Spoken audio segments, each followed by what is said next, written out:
the grandparents used to communicate. Perhaps, and even in some of the films also, the same thing you can also see is that they will just take a piece of paper and then with the lemon juice will write something and then dry it and then fold it and then tie to the paw of a pigeon and then will say, oh, lovely pigeon, you go to my love. That was a very common phenomena that the pigeons were used for sending your love letters to the other.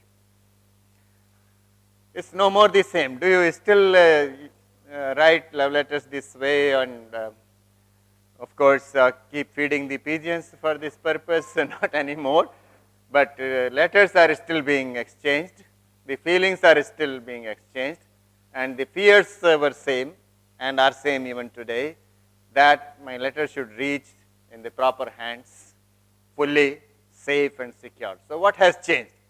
So changed is the pigeons, and you don't see many pigeons. So what has replaced the pigeons is your computers, your mobile phones, and your messages, Gmail, that mail, and so on and so forth. But the apprehension, as they were, that person it should reach, it should not be interrupted, and if unluckily that happens, then the other should not be able to make out of it what it was.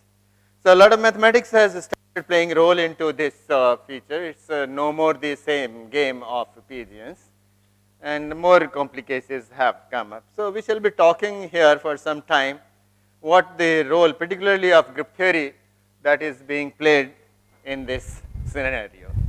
Since there are not many people, so you can come quite close, that will be of course giving me a better look. Okay, so now let me just recall what a group is. So as you know that there is a non-empty set, say G, and there is an operation also here, say this, and with this there are certain properties. First, that this should be closed with respect to this operation. That means given any two elements G1, G2, this G1 is G2 belongs to G. And then there should be other properties, that this should be associative. There should be an identity. Identity means that there is an element here, so there is an element here E, such that your G star E is same as G star G. And that happens.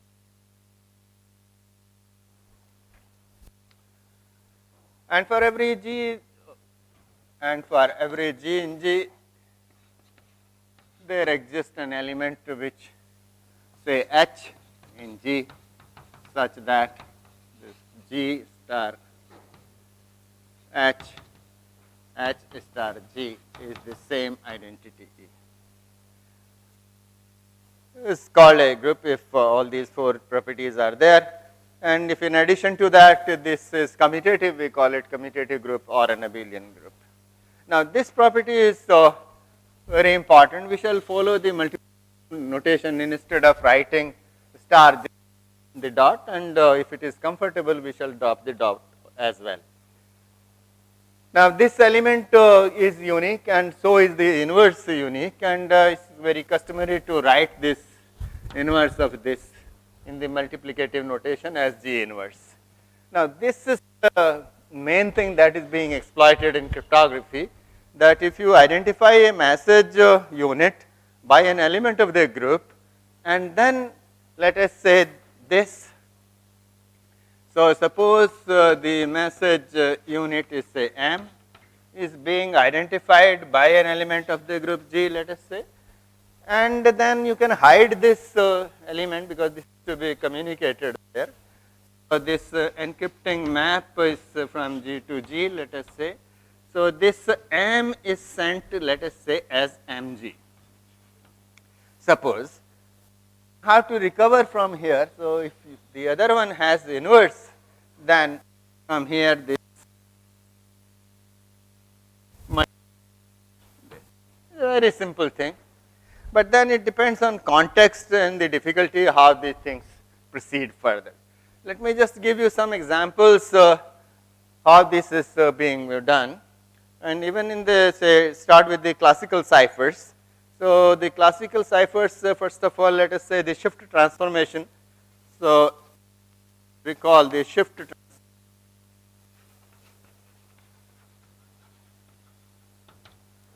So, you identify the message unit by an integer modulo n, and say this is your plain text space, as well as you wish that it should be encrypted to an element again in say Zn, and this is here. So, let us say this is x. Suppose this is the encryption of x, say x plus b modulo n. Now, when n is 3, then this is as the Caesar cipher. Historically, it is believed that Julius Caesar himself designed this cipher. So, the group here involved is this Zn, because when you want to decrypt this y, if it was encryption of x, that means this, doing this y minus b mod n. So, this the group involved here is integers modulo n, and this is with respect to addition modulo n. Then your is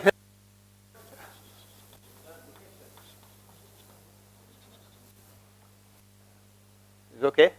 Any problem? Hill cipher. So, here it was addition, then it was the multiplication modulo n. So, Zn again here. So, encryption here is Zn to Zn, and once again let us say this x is encrypted to y, and this time this is Ax modulo n. Now, this multiplying factor A, if it is invertible here in Zn, will give you x. So, the decryption of y, if it was the encryption of x, that means Ax. So, one obtained this A inverse Ax, that is x. So, this is simply your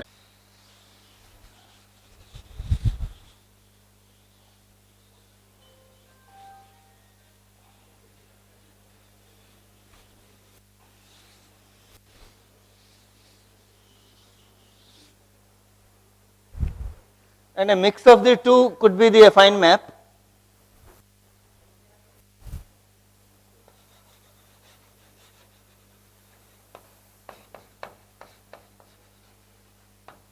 So, again here, so it's integers modulo n to integers modulo n, encryption here say of x, y is your b. So, again you have this Zn with respect to addition or with respect to multiplication modulo n. Now, this can be easily generalized to having instead of Zn. So, if you take this say here Zn m copies, any element could be written here, say this is x, and therefore, this x can be seen as a column. So, is x m, and then you have say b. So, this b would be b1, b2, say this is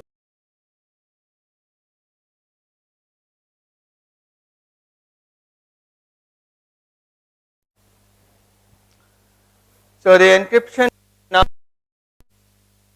will take place. So, you have here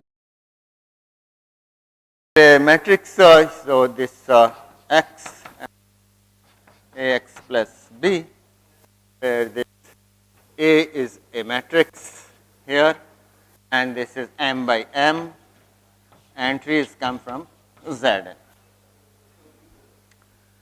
Now, if this b is 0, this is the Hill cipher. Sorry, if this b is 0, yeah, this is Hill cipher, and if A is 1, then this is shift transformation. So, as a column itself is shifted. So, now again, so for the decryption, what you need is that A inverse in m Zn exists. And again it does provided the determinant of this is relatively prime with, and it happens if the determinant of A and N are relatively prime.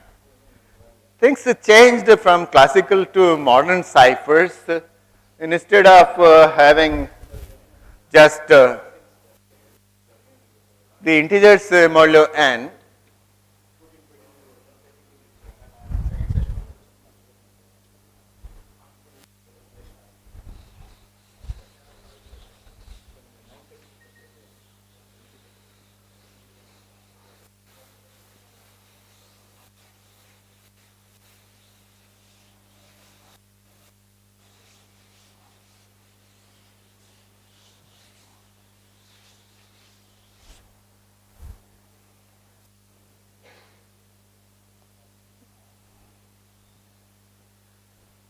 so this was 1976. Then came what is known as silver Hellman exponentiation cipher.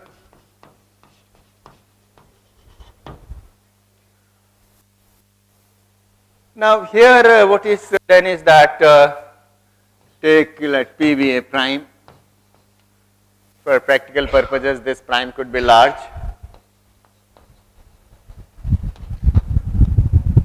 A prime means is a positive integer greater than 1 whose only positive integer divisors are 1 and P itself. And let us take E be a positive integer such that this and P and P minus 1 they are relatively prime. The message units are identified by integers modulo P. Here let us say M, the encryption of this C, M raised to the power E modulo P. Now this decryption for this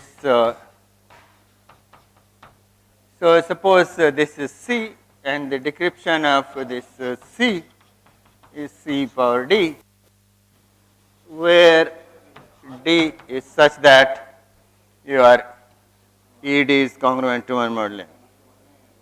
So ED is congruent to 1 modulo P minus 1. Now such a D exists because we have chosen E and P minus 1 to be relatively prime. This exists as E and P minus 1 are relatively prime. Now recall the famous Fermat's little theorem that will take you that this should be congruent to 1 modulo P. So recall the Fermat's, it's a beautiful theorem. The Fermat's little theorem. By the way, this also makes Fermat's last theorem, but we are using here only Fermat's little theorem. Also now a prime and they are relatively prime.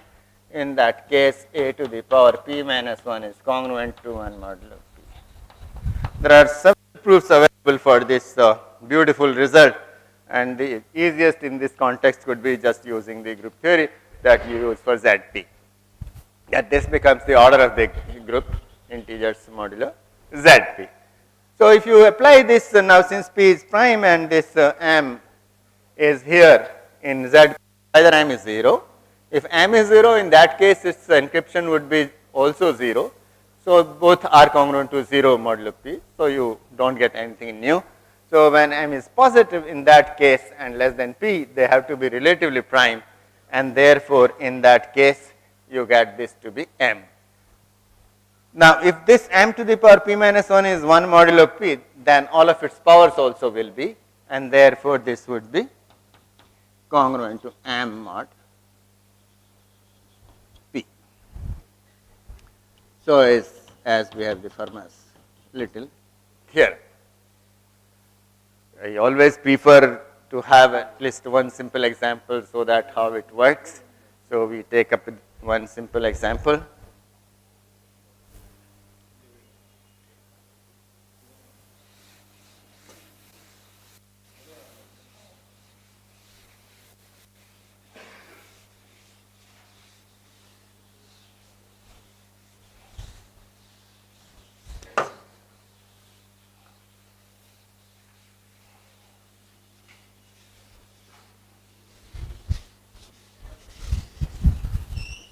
Hello, how are you?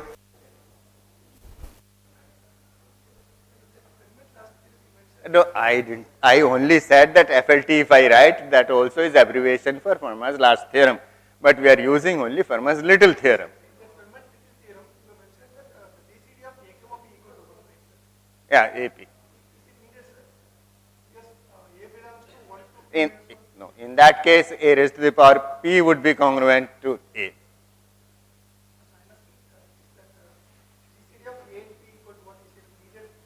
If you want to write A to the power P minus 1 is congruent to 1 modulo P. Else you write A to the power P is congruent to A mod P. What he is asking is GCD of A comma B. So, hello, how are you?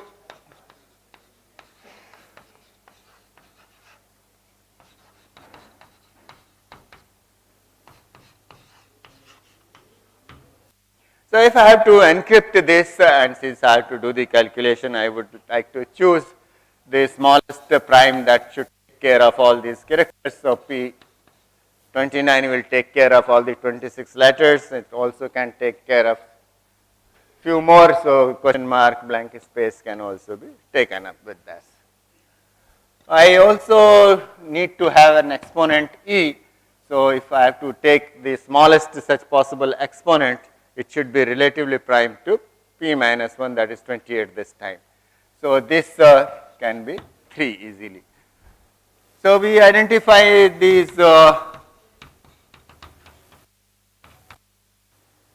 here say blank space, question mark and so on. You can take more if you want, say period, and identify these as integers modulo 29. 0, 1, 2 and so on and so forth, 25, 24, 23, 26, 27, 28. So, this H, look at, so this is A0, B1, C2 and this H would be 7. Encryption of H will mean encryption of 7, that means 7 cube mod, this is 29. 7 square is 49, 7 cube is 343, mod 29. So, of 29 and throw best thing.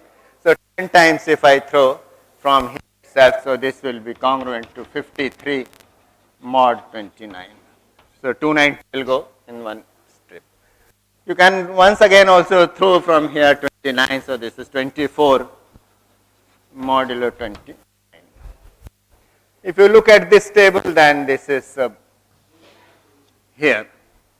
So, this is the encryption of H that has become Y. Similarly, for the rest of the other letters as well.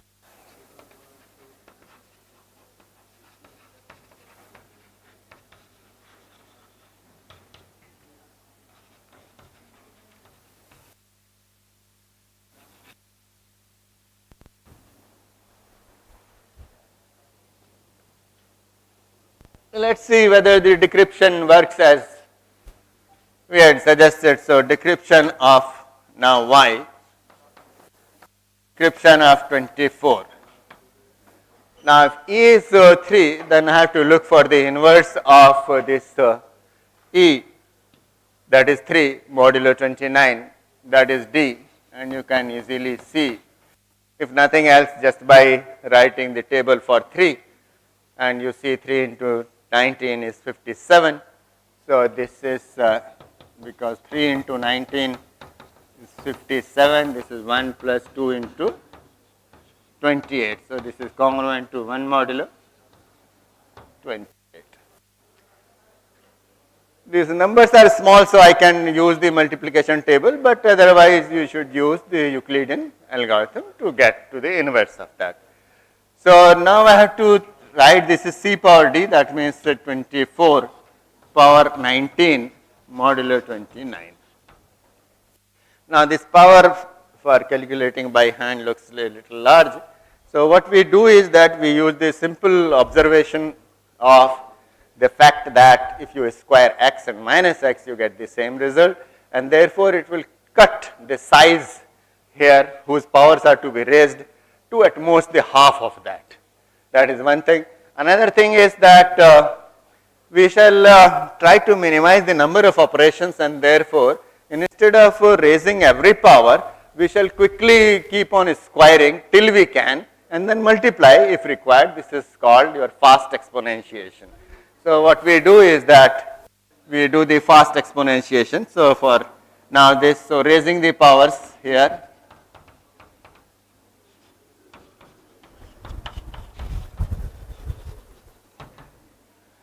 So, we raise the powers here, so 24 power 1, 24, and we prefer to write this as minus 5 modulo 29.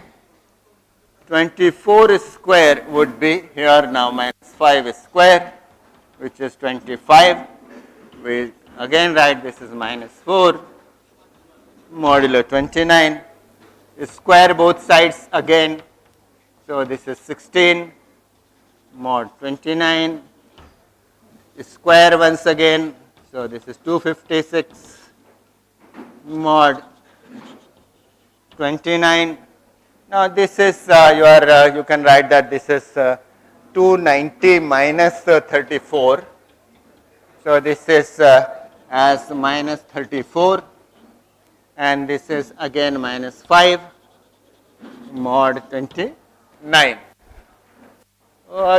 You can come forward if there are some seats, but if they are not having seats.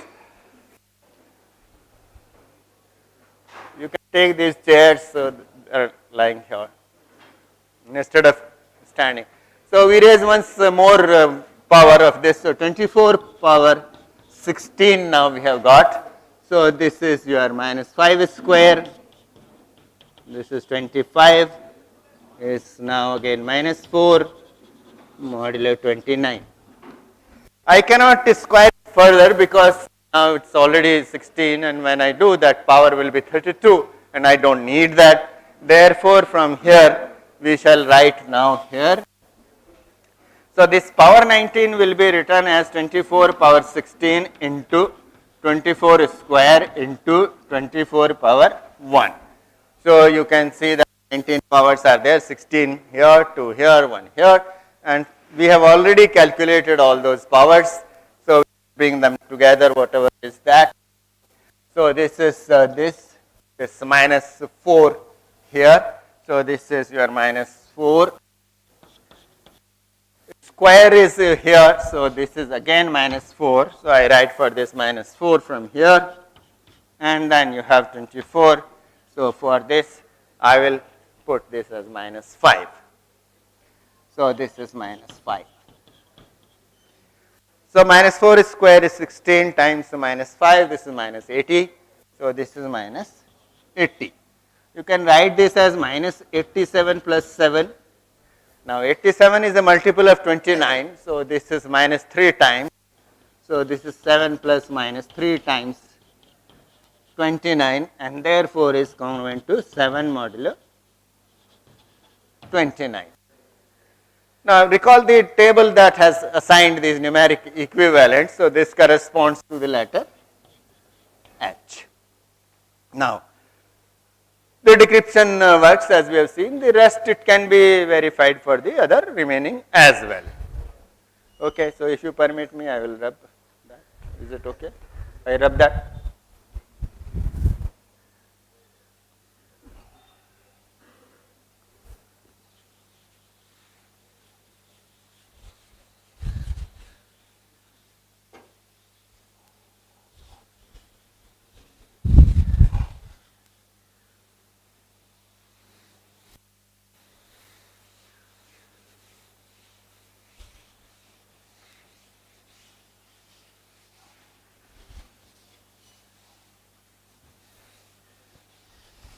Of course, this prime P can be taken as a large prime, but the question was actually that can it be used as a public key crypto system? As a public key crypto system,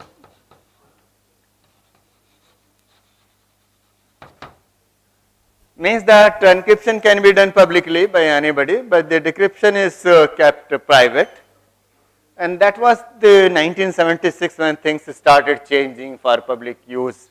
Prior to that, it was prohibited basically for the military purposes, it was.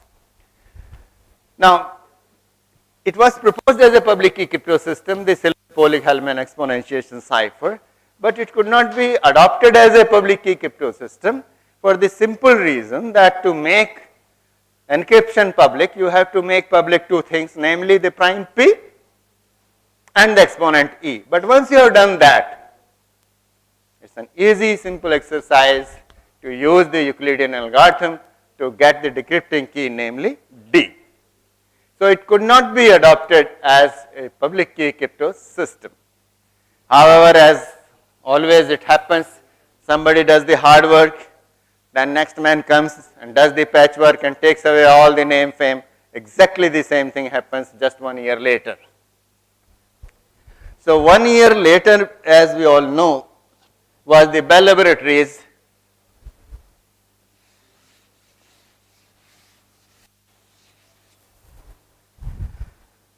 and is the most commonly used crypto system even today, is referred to their initials Rivas, Shamir and Adleman. So this was published actually in 1978, but it was thrown to public for scrutiny in 1977 itself.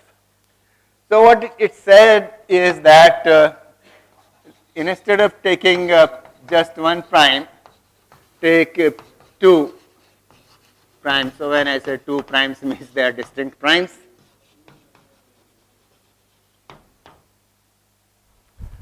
And E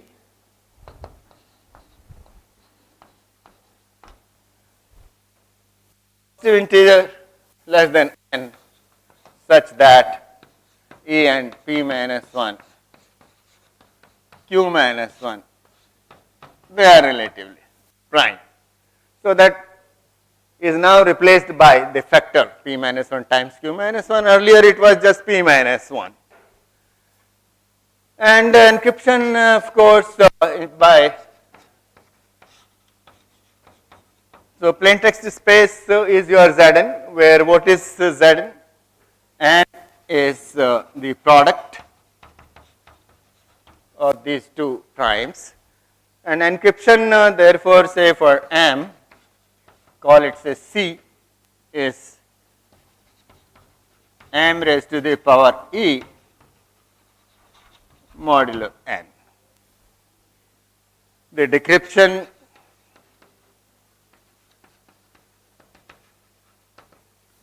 so D here of let us say C is again suggested by say C power D mod N, where this D is inverse of E modulo this P minus 1 times Q minus 1. Whether it works or not, that also we can quickly see as follows. So suppose this C was the encryption of M, that means M power E. So this becomes C power D is M power E power D. So this is M power ED, and therefore M 1 plus K times P minus 1 Q minus 1. Now we cannot use the Fermat's little theorem here anymore, because this M and N, they need not be relatively prime. So the Fermat's little theorem is of no much use, but luckily we have another small beautiful theorem that we can use, is the Euler's theorem. So what the Euler's theorem says,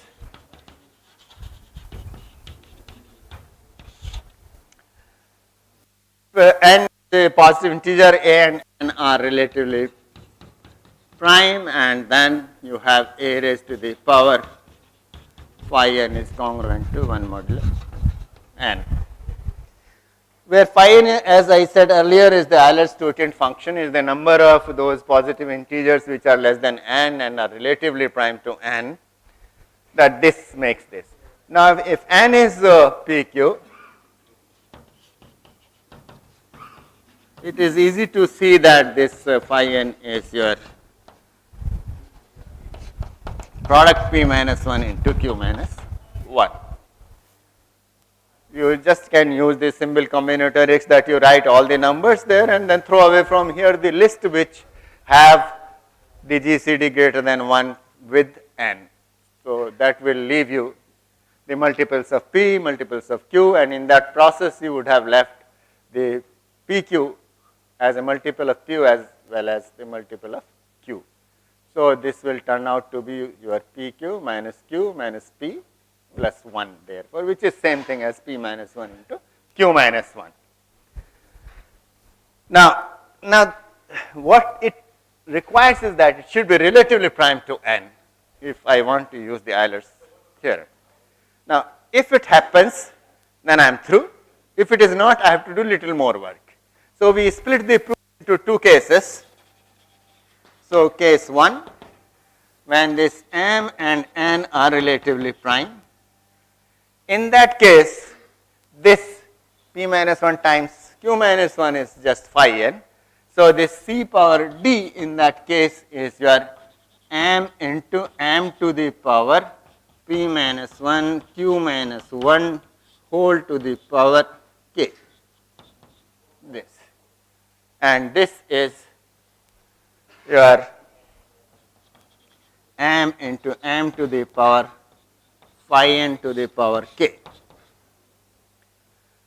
Now, this becomes 1 modulo n because of the Euler's theorem, and therefore, this makes the whole thing as m modulo n. Case 2.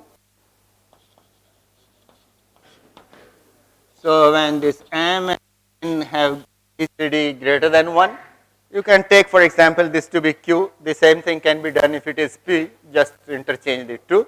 So, say for example, this m and n, they have GCD q is prime, so greater than 1.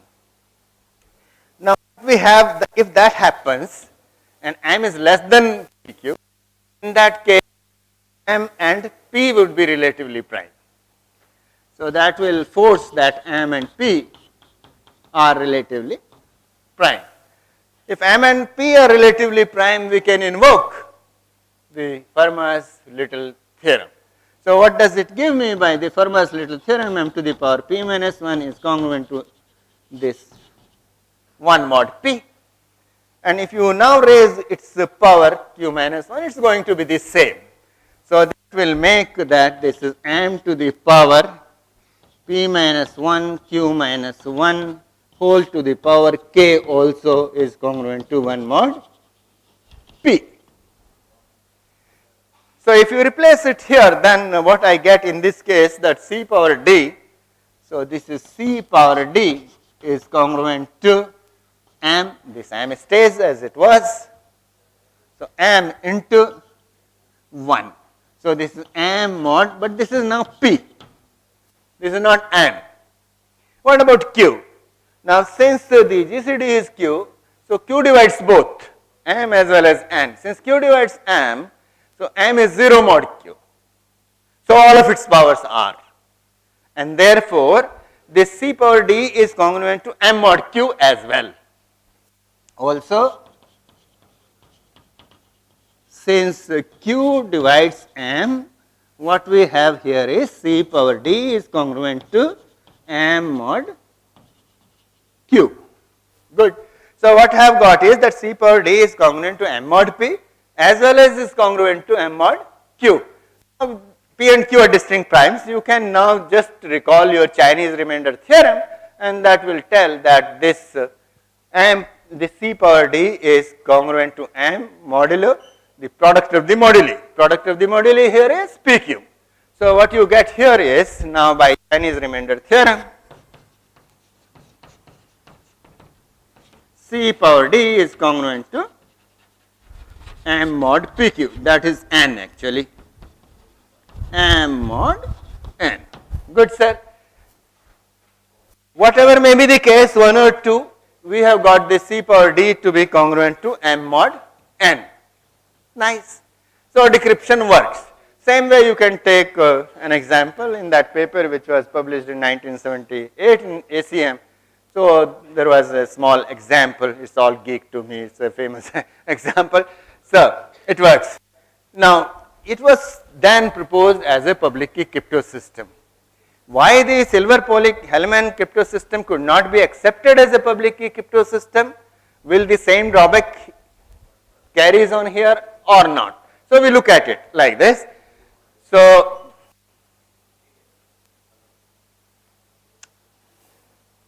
where have I kept my duster? I also need some chalks. There are no more chalks here. Is duster taken away by somebody or I have kept somewhere else? Chalks.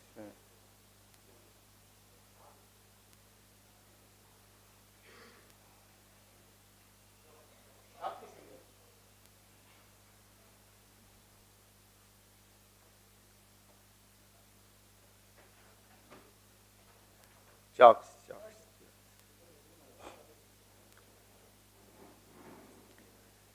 So, sir, you have put another board. We can use both now. Yes, both. Yeah.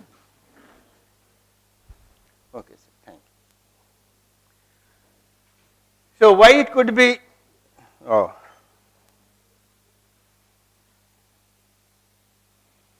accepted as a public key crypto system. So, every user would publish in a public directory the two things, namely N and E. So, N and E. To do so, say for example, say Alice will choose P and Q and keep secret, and announce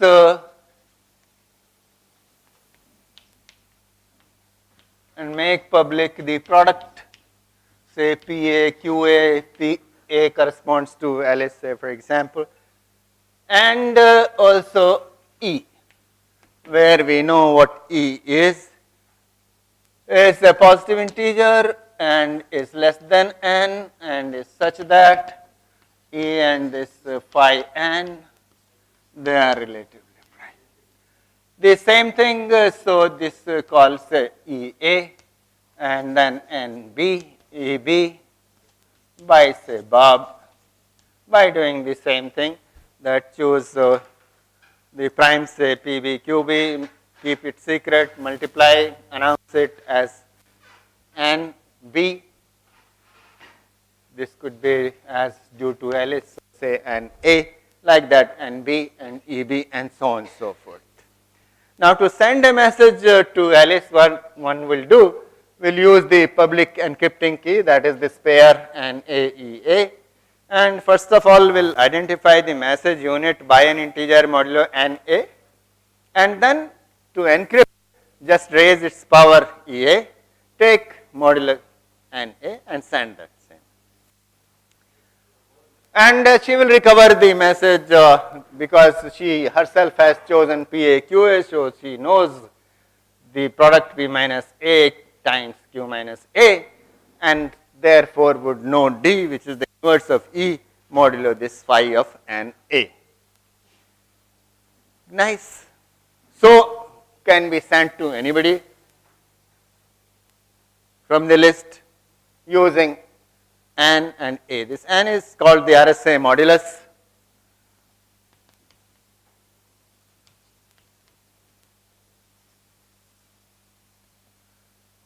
and E is called the RSA exponent. Together they form the pair, the public encrypting key. The private decrypting key is obviously D, because n is in any case available. So, can anyone decrypt instead of Alice? That is the question. So, for that what one needs is that the easiest thing is that if I know phi n, if I know phi n, I know D easily. So, it appears that this is equivalent to knowing phi n. Now, I will know phi n definitely if I know P and Q, because this is simply the product of P minus 1 and Q minus 1. That amounts to saying that if I know the factors, I know the decrypting key D, and vice versa naturally. If I know n, if I know phi n also, without knowing P and Q, I can find out P and Q, because then P and Q becomes the root of simply a quadratic equation that you can write down. N is the product PQ, and there's some you can write P plus A, P plus Q. So, you remember the quadratic equation. So, then suppose you want to write this equation and then PQ, let us say 0. So, if I know n, that means this PQ, and if I know phi n, I can know from here there some as well, and that will give me this, because this is simply, so this is n 0. Now, for this what you can see here is that n, and what is your phi n? N is PQ. What is your phi n? Phi n is your P minus 1 Q minus 1. This is PQ minus P minus Q plus 1. So, this is n minus P plus Q plus 1. You can keep this on one side and on the other one. So, this will give you that this P plus Q is simply, so this comes this n minus phi n plus 1. So, this is x square minus n minus phi n plus 1. So, you can write n minus 1 plus phi n x. Now, this is a quadratic equation, and write the roots explicitly using Sridharacharya's formula or Hirun's formula, whatever you want to write, you get P and Q. So, it almost looks like that as if it is equivalent to knowing the factors.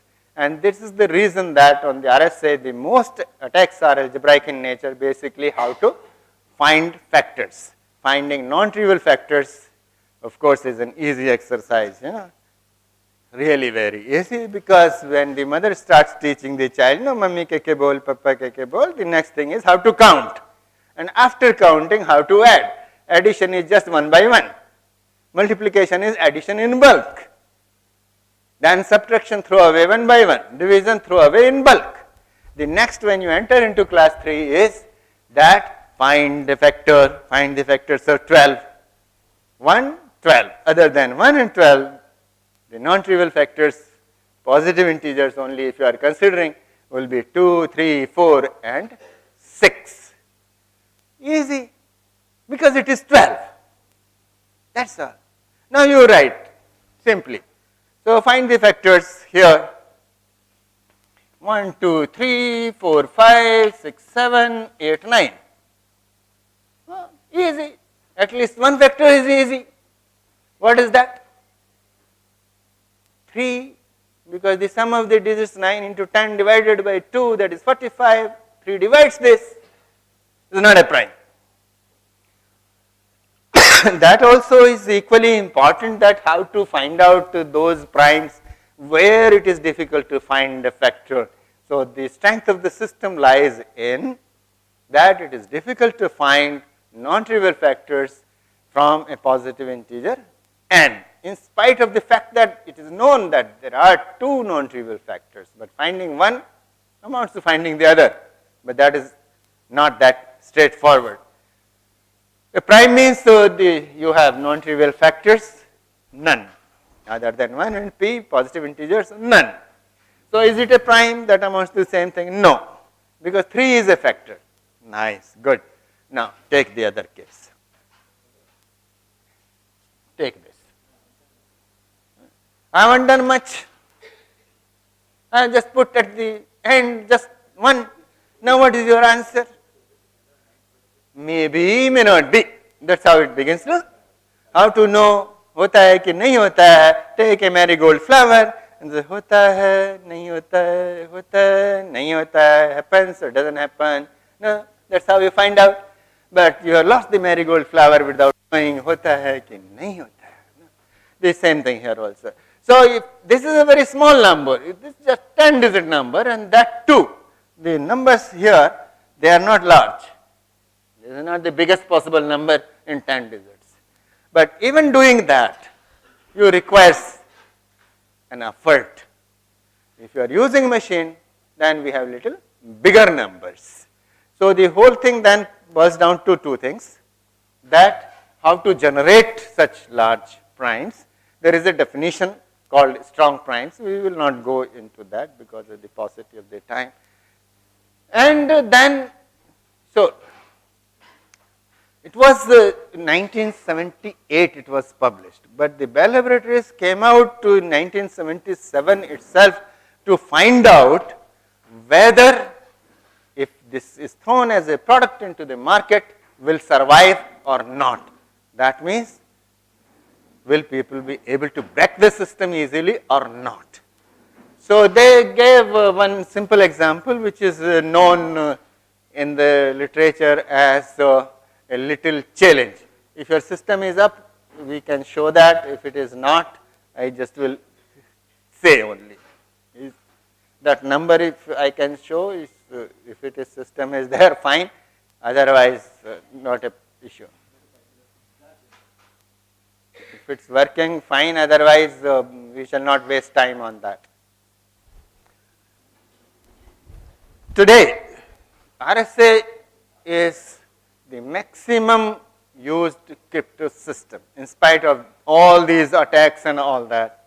So what happens is, therefore, the Bell Laboratories need to know the status of man and machine. Man means algorithm, machine means the speed of the hardware and so on and so forth. And therefore, what do they do? Because after all, what do they sell? They sell only these two numbers, N and E, that's all. This is the license. And your banks, if you are doing online banking, then perhaps you should click, there is a symbol of lock, then click on that to find out whether your money is safe or not. So if you click on that, they tell you that they are using RSA crypto system. They also tell you the modulus, they also tell you the exponent. So meanwhile, I take you here something. So I took the snapshot from the State Bank of India's online web page, and if it is up, I will show you. Otherwise, there is a smaller number. A smaller number is your this exponent. So that I do remember. So meanwhile, I write that number, the exponent there.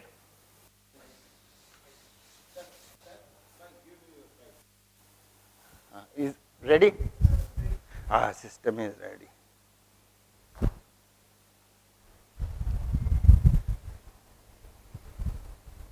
So is that key?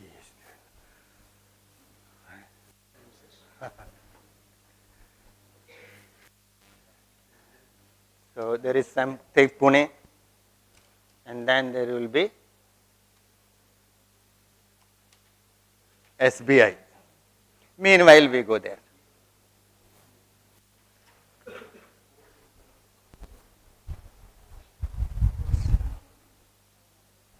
Duster is this duster. I'll take.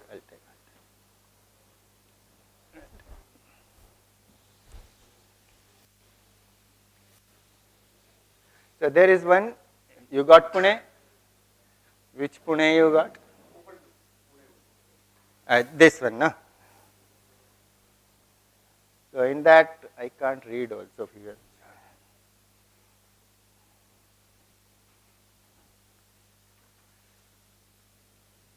Where is Pune? It's open, sir. Pune is open, no? So in that, you will find, go up, SBI or SBI will be there somewhere. can put S only. You can put S, it will come there. Image. Right. SBI RSA.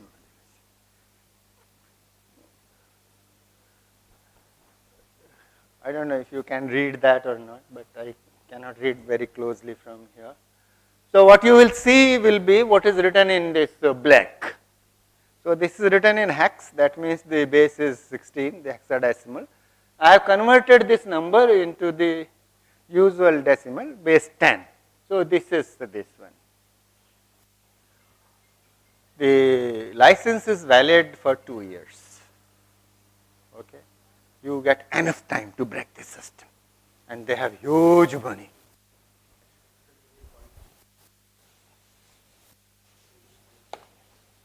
No, I don't need. You just leave it. Yeah. So this is the RSI modulus.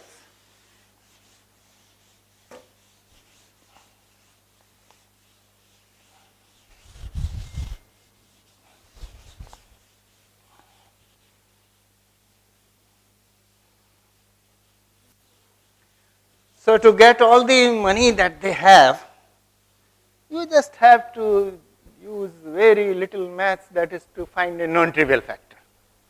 So find a non-trivial factor, I will find the other one by dividing, and then let us divide 50-50. I have told you this.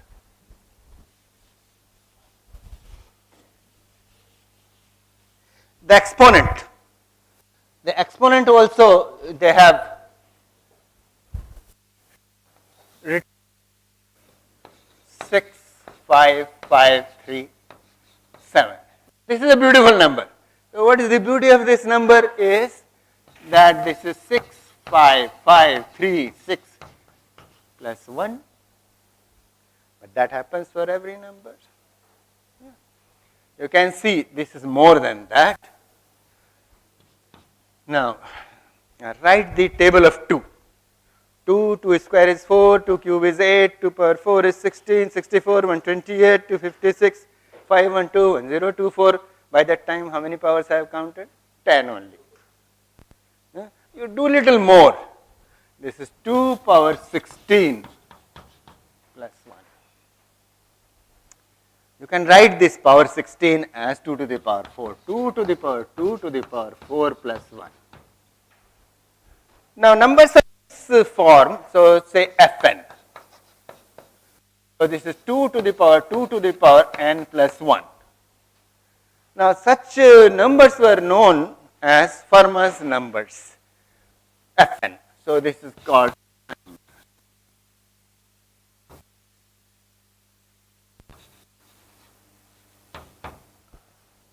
Pierre de Fermat believed that these numbers are prime numbers and therefore called Fermat primes. Now let us see what happens.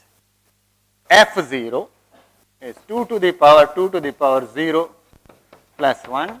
This is 2 plus 1 is 3, is a prime. Nice. F1, 2 to the power 2 to the power 1. So this is 5, is also a prime.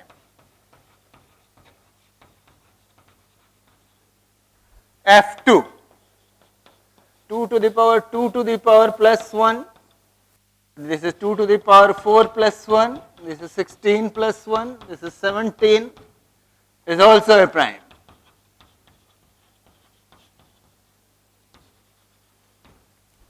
F3.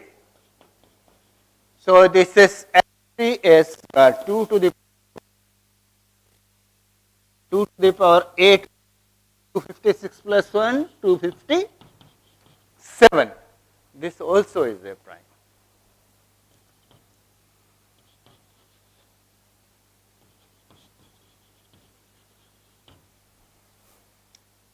Well, friends, this is F4. This is F4. This is F4. It's not a big number. You can just try. If nothing else, trial division. And you could conclude that this also is a prime.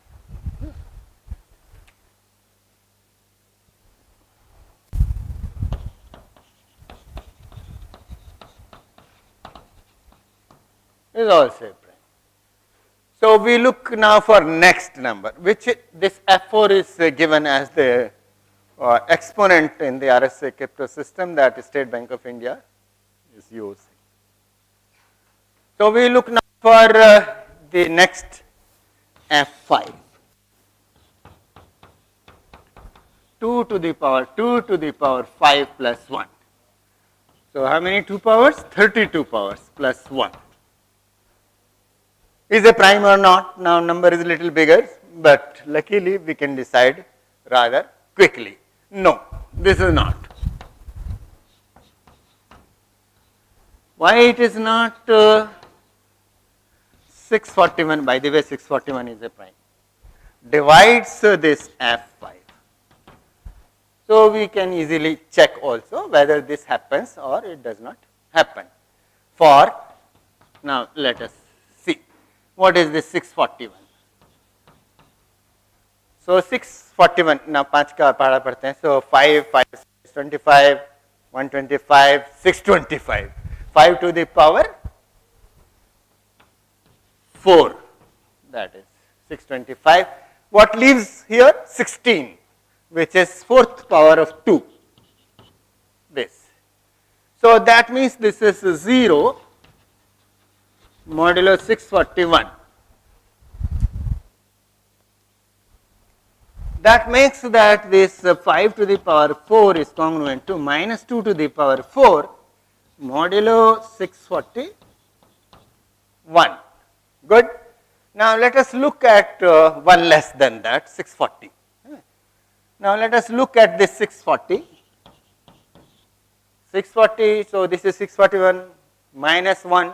So this is congruent to minus 1 modulo 641. So this is congruent to minus 1 modulo 641. Nice. Luckily 640 can be factored. So it can be factored by 10. Say for example, this is 64. 64 is 2 power 6. So 2 power 6 into 10. One more 2 power comes here. So 2 power 7 into 5. So the factors are 2 power 7 into 5 is congruent to minus 1 mod 641. Now we square both sides. So that one minus 1 will become square of that will be plus 1. So this is squaring will be 27 into 5. Square will be congruent to 1 modulo 641. Nice. This is 2 power 14. This is 2 power 14 into 5 square. You square it once again. If you square it once again, so this is your 2 power 7 into 5 to the power 4. It still remains 1 modulo 641. Now let us see the left hand side. How many 2 powers we have got? 2 power 7, 4, 2 power 28. So what have I got is, if you permit me, I will write here only. So 2 power 28 into 5 powers have become now 4. 5 powers 4 is congruent to 1 modulo 641. That's what it is. Okay, good. Replace this 5 power 4 from this one, that this is congruent to minus 2 power 4 modulo 641. So if I replace this here, so this will be 2 power 28 into minus 2 power, this is 4, congruent to this is your minus 1.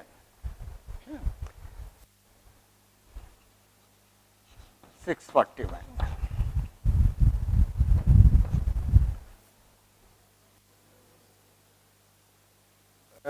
One होगा, one. So this I replace from here. So you have got now 2 power now 32 altogether, and this is congruent to -1. So you bring it on this side. So what I have got is that 2 power 32 plus 1 is congruent to 0 modulus 641. That makes that 641 actually divides this number. So F5 is not a prime. Nice. What about F6? It's also not a prime. F7 is also not a prime, and so on and so forth. What is the status today? Same.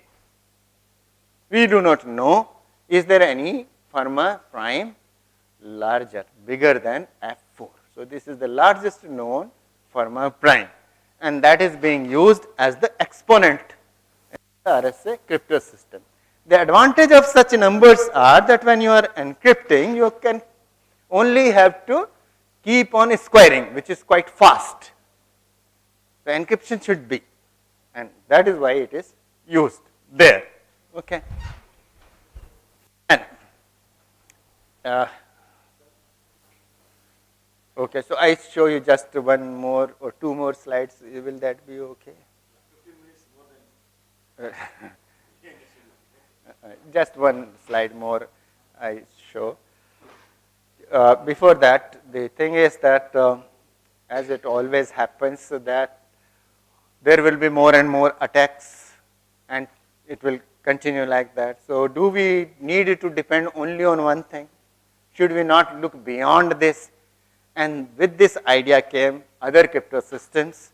In 1985, Tahir Al-Gamil gave another crypto system which is known as Al-Gamil crypto system, which is not based on the so-called difficulty of integer factorization.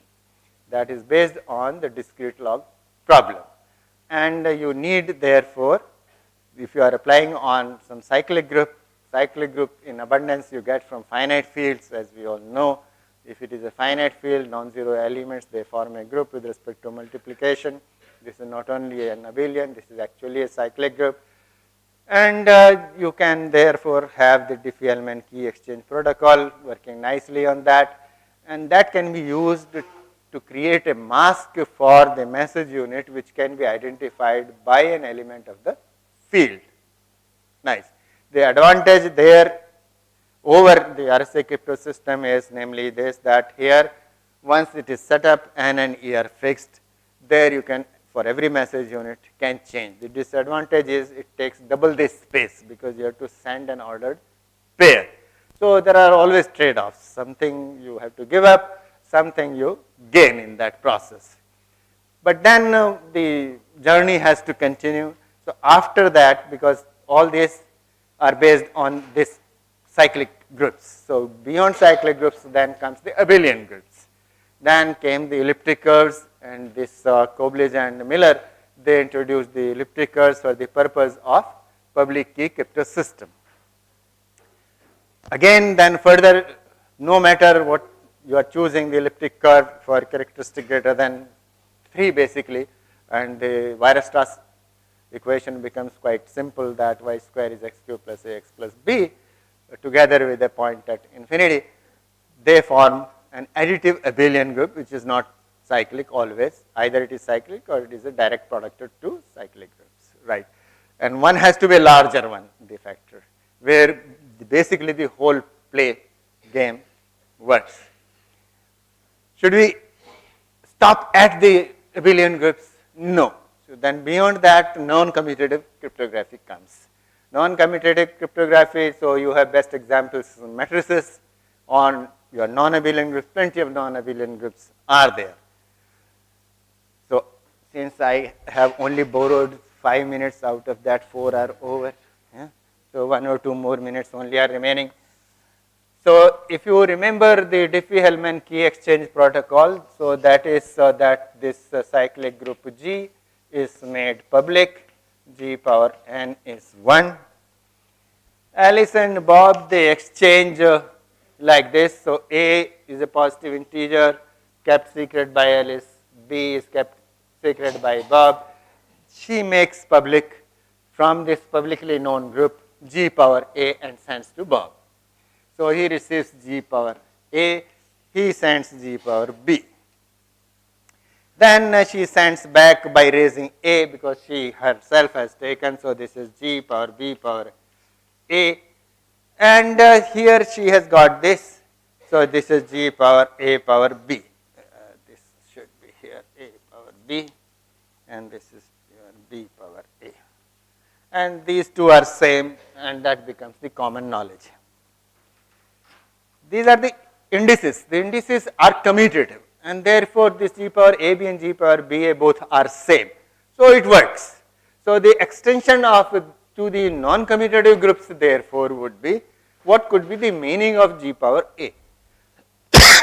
Instead of taking your A and B as simply positive integers, better take conjugates. So if you take conjugates, then this A and B, they become elements here in G only,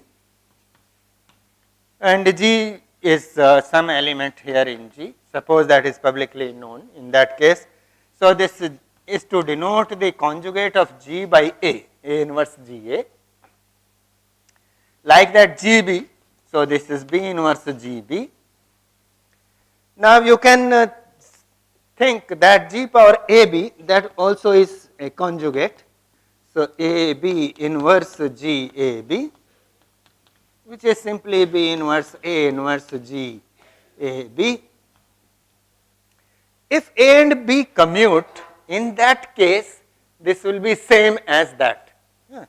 So this GBA, if AB and BA commute, the group need not be commutative, but if there are two elements which commute, in that case this GAB, the conjugate of G by AB, is same as the conjugate of G by BA, because AB and BA are same, and that can be used as a crypto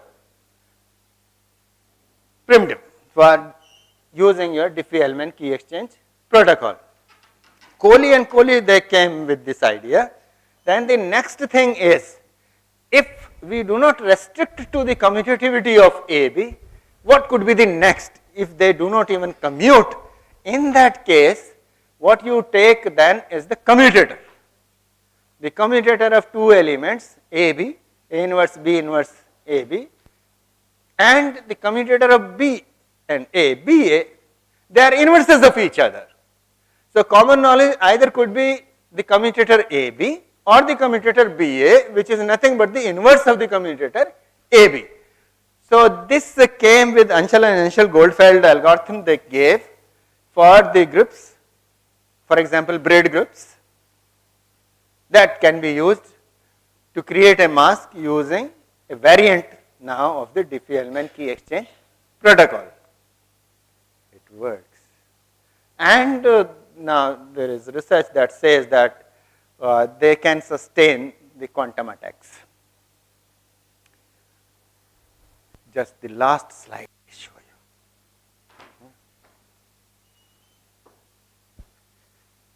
you. So this you suppress, go back to that.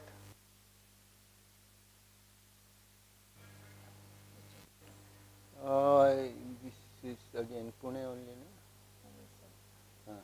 So there is a file there. C, you press C, charge number 1 and NCC this. This one, sir? Right, below this, below. Okay, so this goes quickly, no?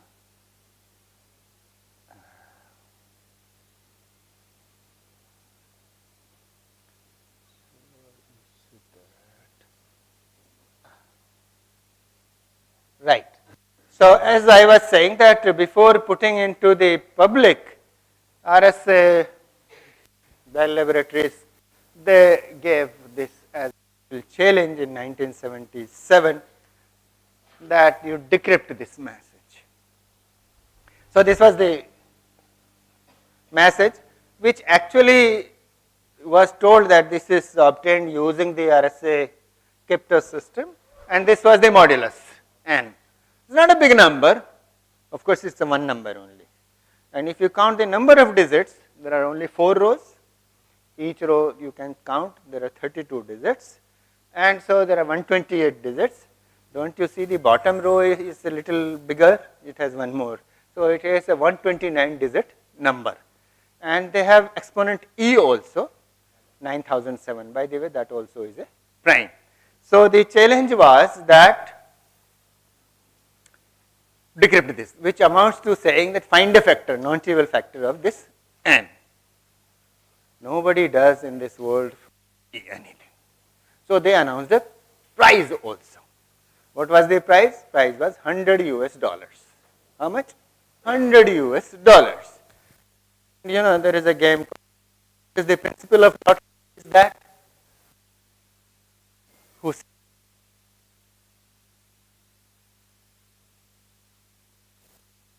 be many players, and therefore to induce that the prize would be very high, 100,000 crores.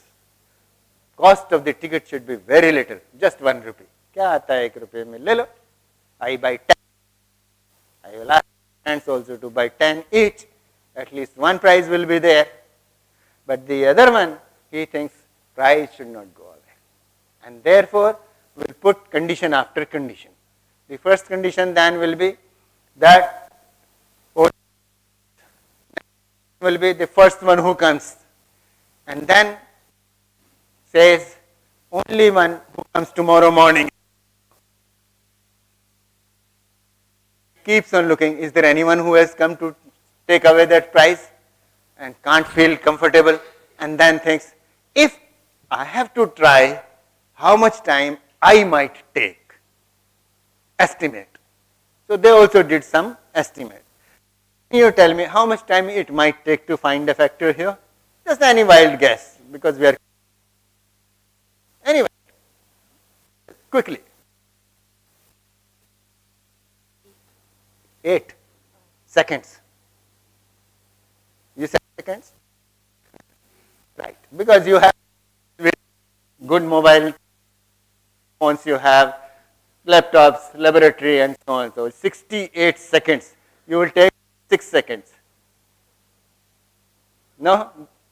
Yes? Ah, nice. 6 seconds. So, like that, then it will go and so on. May I know if it's good?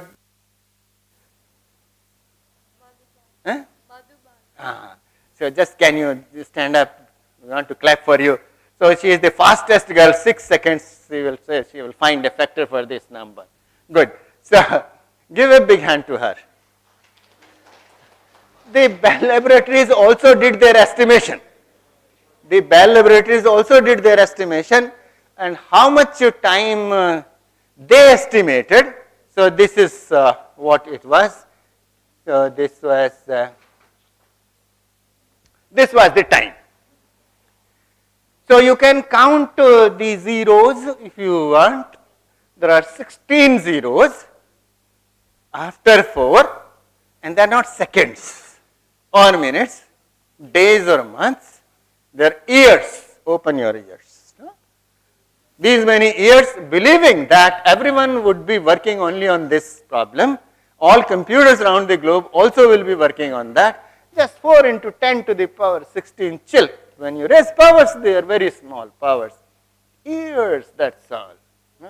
How many zeros are there in a million? 6. Billion? 9. Trillion? 12. Quadrillion? 15. 40 quadrillion years, that's all. That was the estimate. But estimates are always estimates. What actually happened was also there.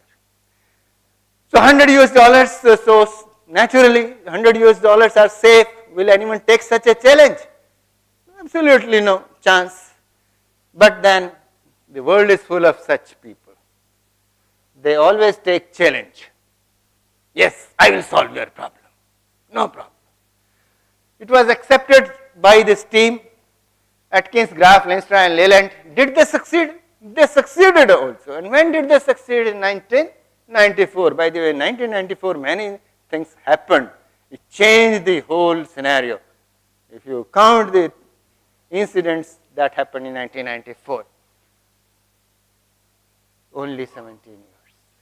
An estimate of 40 quadrillion years was demolished in just 17 years. And that was 1977, done away in 1994. We shall not talk about how it was done, but not much rigorous maths was adopted. But there is, of course, it takes time to explain that. Naturally, how many years? 40 quadrillion years. Oh. Oh.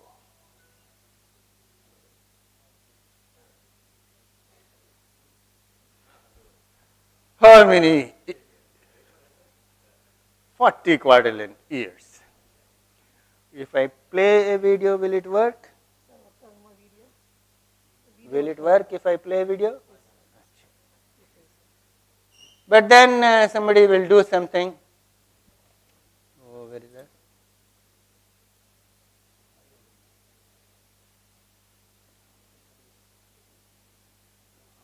Same, huh? Video. No, it is in that only. File is that only. Right. And we will show A. And we will show it. Sir, video plus audio. Both will play? We blow? Okay.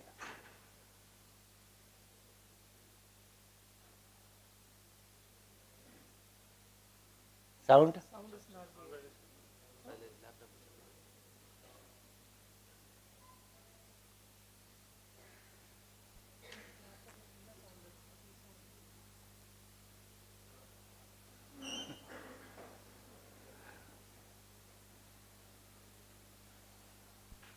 They are careful it should not fall.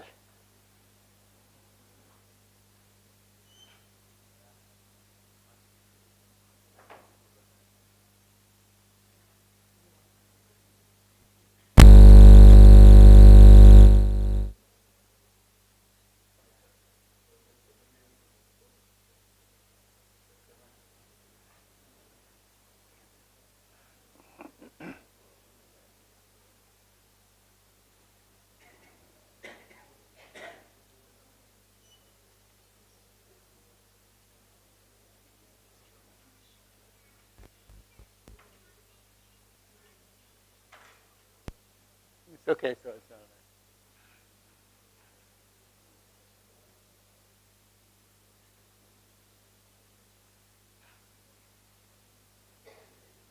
right. Anyway, and we'll show you, somebody will do definitely. So thank you very much.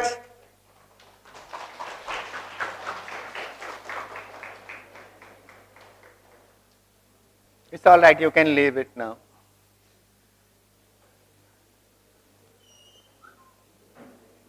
It's okay, it's all right.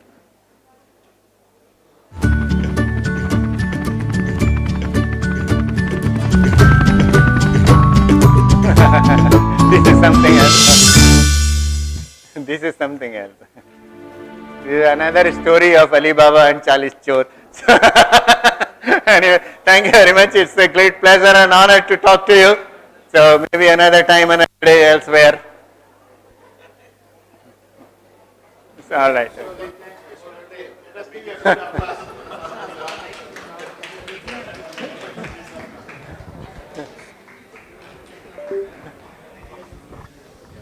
Thank you very much, Professor, for your wonderful talk.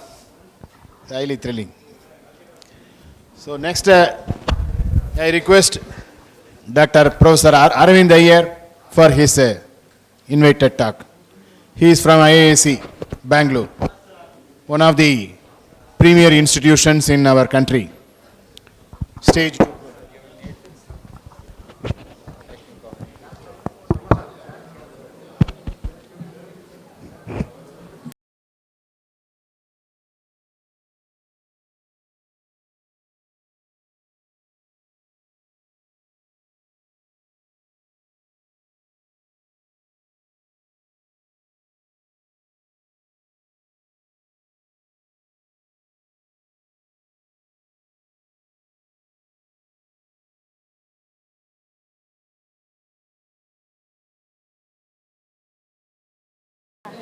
I have called you from. I'm from Pune, Maharashtra.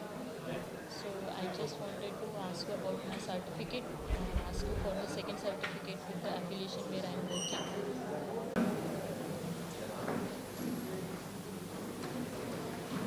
Yes, I'm talking to all of you. Please settle down. Okay. So I'm assuming all of you know basic group theory. Is that okay? Okay. So, I need to talk about representation theory, but I will not get into too many details. If you take a second course on group theory, you will see these things, assuming you have not seen them already. Okay. So since I am talking about finite groups, these things are fairly standard, set up by people like Frobenius and Schur in the early 1900s. So a complex representation of G. So for me, all representations will be complex.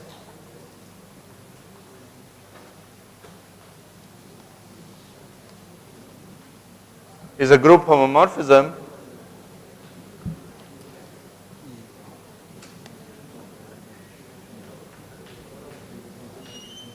rho from G to GLV, where V is a complex vector space.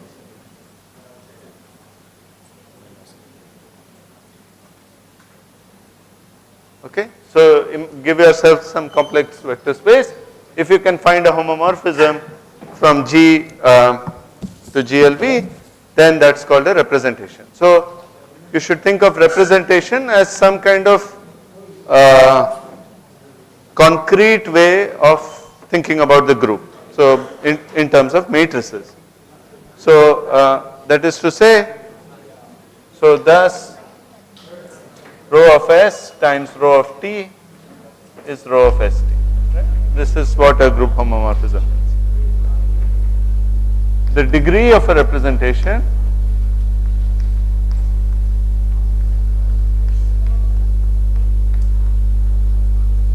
can you see this?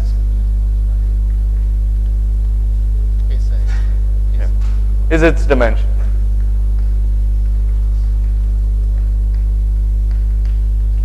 Okay, so usually a representation is denoted by a pair rho and V. Okay, in some cases if V is understood, then we just say rho. So what's an example? I can take V to be C itself, the field, and rho of S is 1 for all S in G.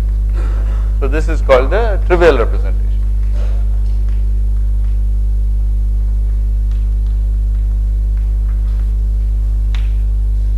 Okay, it just sends everything to 1.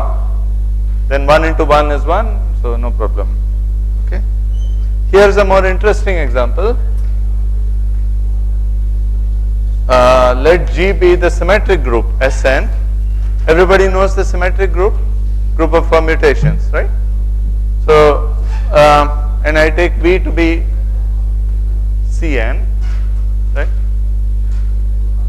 I can take rho of S to be the permutation matrix of S.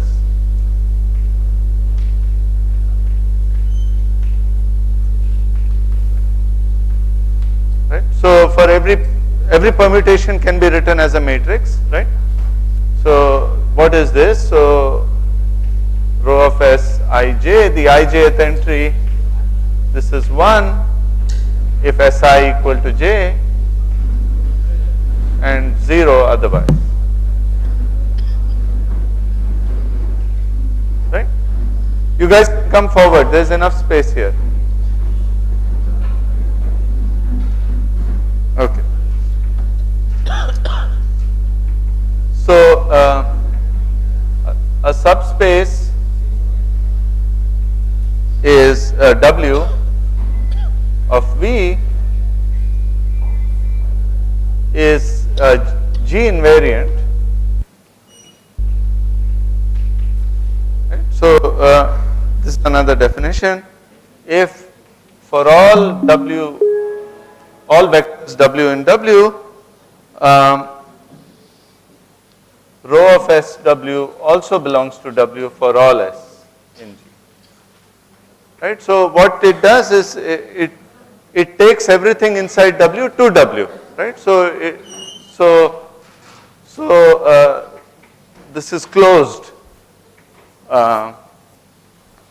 under the action of G.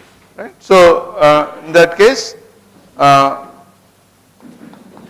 if this happens, rho W is a sub-representation.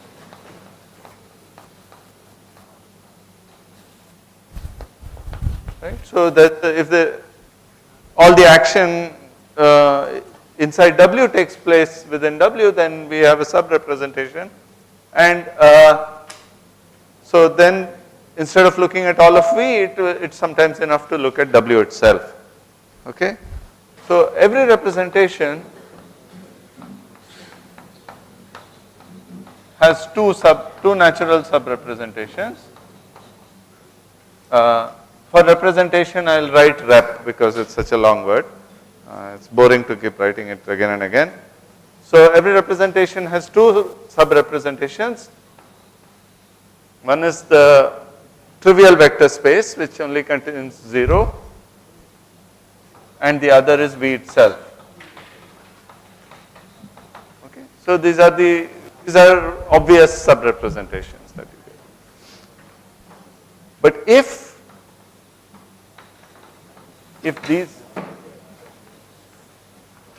these are the only sub-representations,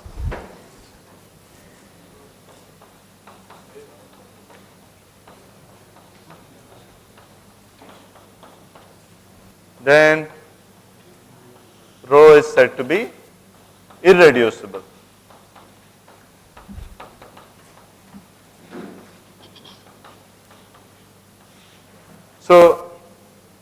So that means you cannot sort of decompose this representation rho into smaller pieces. Okay? So studying representations of a group through some theorems, it's enough to study the irreducible representations. One can show that all the information about a representation is contained inside its irreducible constituents. So here are some standard results which I will use, but I will not prove. You can find it in any textbook on representation theory. So since I'm talking only about finite groups, that's all my statements will be for those. So for a finite group,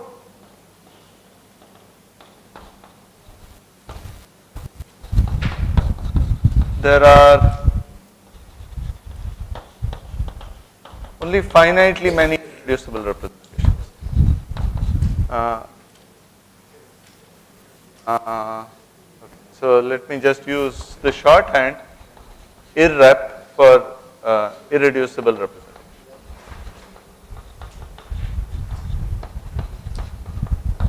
Okay.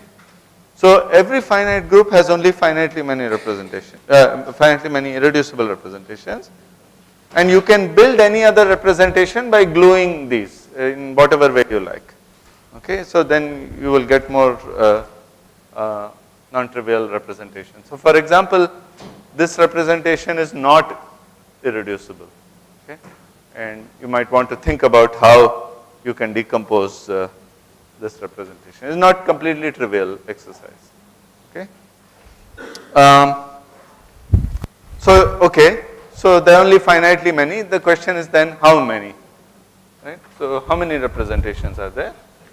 The second standard result tells us that the number of irreducible representations, I'll use hash for number of irreps is equal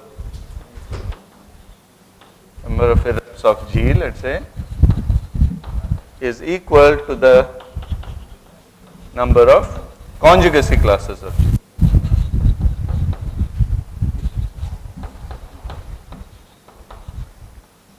Everybody knows what a conjugacy class is? Yeah, this is a first, in the first course on group theory you see this.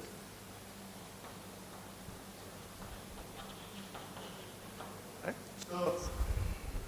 One doubt, sir. Yes, Usually in generalized linear group, GL of yes, vector space, how the elements generalized linear group over F. In F, elements have a multiplicative inverse, sir. In a vector space V, yes, if vector space equal to some, for example, complex field, that time inverse exists. No, no. Zero elements have inverse. Yes. If the entries of the elements have a inverse, then matrix may have a inverse. may have an inverse but may not have an inverse. Yes, if you take vector space, it is not equal to complex any field or not equal to subfield. Huh. Is it possible to exist the inverse of the matrix? GL means set of all. Yeah, GLB is the set of invertible matrices. Is it possible over the field, over the vector space V? If, what do you mean? So I am mean, not, V is not a subspace of or a subset of any field. no, V is a vector space. I am confused. V is a vector V space is a vector space. The over C, and I am taking C to be complex. I think I said that somewhere. Yeah, it's a complex vector space. So the field is, matrix multiplication is usual operations. yes, The entries of V yes, can have a inverse. Usually in V we have two operations, addition and Yes. scalar multiplication. Right. No multiplication of the vectors. If you have a multiplication vectors, it is yeah, yeah, algebraic. but I'm talking, I'm not multiplying, well, of course, I'm multiplying, Inside GL of V I am discussing. yeah, so I'm not multiplying vectors, I'm multiplying matrices. Matrices are homomorphisms, if you like. So this is what I mean. So S and T are elements of the group. ST is also group multiplication. So this is a matrix, this is another matrix. I'm multiplying matrices, not vectors. Right? Is that okay? Maybe we can discuss Okay, I later. can understand it. We collect the only invertible matrices only. Yes, so here, right, so we are only talking about invertible matrices. Other matrices are. So we don't, we throw away, yeah. Right. Okay. So as I was saying, so the number of irreducible representations is the same as the number of conjugacy classes. Now, how do you get a handle on these irreducible representations or representations in general? There is something called the character of. So the character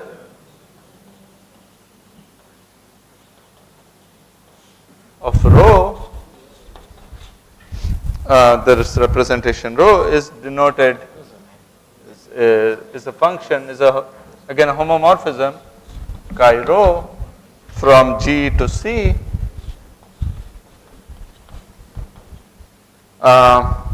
given by basically the trace function. So chi rho of S is trace of rho of S.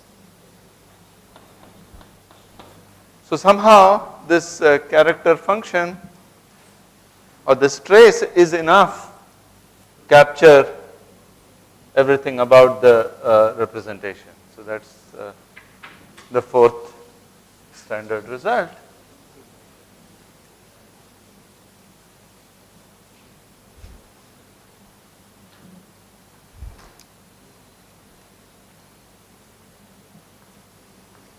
Characters are constant on conjugacy classes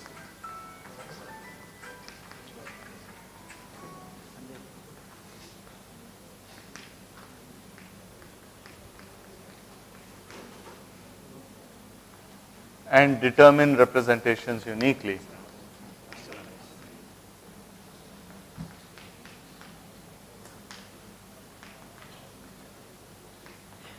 So in other words, if I give you a bunch of numbers which are the traces of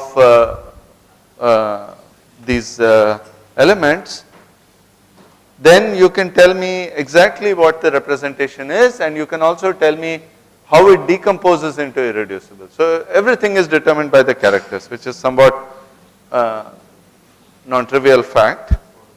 And therefore, because of all all of this, the character table, the for a finite group,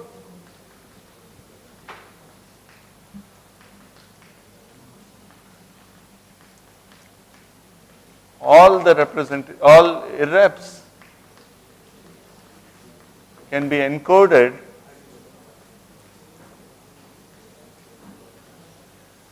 in a single matrix, which I will explain, called the character table.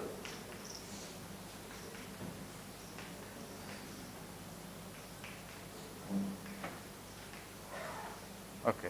So what is the character table? The rows are indexed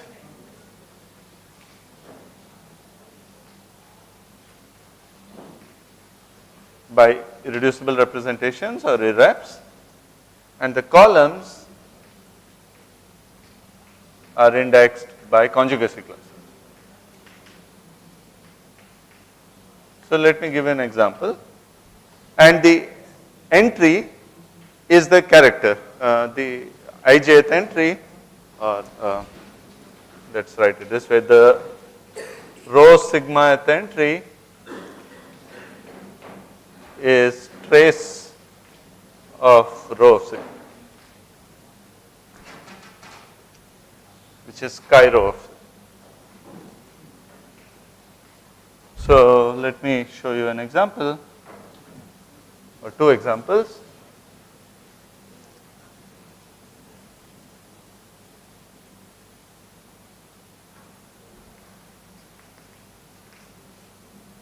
So let's first take S2, the symmetric group of size on 2 letters. So what's the size of this group? 2. Very good. So let's look at its character table.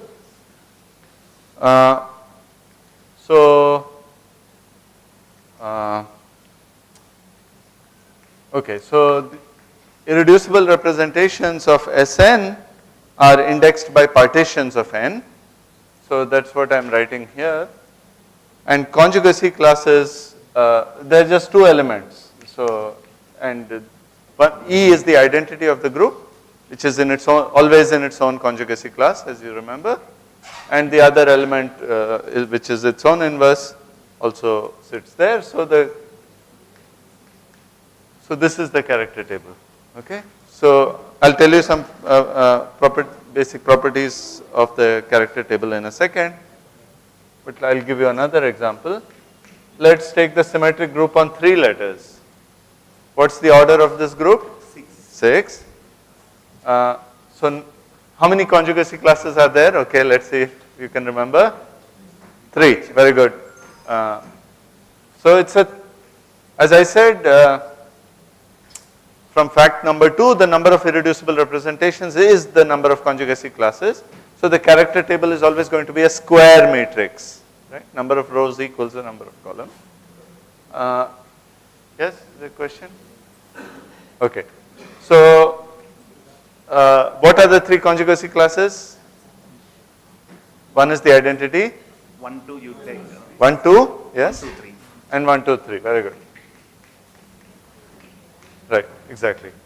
Yeah, everybody remembers this? This is the first non-trivial example, if you like. And the 3 partitions of 3 are 3, 2, 2, and 1, 1, 1. Right?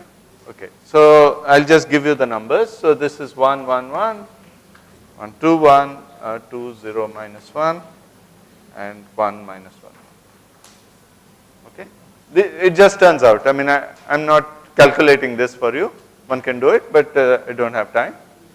But you can check on GAP, for example, or Sage, you can use and check. Okay. So, by convention, okay, maybe it's not. Okay, so I want you to notice 2 things. First is that the column corresponding to the identity conjugacy class are always positive integers, and these turn out to be the degrees of the representations, which means the dimensions. So the representation corresponding to 3 is one dimensional. Representation corresponding to the partition 2, 1 is 2 dimensional, and so on. Okay? So these are always positive integers. These are the dimensions of the vector space. And the first row is always all ones. Okay? So for any group, this turns out, I mean, one can of course rearrange the columns and rows, but by convention, one takes the first column to be the degrees and the first row to be the trivial representation. Okay, so you get all ones over there. So this I would like you to remember if possible. Okay, so now let me go to the basic facts.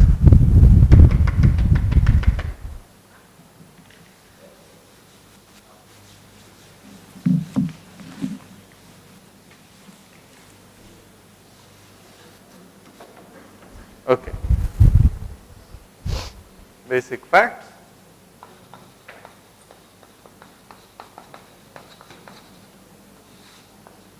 Okay. So first is that columns are orthogonal. This is again part of a basic course. So for example, if you take the inner product of these two, dot product of these two columns, you get 0. And so for these two and these, all of them, one can just check, right? This is a basic property. This has to do with certain inner product on the space of class functions, but never mind. The next two facts are a little more non-trivial. The row sums, so are always positive integers.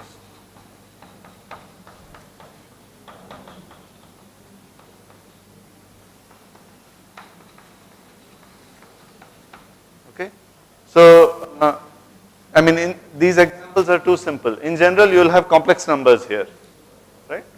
But miraculously, for all finite groups, when you sum the entries of any row, you will always get a positive integer. Okay, not only is it, I mean, you are summing complex numbers, so you should get a complex number. Not only is the sum a rational number, it's an integer and also a positive integer. Okay, and that much we know from basic representation theory, but we do not know what it means. So we do not have a nice sort of combinatorial understanding of what these positive integers are. Okay, this is a hard open problem. Yes. Sir, the example 1. Yes. 2, then that is 0, right? What? Row sum. Sorry. Non-negative integers. Sorry. Thank you. Yes.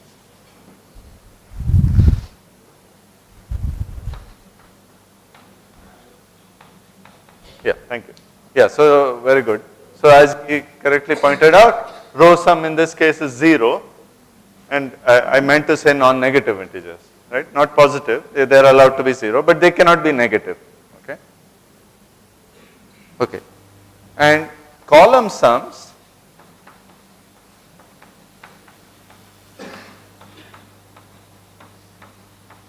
again are always integers. We don't know, I mean, there is no guarantee that they are positive or 0. They could be negative, and we have examples of groups where column sums are actually negative integers. I think the alternating group A5, if you look at the character table, you will find. Okay. Right. So understanding the character table is kind of a general theme in group theory and representation theory. A lot of open questions are there about its structure. So what we were looking at, so this is our conjecture. This is myself, Hiranya De and Joy Paul, my postdocs. The sum of the entries of the character table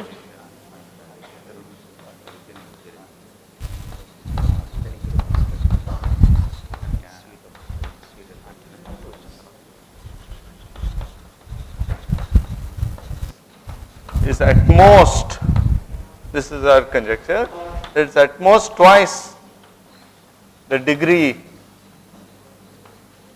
the sum of the degrees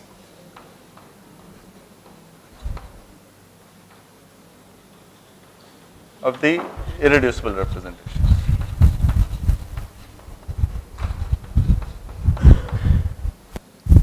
So let's look in this example. So what am I saying? So you sum all the entries, right?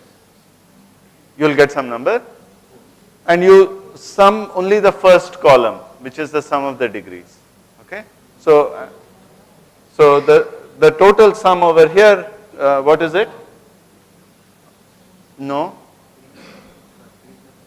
So this is 4, 5.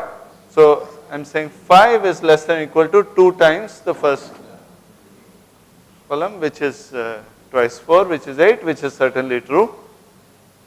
But another way of saying it is that I mean in the sum of the character table I have this also, right? So what I'm saying is that the first column sum is larger than everything else combined, or equivalently 1 is less than or equal to 4. I just subtracted 4 from both sides, right? So I'm saying that this particular column sum for any group, the first column sum will dominate every other column sum. Okay? So it's sum of all the entries of all the other entries of the character table. Somehow this does not seem to have been noticed before, and we have performed extensive checks. We have gone up to all finite groups of order 200, and this seems to be true. And mostly it's a strict inequality, and in some cases, in some cases for certain orders only we get equality. Okay, so is this statement clear? I'm just saying that the first column sum is more than everything else combined. So it was known before that the first column sum is greater than any other column sum. You pick any other column, the first column sum dominates that. But I'm saying something much stronger. You sum all the other columns and still you will not be able to get as much as the first column. Okay, so this is our conjecture, and so for abelian groups, finite abelian groups, of course,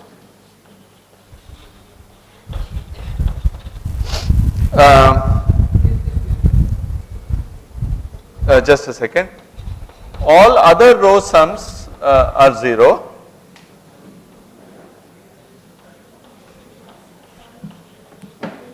So your observation that this row sum is 0 generalizes to all abelian groups. So this is an abelian group, of course.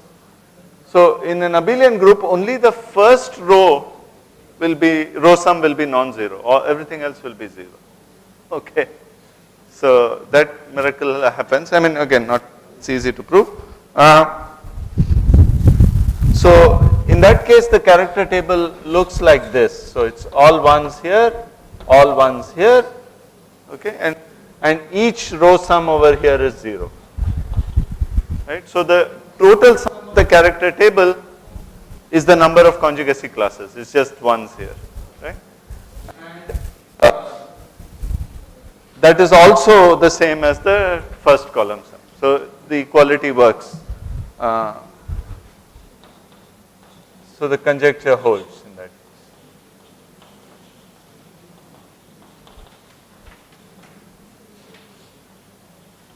Right? Yes, you had a question? Irreducible representation you have. So it is the first column, right? The number of irreducible representations. Number of irreducible representations is the number of rows. Can E Sorry? come Yes? Yes, if you sum of the first No, column. no. Number of rows is the number of irreducible representation. Number of rows is the number of irreducible. Then what you can relate to is that sum of the first column with the irreducible representation, number of. It's the sum of the degrees, right? So the dimensions, right? So this has dimension 1, this representation has dimension 1, this has 2, and this has 1. So you have 4. Yeah. So when you have the column, can you say about the relation between the irreducible representation dimension with that sum of the first column? Is that relative? I don't understand. I mean, can you repeat? I'm not following. Can you sum of the first column? Yes. Will give the degree of irreducible representation. Sum of the degrees. Yes. Sum of the degree. Yes. So you can say that the irreducible sum of the irreducible representation is it is greater than all the entries of the sum of the first column. If column is to add, what you are relative you can relate to the representation also, right? You are relating to the column. Yes. You are able to relate to the sum of the representations also. No, but each column is indexed by conjugacy classes. Yes. So when you sum a column, you're Dimension only relate to the dimension of the irreducible representation. Is that column sum also always less than the sum of the columns? maybe we can talk later. Sorry, I'm not understanding your question.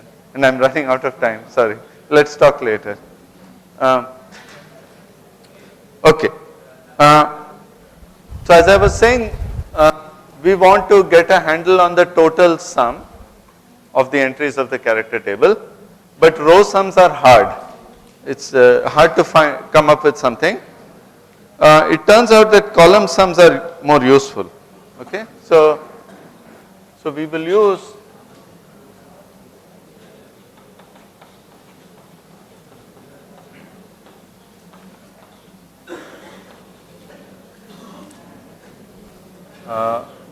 to prove our conjecture for Sn, for the symmetric group.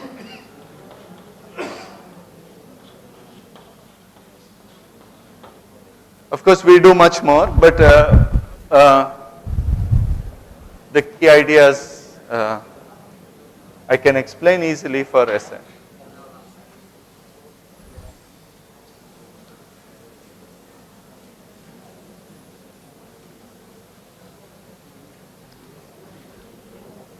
Oh, let me keep this example.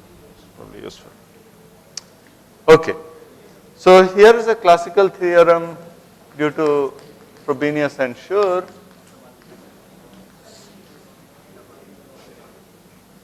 For a finite group G,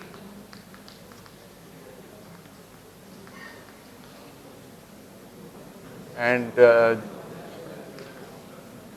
take any group element, the size of the number of elements which square to G, okay, can be written as a sum over irreducible representations.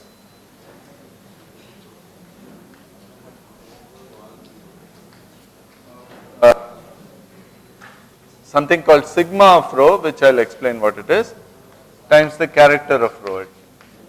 Where sigma of rho is something called the Frobenius-Schur indicator.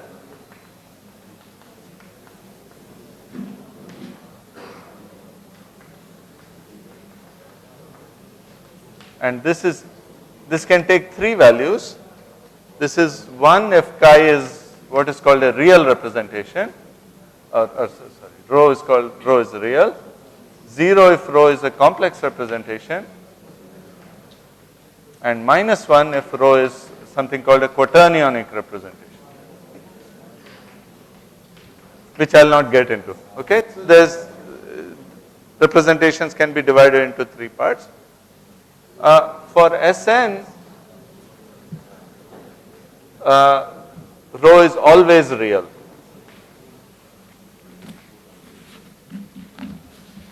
Right? So if rho is always real, chi rho is always 1. Right? So when I sum the, sigma rho is always 1. So when I sum the characters, I get the number of square roots. So this implies the column sum is corresponding to G is precisely the number of square roots of G.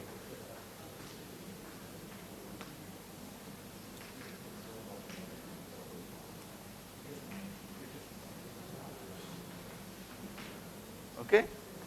So in this example, you see that this sum, so where should I write? Let me write over there.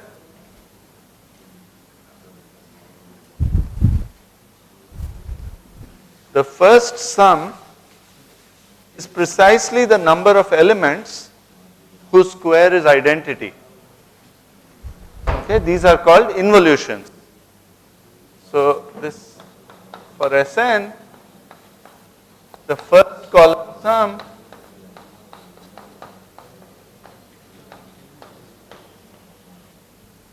is the number of involutions.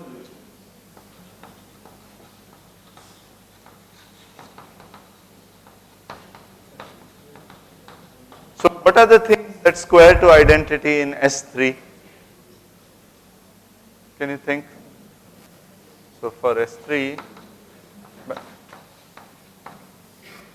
what are the elements? So identity square is of course identity. 1, 2. So identity, what else squares to identity? 1, 2. 1, 2, very good. 1, 3. 1, 3, 2, 3. 2, 3.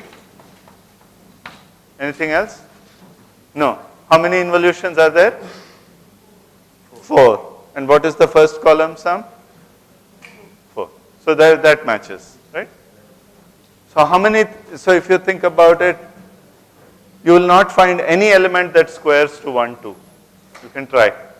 I mean, there are 6 elements, you just square them. Nothing will square to 1, 2. Okay, and you will find exactly one thing that squares to 1, 2, 3. And that's why this works. So I told you that in general column sums are integers but not necessarily non-negative. For the symmetric group, column sums are also non-negative integers, okay, because of this observation. Okay, right.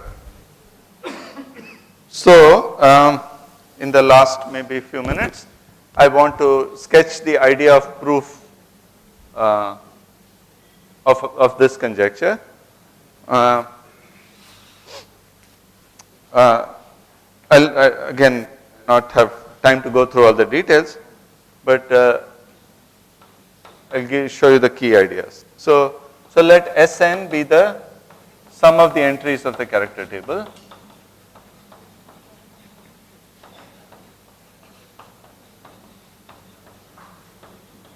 Character Sn. This is what we want to get a handle on. And I sub n be the number of involutions.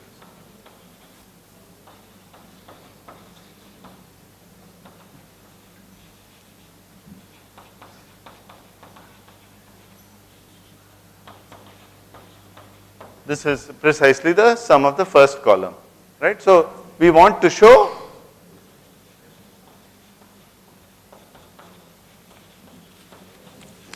Sn is less than or equal to twice I. Right? The sum of total sum should be dominated by twice the first column sum. That's what we want to show. Okay, so there are two lemmas which I want to state. Maybe I will use this board.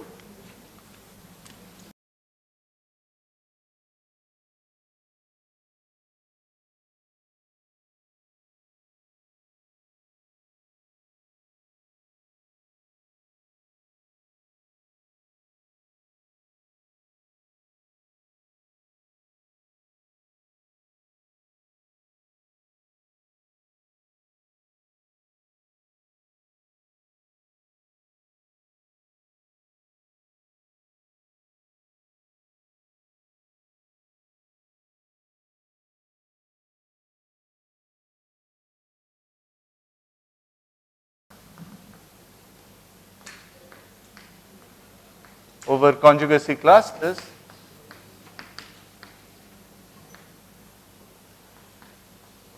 that do not contain a fixed point.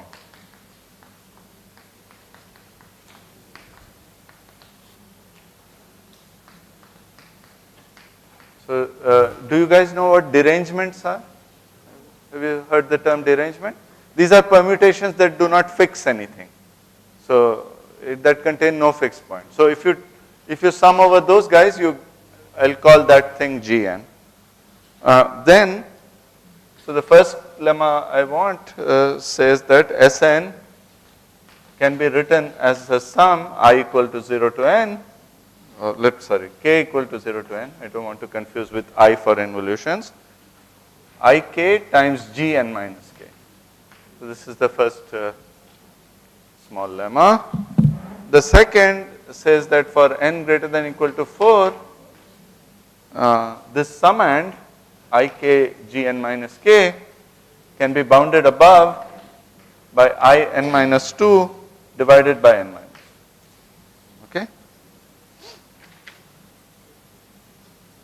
Okay. So with these two things I can prove the theorem. So this is what to show. This is the theorem. So I'll just prove this, make some concluding remarks in it. So proof of theorem. So we want to show that Sn is less than or equal to twice In, but we will show something stronger. So we will show that Sn is less than or equal to In plus In minus 1. Right? The number of involutions in Sn minus 1 is clearly less, at most the number of involutions, actually less than the number of involutions in Sn. So this thing is clearly smaller than In. So this is what we'll show. So by the lemmas,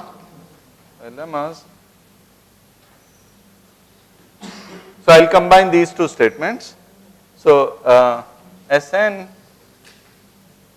is the sum k equal to 0 to n, but I'll take the last three terms aside.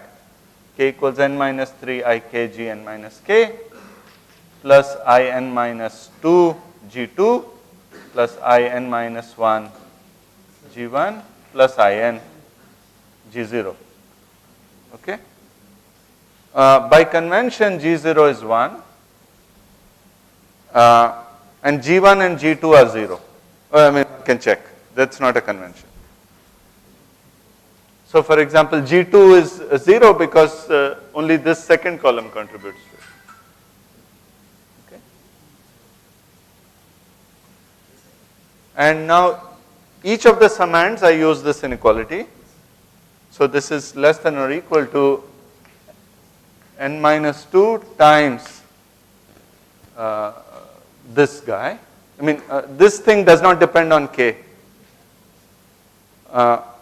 So I have n minus 2 summands. So it's n minus 2 times. Excuse me, can you please not talk on the phone?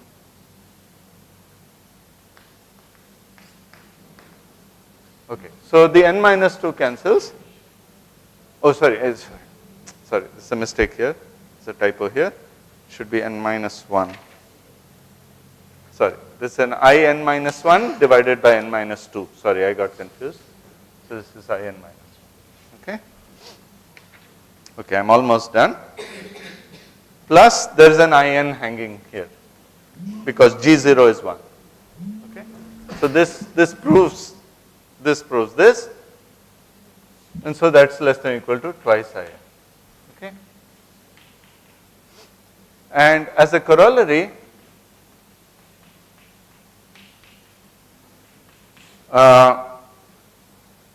since In is less than Sn is less than In plus In minus 1, I can divide by In on both sides. So 1 is less than Sn by In is less than 1 plus In minus 1 by In.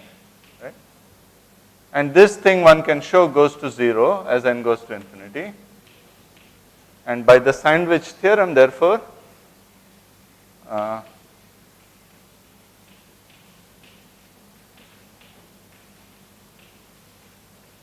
Sn, Sn has the same asymptotics as In, and this is therefore given by the following expression. So n by e to the n over 2 times e to the square root of n minus 1/4 divided by square root of 2. And I heard that you guys had some lectures on analytic number theory last week, right? So you might have heard of a famous Indian mathematician who contributed a lot to analytic number theory called Chawla, Sarvadaman Chawla. So this is by a theorem of Chawla, Herstein,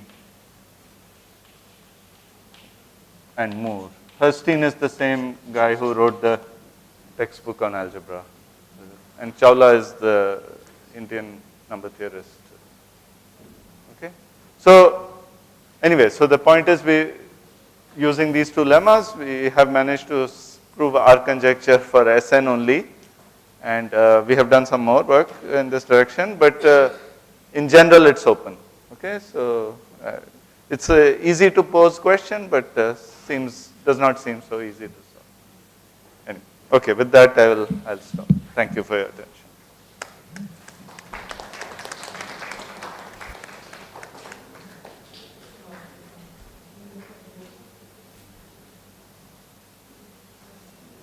Any question?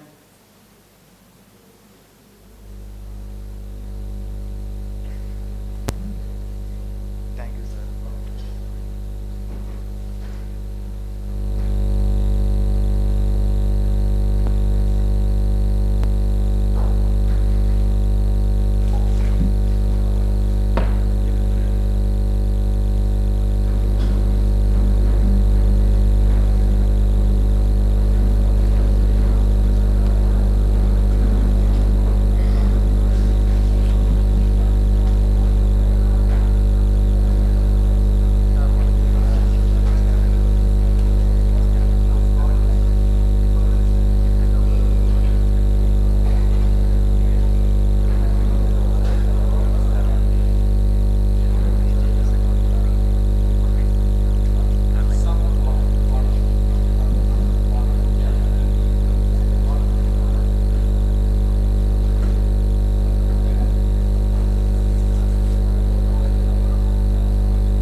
Namaste and good morning, India.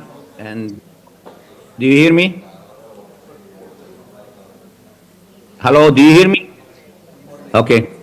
Yeah. Namaste, good morning in India, Middle East, and Europe.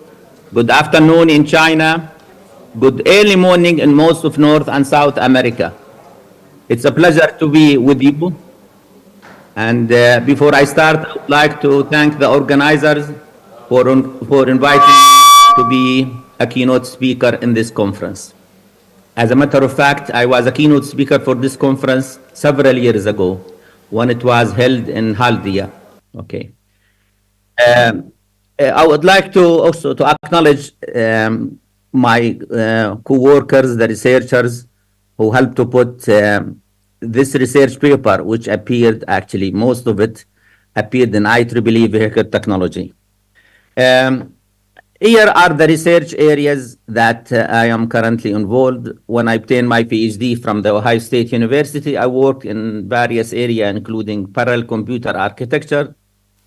Right now, I am focusing on cybersecurity, biomedical-based security, machine learning, AI, big data, data science, and wireless networks, among others.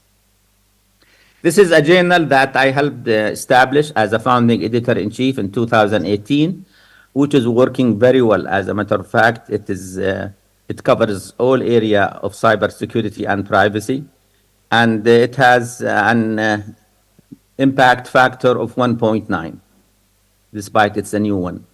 This is the journal, International Journal of Communication System, I being its editor-in-chief since 1997.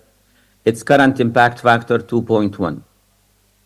And this is a book that has been published recently by Springer to honor my significant scientific contributions. It's entitled Advances in Computing, Informatics, Network, and Cybersecurity, a book honoring Professor Muhammad S. Obidat's significant scientific contribution.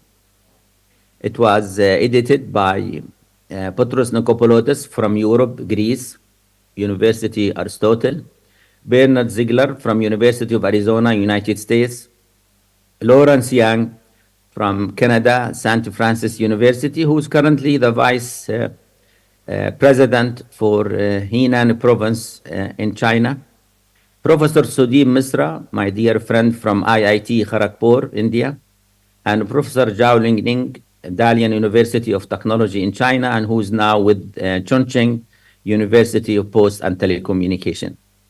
This is a book that's appearing anytime, Federated Learning for Digital Healthcare, published by Elsevier. This is another book, Handbook of Security and Privacy of AI-Enabled Healthcare System and Internet of Medical of Things, that is appearing in 2024 and published by Francis and Taylor, CRS. This is a book that's going to appear anytime by CRS Press, Francis and Taylor, Intelligent Computing on Internet of Things 2.0, Big Data, Analytic, and Blockchain Technology. This is one of the popular books in biometric-based security. It's entitled Biometric-Based Physical and Cybersecurity System by Springer. And this is another book on simulation and modeling methodologies, Springer. This is Intelligent of Things and Personalized Healthcare Systems. This is also Social Network Forensic, Cybersecurity, and Machine Learning. This is a best-selling book, Smart Cities and Homes by Elsevier, with the Professor Nikopoulos. This is a well-known textbook on the principles of wireless sensor network with my friend Professor Misra from IIT Kharagpur. This is Modeling and Simulation of Computing and Network Systems by Elsevier.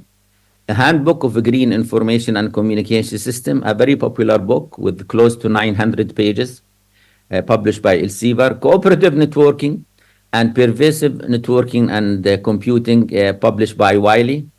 This is also a very popular book, Security of E-System and Computer Networks, published by Cambridge University Press.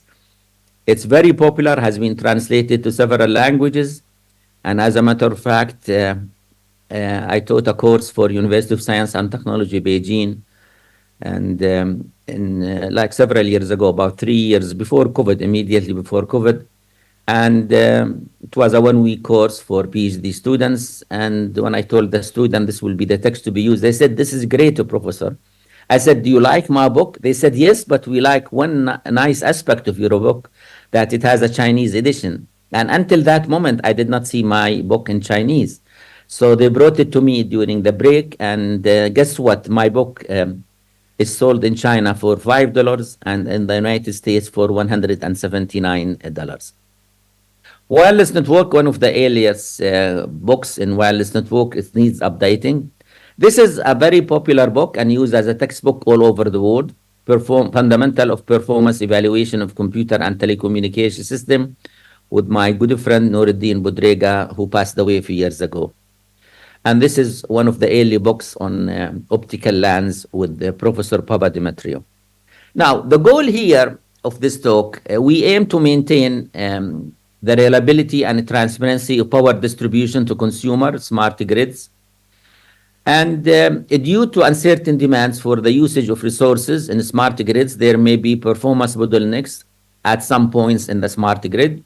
So an intelligent infrastructure support for plug-in electric vehicle, we call it from now on PEV, thus is required so that the PEV can perform energy training from the smart grid control center. So we present an intelligent energy harvesting and a traffic flow forecasting for plug-in electric vehicle in a vehicle-to-grid environment. So vehicles here are assumed to be the player of a game. So we utilize game theory such that learning components are assumed to be deployed on these vehicles having cooperation with intermediate relay nodes. The payoff value, we call it from now on PV, is given to the player using the link equality and the mobility pattern. The scheme is evaluated here using the probability of data delivery, delay incurred, operational cost, and energy gap performance metrics. These are the performance metrics that we assess and evaluate our scheme used. The result, as we'll show you later, confirm the effectiveness of our scheme. A smart grid consists of various components at different places, such as home area network, building area networks, neighborhood area networks, wide area networks, you name it. So the smart grid is attractive choice for charging, discharging of PEVs, smart gadgets, and various household appliances in the era of Internet of Things. So there exists a bidirectional flow of information and power in this type of environment. The devices access power provided by the smart grid, and the smart grid monitors the control and electricity use. To meet demand side management with respect to available resources, effective strategies were suggested both at the user end and utility level in such proposals. So the use of PEV, plug-in electric vehicle, recently achieved new heights because of their applicability in the creation of the next generation of pollution-free environment. So due to unmanaged movement of plug-in electric vehicles on roads, sometimes there may be a congestion at charging point in the network. Actually, a few years ago, we were driving in the West Coast in California to San Diego. And in the way, you know, I was a guest there and to give a keynote speech. And my host has electric vehicle, a Mercedes SUV. He went to charge his car, and we had to wait about 2 hours until we get our turn. So we still need a charging station, especially when there is a holiday like Thanksgiving or Christmas or New Year, etc. So there is a requirement of efficient technique for intelligent energy harvesting in which energy can be sold or purchased by the plug-in electric vehicle from the control center in the smart grid. PEV access various resources from the grid during their mobility in different geographical regions. So as these vehicles have high velocity with varying density, the selection of relay nodes for route establishment is one of the major constraints. So there is a requirement of cooperation from the relay nodes to provide support to all intermediate nodes in making decisions. At each of the intermediate cross-section in the network, the traffic flow estimation can be done so that future forecasting can be made without the amount of the traffic flow from the relay nodes. So in this direction, some efforts were made. In these proposals, the authors used the current speed of the vehicle from a point in the network to estimate the future mobility of vehicle using Taguchi, and neural network schemes. The performance of such proposals we're evaluating using different performance metrics, and we tested the performance of our scheme using real-time data collected by the sensor nodes deployed alongside the roads. As vehicles movement leads to constant topological changes, it's a dynamic process, cooperation from the relay nodes benefits the nodes in making the decision about the relay node this selection. Relay nodes act as the service provider from which all other nodes buy the available resources to maximize their utility function. For a successful execution of policies for successful transmission, each intermediate node may buy resources from the relay nodes such as available bandwidth, the number of channels, and storage space. Our contribution can be summarized by the following. The traffic flow estimation is done by an intelligent naive Bayes classifier. The input of these of the classifier are the pay of value, we call it PV, of the player in the game. Using these parameters, a prediction about the movement of vehicle is computed and predicted. Also, we present a new scheme based on the Bayesian coalition power distribution game. We call it from now on BCPDG. You will see that term in the graph to come, for intelligent energy harvesting of plug-in electric vehicle, and a conditional probability-based dynamic price update policy for uncertain demand from PEV is designed, which is executed by the player in the game. Of course, here we utilize learning automata, and learning automata perform, it's plural of learning automaton, perform a finite set of actions such as the generation of demands and dynamic price update conditionally.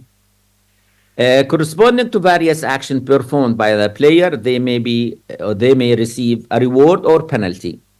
During the process, they also update their action probability to reflect the situation.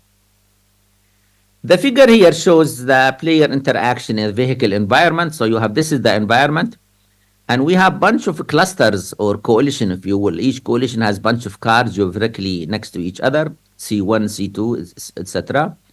And we have here the environment itself. We have reinforcement depending on the data fed, and we have the naive classifier. So the environment provides feedback for each action taken by the object deployed in the vehicle. The environment provides the feedback in the form of reinforcement signal, as I showed you earlier, the reinforcement signal which comes there. That is fed to the naive Bayes classifier block based on the selection of the next relay node in the roadside unit. The relay node may be a vehicle or the nearest roadside unit. The roadside unit is a wireless facility to guide the vehicle on the road, depending on availability. So different checkpoints, X, Y, Z, are taken for measuring the traffic flow between these points. These are checkpoints here. This is point Z, point X, point Y, for example. The variation in velocity delta V and density delta D are estimated along the checkpoints in the areas. We talked about the checkpoints here, there, point Z, X, Y, etc. At the same time, strategies selected from the strategy S and actions selected from the action set A are also considered as input to the naive classifier.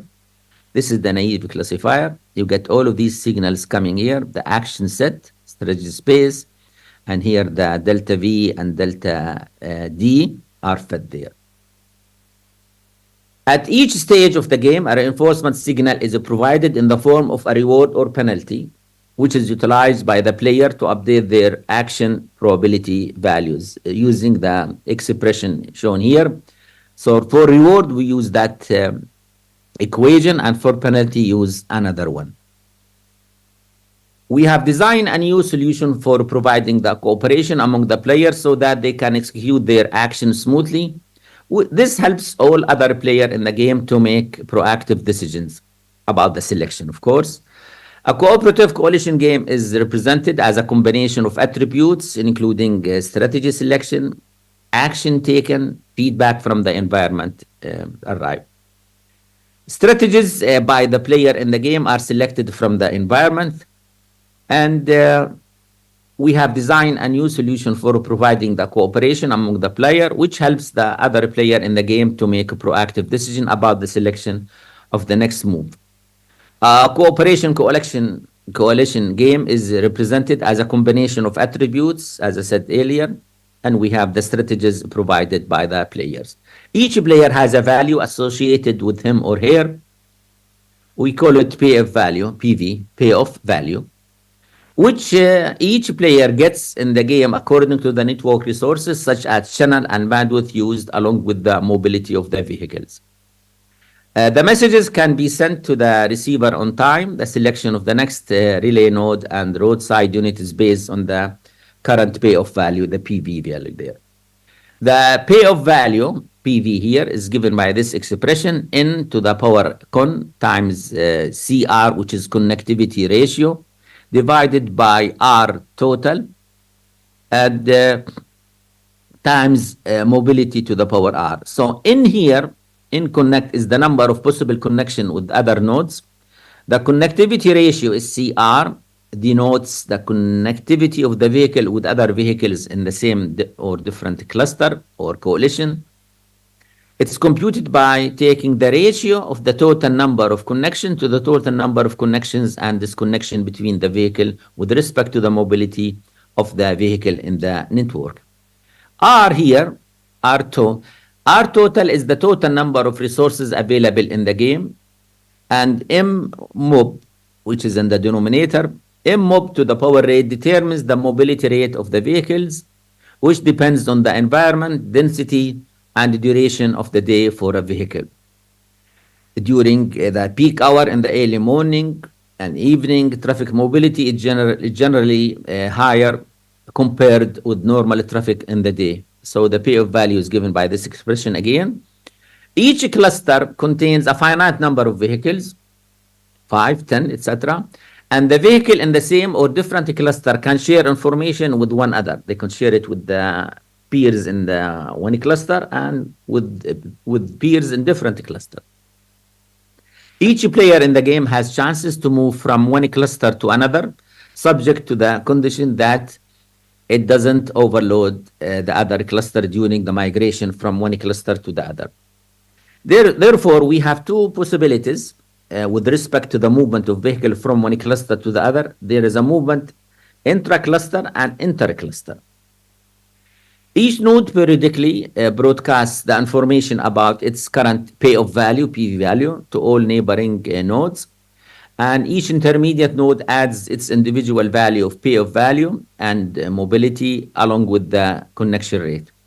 The node that has the highest payoff value is selected, and we saw that the expression for payoff value, how it's calculated or computed, is selected as one of the leaders and acts as the relay node for all other nodes to send information to the RSU, which is the roadside units.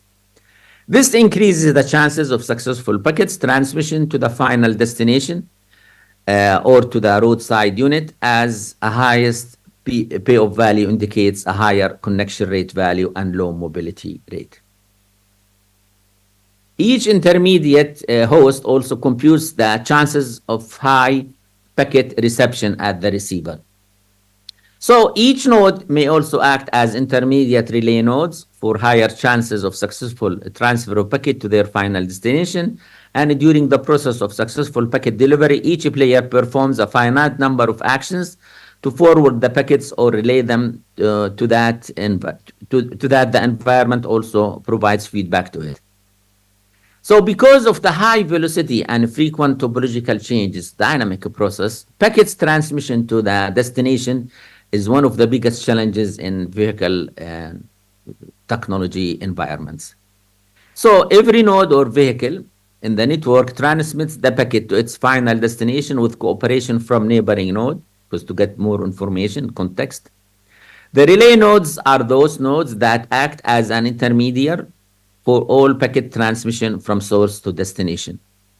As the relay nodes are also selected from one of the nodes that may have high mobility during any instant of time, there are high probability or chances of packet loss there. That means the selection of the relay nodes with respect to the mobility of the node is also one of the core issues that requires a specialized approach in this context or environment. Relay nodes can be one of nodes in the network, as I said. The player that has the maximum payoff value, PV, is redundant to be the relay node in the proposed scheme. As PF value changes according to the number of reward and penalties a player gets the game, the relay nodes are selected based on the current PF value. Based on the PV value, the relay nodes are selected to transfer the information received from their neighboring nodes. That means by using naive Bayes classifier, the relay nodes are selected for the classification of traffic patterns across different points. This figure shows you the resource access scenario from a cloud plug-in electric vehicle. This is the gateway, and here a bunch of the clusters or coalition, and these are roadside units, and this is the gateway. So as represented here, vehicles may be in one of the coalition based on the payoff value, which is defined earlier. And figure 3 show how the demand are generated from various appliances in the network. This is generalized smart home. Actually, we just have a farm, and in the chalet, we made it a smart home. So we have solar energy, we have Bluetooth connection, Wi-Fi, every devices. So this is wind energy, for example, solar panels, all of these, any typical smart home there. And this is smart grid control, and this is plug-in electric values, plug-in electric vehicles. These are the player. So you have these electric cars, SUVs, for example, and they can be connected to be charged. This is generalized smart home scenario here.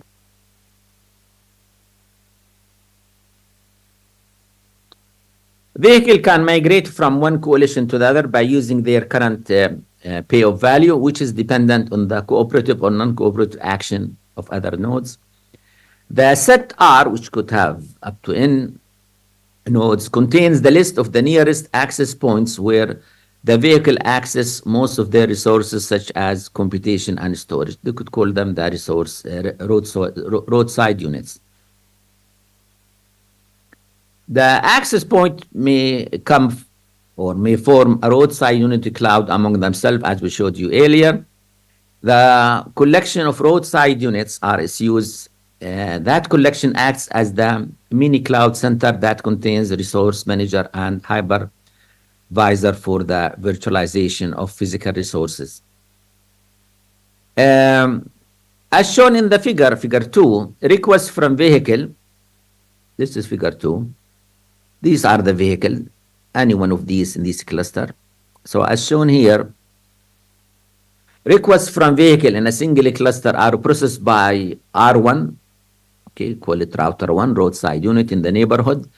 Vehicles are placed in the cluster based on the future mobility of the node in a unit inter.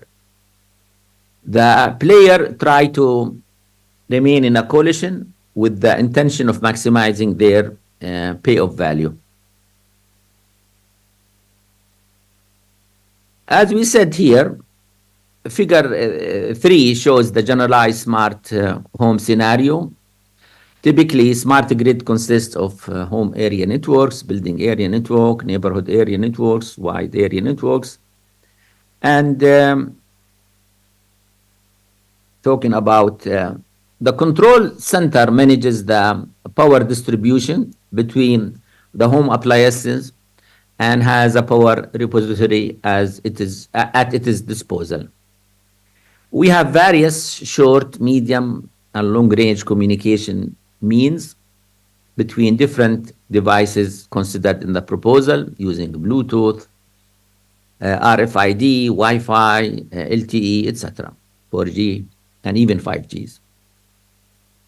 The power can be generated from different conventional and non-conventional sources. As there are large number of plug-in electric vehicle in a smart grid, a unified policy can be applied to maintain quality of service for various application at different levels. So a unified policy that has an optimized usage of energy management for various appliances in a smart grid can be implemented either in a centralized or distributed fashion. So these microgrid can be deployed at various regional levels to facilitate the control center. Figure 4 here, it shows you the information exchange and decision making structure. We have a control center that is the first building block. And we have data exchange there between the control center and the exchange. And we have a decision layer, if you will, an exchange layer.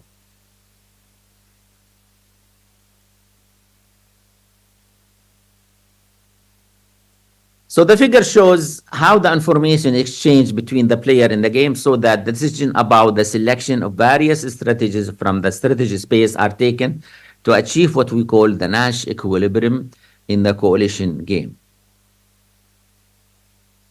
As the PEV or PEVs are assumed as the player in the game, requests for charging or discharging are raised from this player in the coalition game.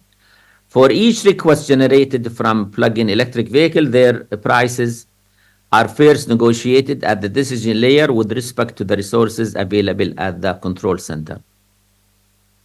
Each player at the decision layer picks one of the strategies for price selection at random in the initial stage.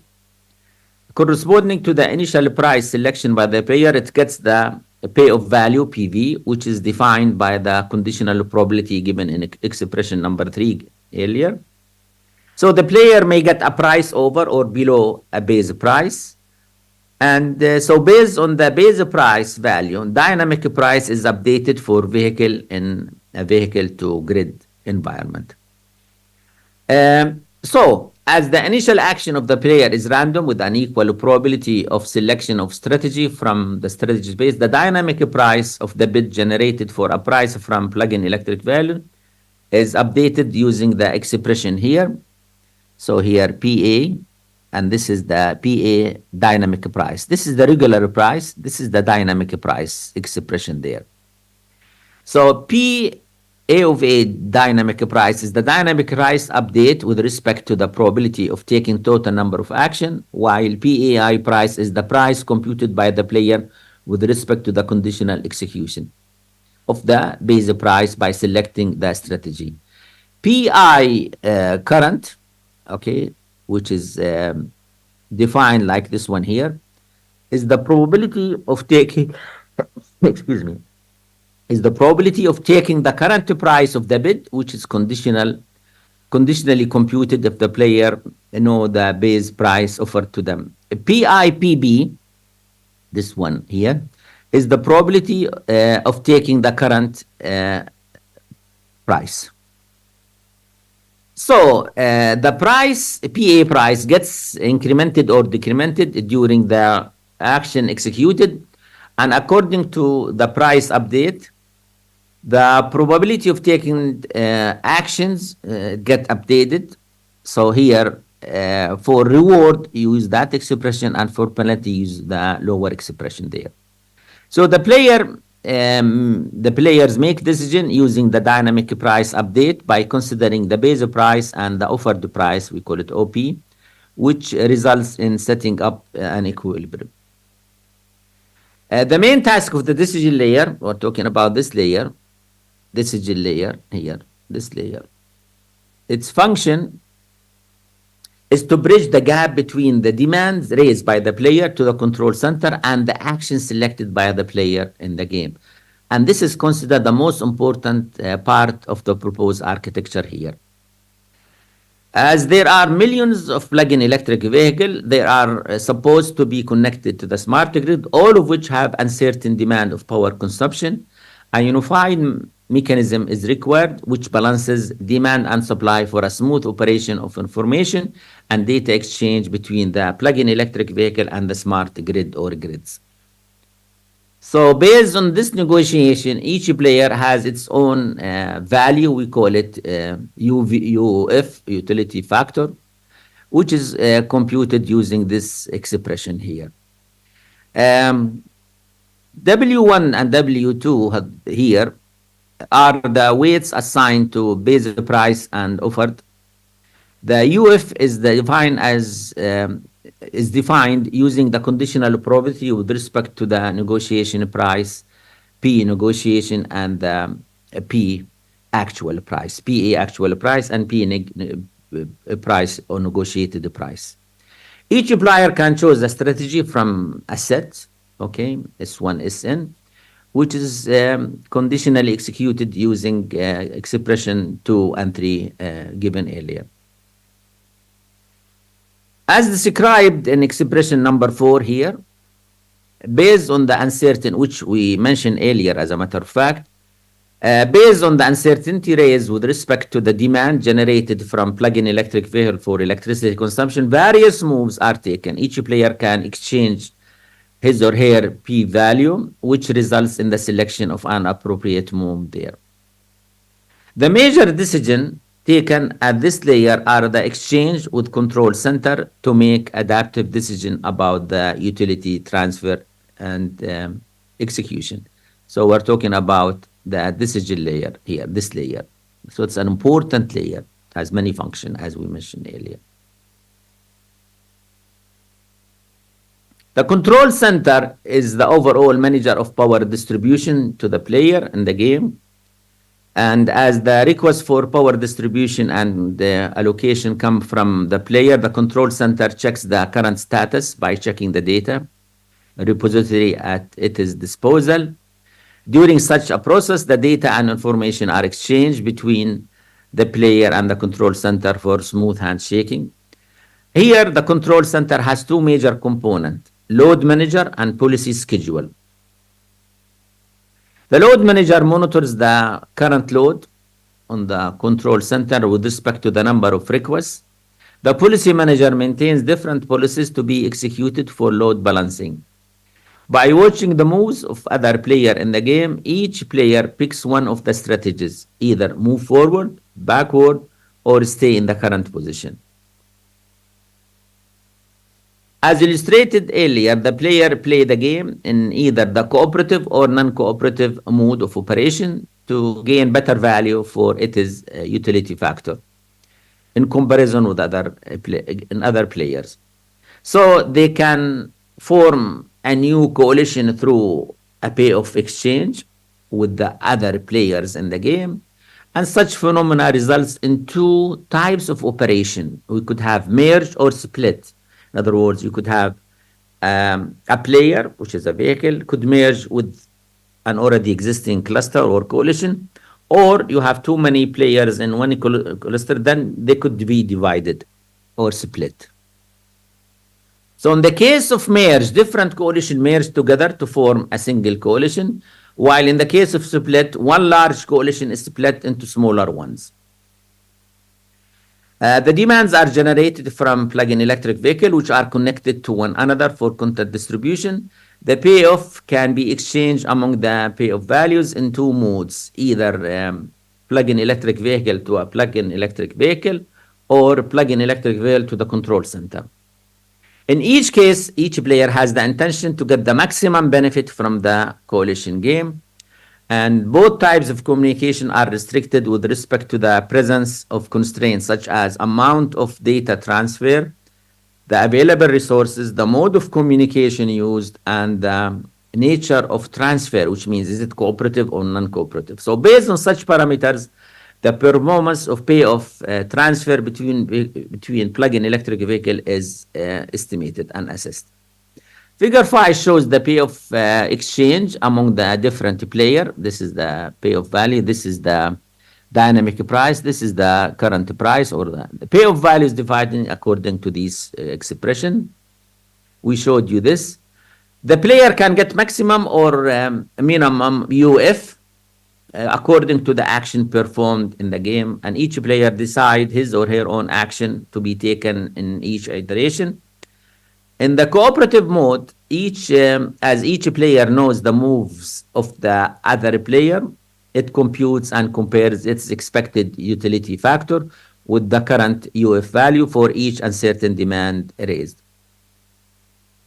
To maximize their payoff, the player adjusts their strategies at each iteration, which may result in an increase or decrease in their payoff values.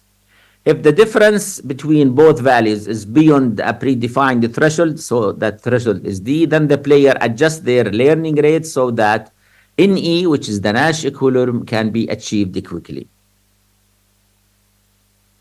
Although in the current proposal we address the issue of energy harvesting with respect to traffic flow, there are still some issues that are not explored. One of them is the intermittency of renewable energy sources. This has not been considered in our proposal, which is important and we need to address in the next work. Traffic flow forecasting is also influenced with respect to variable pricing policy at the nearest substation. This issue is not explored in our proposal, and the issue of self-sustainability with respect to available renewable energy sources is also not explored. The path selected by plug-in electric vehicle for charging and discharging needs also influences the overall cost with respect to the energy management. In the proposal, we selected the shortest path that helps the plug-in electric vehicle to make decision about charging and discharging. So here, a battery modeling of the plug-in electric vehicle with respect to current state of charge and type of batteries used plays a crucial role in optimizing the cost of charging and discharging.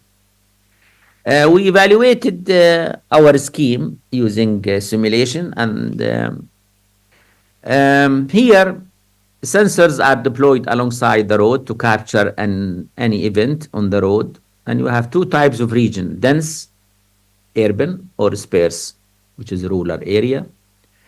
Vehicle speed are varied between 20 to 100 kilometers per hour with a varying inter-arrival distance between vehicle 5 to 10 meters.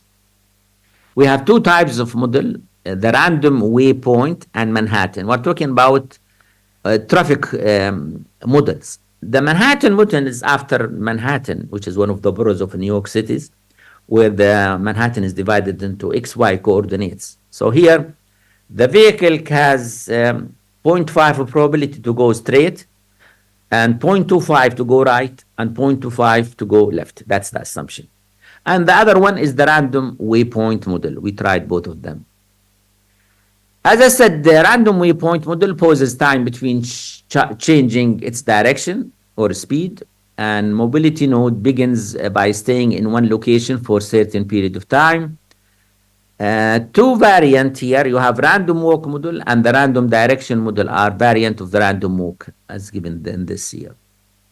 As I said, the Manhattan mobility is urban type model for vehicle and ad hoc van. It uses grid because of the analogous to Manhattan streets and avenues, XY. It works optimally where streets are in an organized manner. As I said earlier, the probability of going straight is 0.5 and taking left 0.5 and taking right 0.25 again. 0.25 for taking left and 0.25 for taking right, while 0.5 to go straight, which makes sense. Since vehicles are assumed to be the intelligent machine with decision-making capabilities, each of them learns with a constant learning rate, psi 0 and 1. To make adaptive decision with respect to route, selection and optimization need to be done. So we have a beacon interval, 1 to 3 seconds is selected to share information between vehicle. And we use a simulation of urban traffic mobility to generate the traces with respect to the mobility of the vehicle. And this is available here in this reference.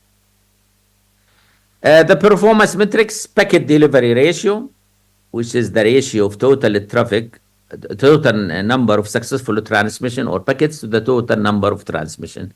Delay incurred, the total delay incurred for transmission of packet to their destination. Energy cost is defined as the total cost of energy consumption by various plug-in electric vehicle. Operational delay is measured by computing the time taken in charging, discharging of plug-in electric vehicle from smart grid. The energy gap is defined as the energy deficit between demand and supply. We call it energy gap. So these are the performance metrics we consider. So the value of these metrics are computed by varying the beacon interval with the traffic flow and density. which means the number of plug-in electric vehicle per kilometer. The proposed scheme is iterated for different time duration, and the average value of first 15 iteration is taken. The iterations are taken by varying the values of the parameter. Figure 6 shows you the packet delivery rate versus a number of relay nodes. And our scheme is, we consider it the black one here. So we have higher packet delivery rate compared with when we don't use PCPDG. I remind you earlier that we need to use that term. Okay. Delay incurred, again, our scheme has lower delay, which is the black curve here, as compared to not using PCBDG.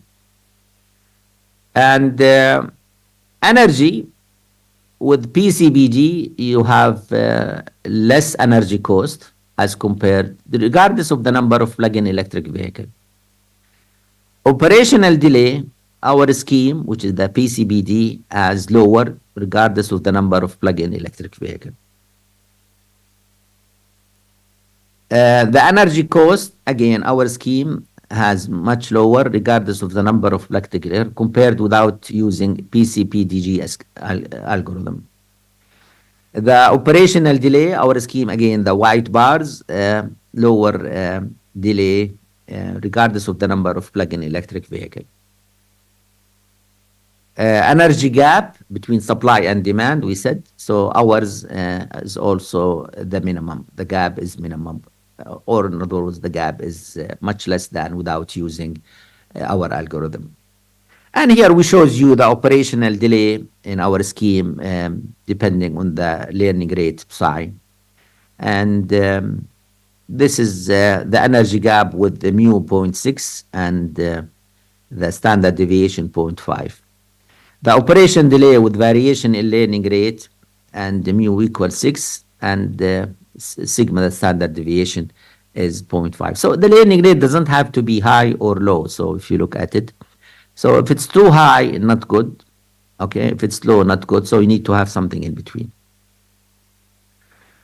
Learning automata and Bayesian coalition game are used in the proposed scheme in which player trade the extra energy, which creates a balance between generation and consumption. So the gap should be minimum. The consumption of energy from the control center is always monitored using well-defined strategy with load balance.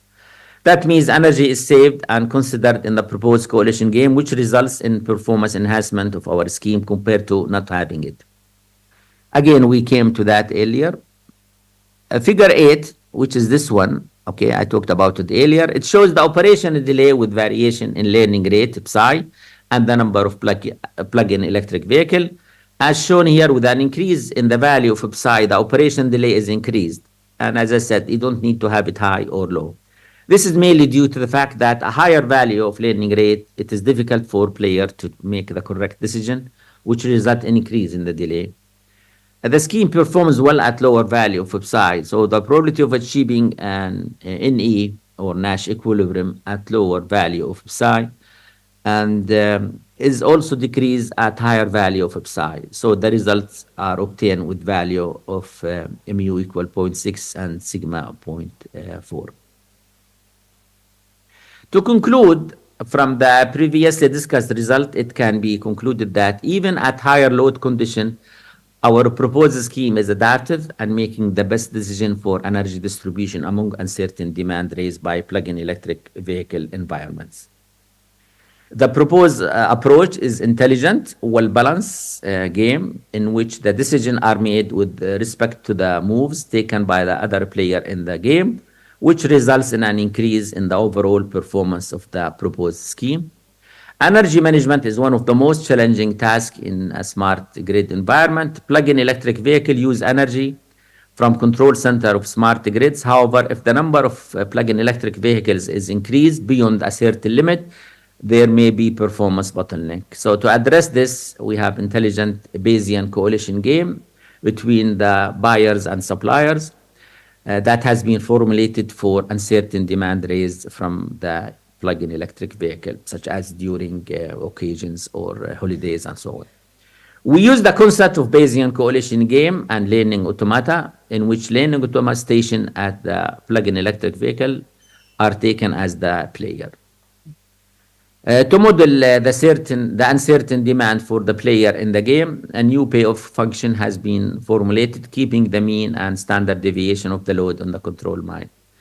Players select action using conditional probability, and we have a naive Bayes classifier that has been used to classify the traffic pattern and select relay nodes placement, depending on the criteria. A unique payoff function is designed based on the mobility pattern and link equality. The scheme is evaluating using the performance metrics that are energy cost, energy gap, and operational delay. The obtained results show that the proposed solution is better as compared to the case where it's not applied. We have planned to implement the proposed scheme for service discovery and energy management in a vehicle cloud environment. We would explore the security features of the proposed coalition game for traffic forecasting and use machine learning schemes. Thank you, and I will be ready to answer a question. Thank you. Are there any questions?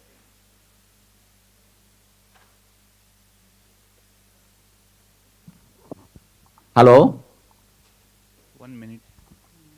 Do you have a questions? Can you hear me? Audience, do you have any question, please? Hello? Hello. Are you Yeah, hearing, thank sir? you. I want to make sure somebody hears me. Thank you. Thank you.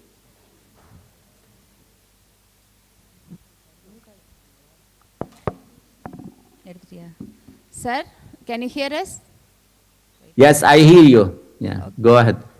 Sir, your session was very nice and we come to understand so many things regarding how to do gaming with this concept.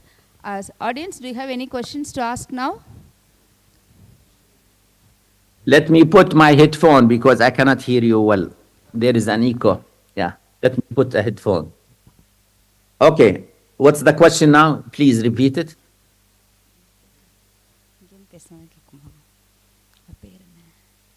I did not hear the question because there was an echo. Can you repeat your question? Hello? No, sir, no questions from the Oh. audience, sir. Oh, I thought there is a question. Yeah, okay. Okay. Thank you, sir. Thank you so much for your nice session. Thank you. Thank you. Thank you. Thank you. Thank you. Thanks.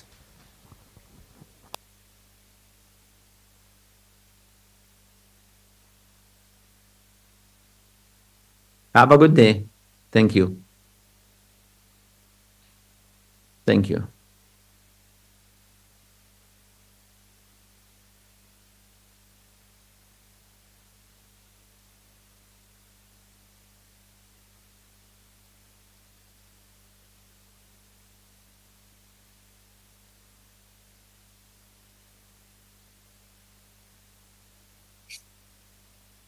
So I could leave Jaya, okay? So there is another thing now, right?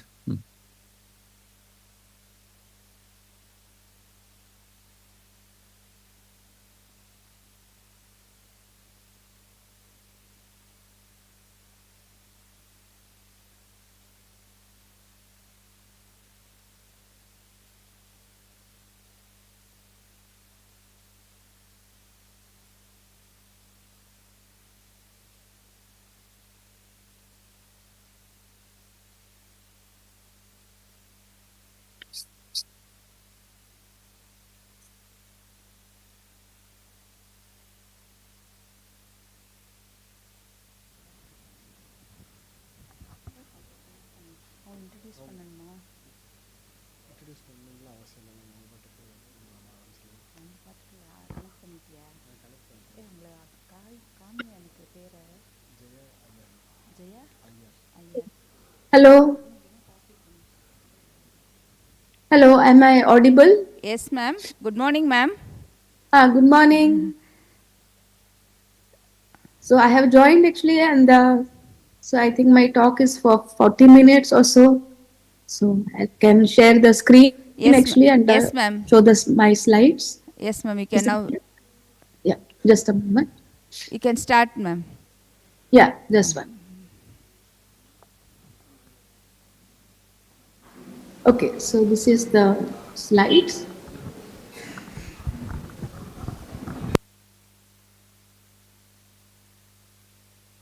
Okay, I made it full screen.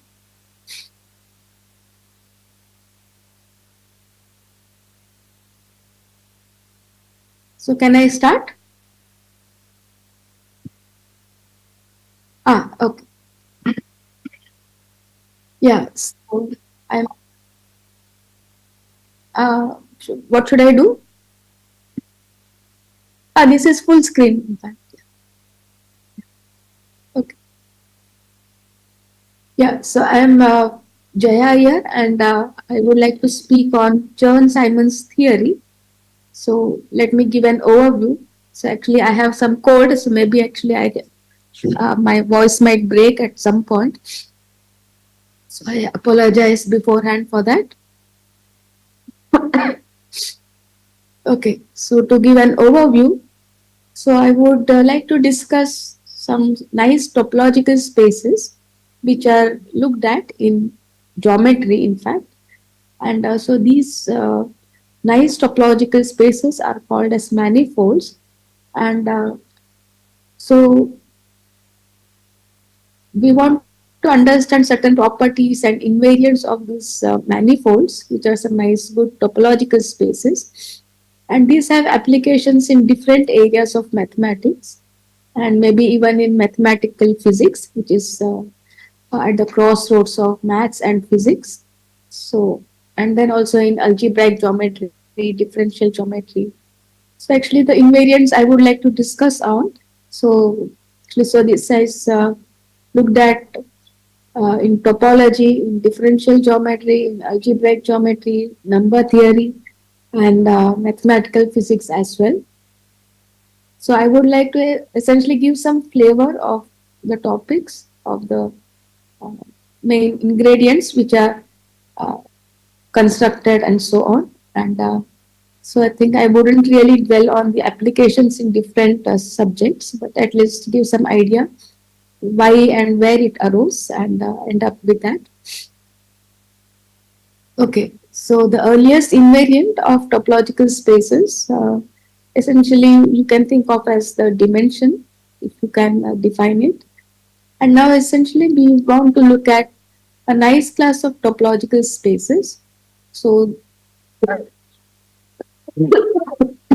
the nice class of topological spaces we consider are the finite cell complexes. So I just want to say that when you start studying topological spaces, like at least in your college days and so on, so one is looking at the Euclidean spaces, and so the Euclidean spaces are the real line, the two-dimensional real space, three-dimensional uh, real dimensional space, and you can generalize that to n-dimensional real space. So these are the nice Euclidean spaces one starts looking at. And once we start looking at these spaces, so one is looking at what we do is broadly called as the Euclidean geometry. So we are looking at some objects on this Euclidean spaces, like for example lines, planes, or something like that in Euclidean geometry, like in these Euclidean spaces. And then we are carrying out several geometric constructions inside the Euclidean spaces. And the geometric constructions we broadly call as Euclidean geometry. But now essentially once we carry out certain constructions in Euclidean spaces, so what is it that helps us to carry forward all the constructions? So the first thing is the distance function which exists on Euclidean spaces. Like you have distance function, or also more formally it is called as a metric function. So you have 2 points in the Euclidean space. So there is a nice formula which tells us how to calculate the distance between 2 points. And so this is with respect to the corresponding coordinates which you can associate to points on Euclidean spaces. So you see that the coordinates of your points on these spaces, so this is very important.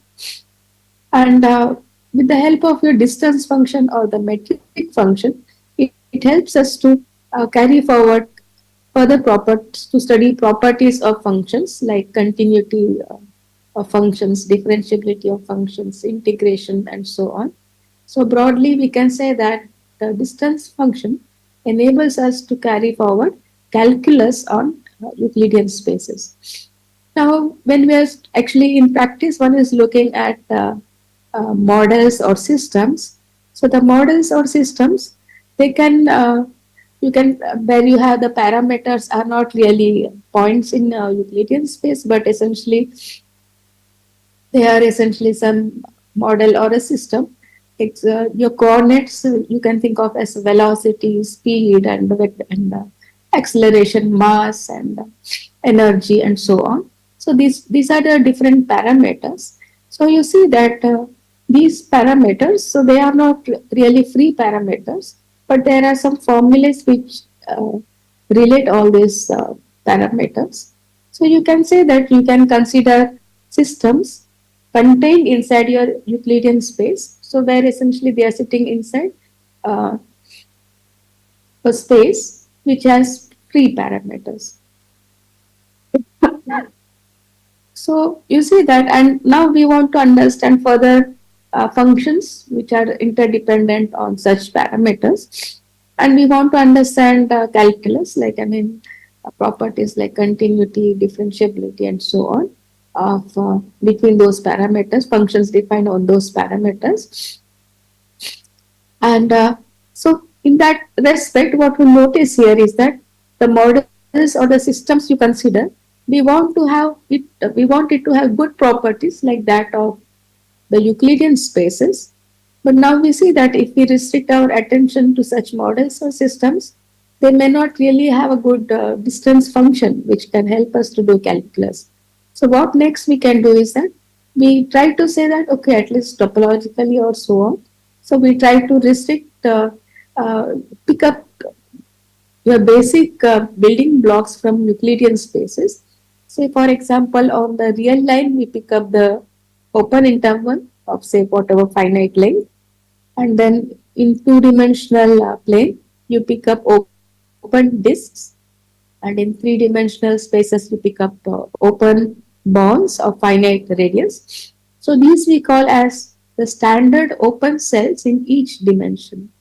So now you see that when you discuss differentiability or continuity of functions and so on, so what we are essentially talking about are small neighborhoods of points, right? And then that so a system of small neighborhoods of points enables us to discuss all these properties and helping us to discuss properties and so on. So now, so it would suffice that you suppose you are just going to look at a different system or a model like that. You try to uh, construct it so that the building blocks of such a system or a model looks like a disjoint union of finite disjoint union of open cells coming, where the open cells are essentially identified with your standard open balls in Euclidean spaces. So these are the building blocks we can think of as your which constitute your model or system here. So now at least we can that is what we call as a finite cell complex. So basically, a finite cell complex will be thought of as made up of open cells in different dimensions. So for in dimension 0, a finite cell complex consists of only a single point. In dimension, so dimension 1 open cell will be an open interval and so on.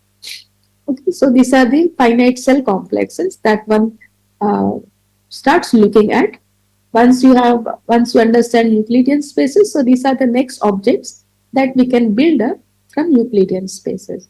So at least in topology or in geometry, all those systems or models that one is looking at, so they can essentially be uh, sort of modeled into a finite cell complex. So you can essentially reduce your system or model to a finite cell complex.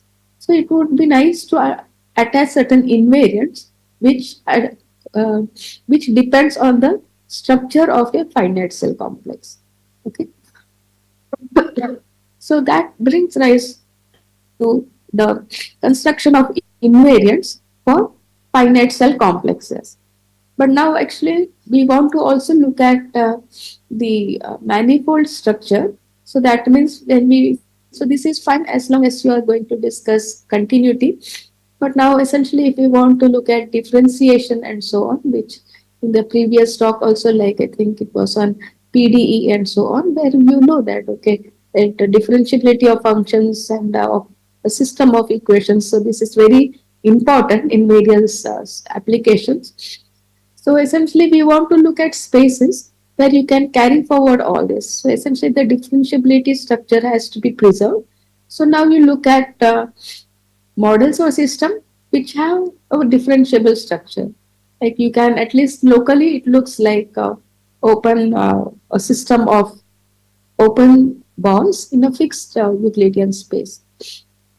So once you can model your system according to such a system of neighborhoods, so then that system is called as a manifold.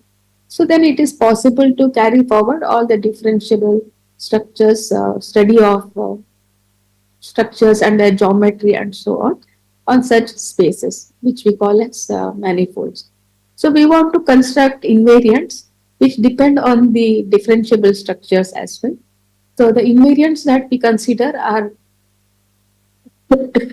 the characteristic classes, so which are attached to vector bundles and then corresponding to connections and flat connections and variation of flat connections. So these we call as primary, secondary, tertiary classes.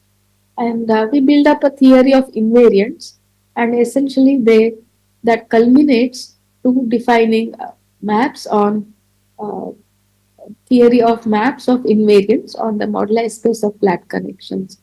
And I would end up with some questions on the rationality of the topological invariants. Okay, so that's an overview. So I have one message. Slides are not changing. Yeah, I haven't changed the slides as yet, so I'll do it now. Yeah. Yeah, so that was just an overview. So just to discuss what all these uh, slides would explain. Okay, so the Euler characteristic class. So this is in the early 20th century. Uh, the notion of fiber bundles or fiber spaces and their generalizations appeared in the study of topological spaces with additional structures. So why do we want to look at fiber spaces and local product structures? Now, when we started in calculus, started looking at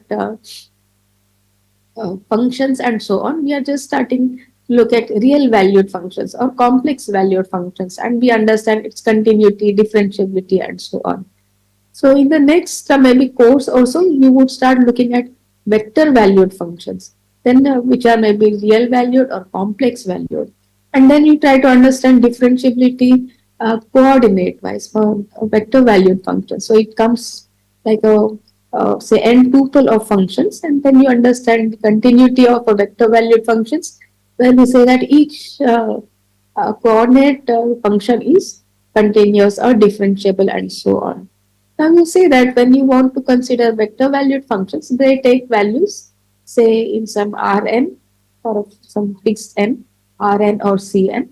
And as I said that we don't really want to look at functions defined on the whole Euclidean spaces, because as I mentioned earlier that the spaces that you are going to look at are far from the Euclidean spaces, but essentially some models or systems which you can think of as something a subspace of Euclidean spaces.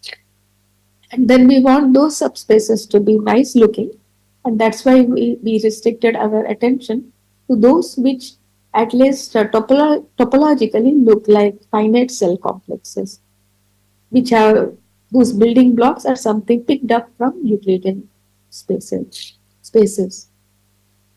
So you are going to look at vector valued functions. So these vector valued functions are now taking values in Rn or Cn. So you can essentially say that you start with looking at uh, your spaces, say consisting of open neighborhoods around a point.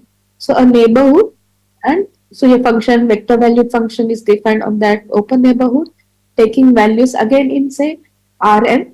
So essentially you can say it takes values in but say neighborhood cross Rn, right? Something like U mapping to U cross Rn. So because at least the first coordinate would keep track of the system of neighborhoods. So in the domain and codomain of vector valued functions, so like you keep track of the underlying manifold structure that you are looking at. So now if your system of neighborhoods varies, so then the target spaces that also moves because you are now actually not just taking the target space to be Rn of your vector valued functions, but something like U cross Rn. So if U varies over on your domain space, so then the target space U cross Rn also moves actually. That also keeps varying. So that is actually a fiber space, or you can say a product structure. So that's what I mean by local product structure. So that means below on the space, on the system or the model, you have system of neighborhoods, and I'm considering vector valued functions, and then the target space also you can consider the system of neighborhoods cross Rn or Cn. So that also varies. So that is a local product structure. So in other words, mathematicians like to call such a system where your the target space, which is also consisting of local neighborhoods cross Rn, as a vector bundle or maybe fiber bundles, whatever you like to call it. So now corresponding to such a system of, uh, of a vector bundle or a local product structure spaces, you associate certain invariants. So the earliest invariants were the characteristic classes which measure deviation of a local product structure from a product structure. So these are closely related to curvature in differential geometry. And as I mentioned, a finite cell complex looks like a finite disjoint union of open cells of different of varying dimensions. For instance, you can consider a circle. So circle, if you just remove a single point, so then what remains is essentially an open interval because we can flatten that open arc on a real line and what you get is a finite open interval. So that is a finite cell complex. So your circle has the structure of a finite cell complex. And now essentially if you look at a sphere, again suppose you remove a single point and then you flatten it on a plane. So then what you get is an open disk. So it's an disjoint union of an open disk and a single curve. So you can see that circle, sphere, or a torus, in other words, you can call it as a donut. So all of them, one can realize them as finite cell complexes. As I said, that we want to attach invariants to such objects or such finite cell complexes. So the earliest invariant was the Euler characteristic class, which is written as the alternating sum of cells in each dimension. So you just pick up the number alpha r, which is the number of r dimensional cells. So for example, if you consider a two-dimensional polyhedron, so which consists of vertices. So vertices are going to be zero-dimensional cells, and then E, which is the number of edges, and F to be the number of faces. Then you can write the Euler characteristic to be the alternating sum of all these numbers, and that gives a number, and which is a integer, which can be positive or negative, depending on these numbers, and so this is the Euler characteristic number which one attaches to such a polyhedron, two-dimensional. Two-dimensional because we are just restricting our attention to cells in dimension at most two, because faces are two-dimensional, edges are one-dimensional, and points are zero-dimensional. So Whitney explored this notion further for smooth manifolds and realized the Euler characteristic number uh, as the number of zeros counted with multiplicity of a smooth vector field. So this is something a very differential geometric approach to understand the Euler characteristic number. So as I said that when you want to understand or functions on spaces, so you, as I said that we can just with the help of topology we can understand the continuity of functions. Now to understand the differentiability of functions and all, you need a system of neighborhoods like which are something like nice, like something like an Rn or Cn. That means you need a manifold structure there. So once you prescribe a manifold structure on a finite cell complex, for instance, and so then you attach invariants which depend on the manifold structures. So the invariants are basically going to be, in some sense, what we call as vector fields. So those are something derived from the manifold structure on finite cell complexes. And with the help of vector fields, so that means where you are prescribing tangent direction at each point. So those are called as vector fields. And now you pick up such vector valued functions on manifolds and you look at the common zeros of all those, say finite number of independent vector fields, and they would prescribe, that would define a closed subspace of a manifold, and that corresponds to certain classes in the cohomology groups, say with Z mod 2 coefficients, and those are called as the Stiefel-Whitney classes. And the Euler characteristic number, which we just saw previously, which only uses the finite cell complex structure, that can also be obtained via integration of the top differential of given by vector fields. So this is, so your Euler characteristic number can also be obtained via the differentiable structure of your manifold. So that is what I mean here by the last sentence, that the Euler characteristic number, it essentially encodes topological data and is determined by smooth structure. So on the same topological space, you can have infinitely many differentiable structures. So your Euler characteristic number, it is defined corresponding in the setup according to the differentiable structures. But even if you vary the differentiable structures, whatever it is, this is a integer which remains the same. So that means that's what I meant by saying that it essentially encodes depends on the topological data and not really on the smooth structure that you put on that cell complex. So this was something classical. So this came about, I don't know, a few centuries ago, and where much of this formalism was not there. So I think more formalism in mathematics and geometry occurred somewhere in the last century, the 20th century. And so Whitney, he considered this idea further and considered vector bundles on topological spaces and more generally looked at universal vector bundles. So Whitney thought that why just restrict our attention to vector fields. So vector fields are saying that, okay, you have a cell complex or a manifold. So for each point you're associating a tangent direction.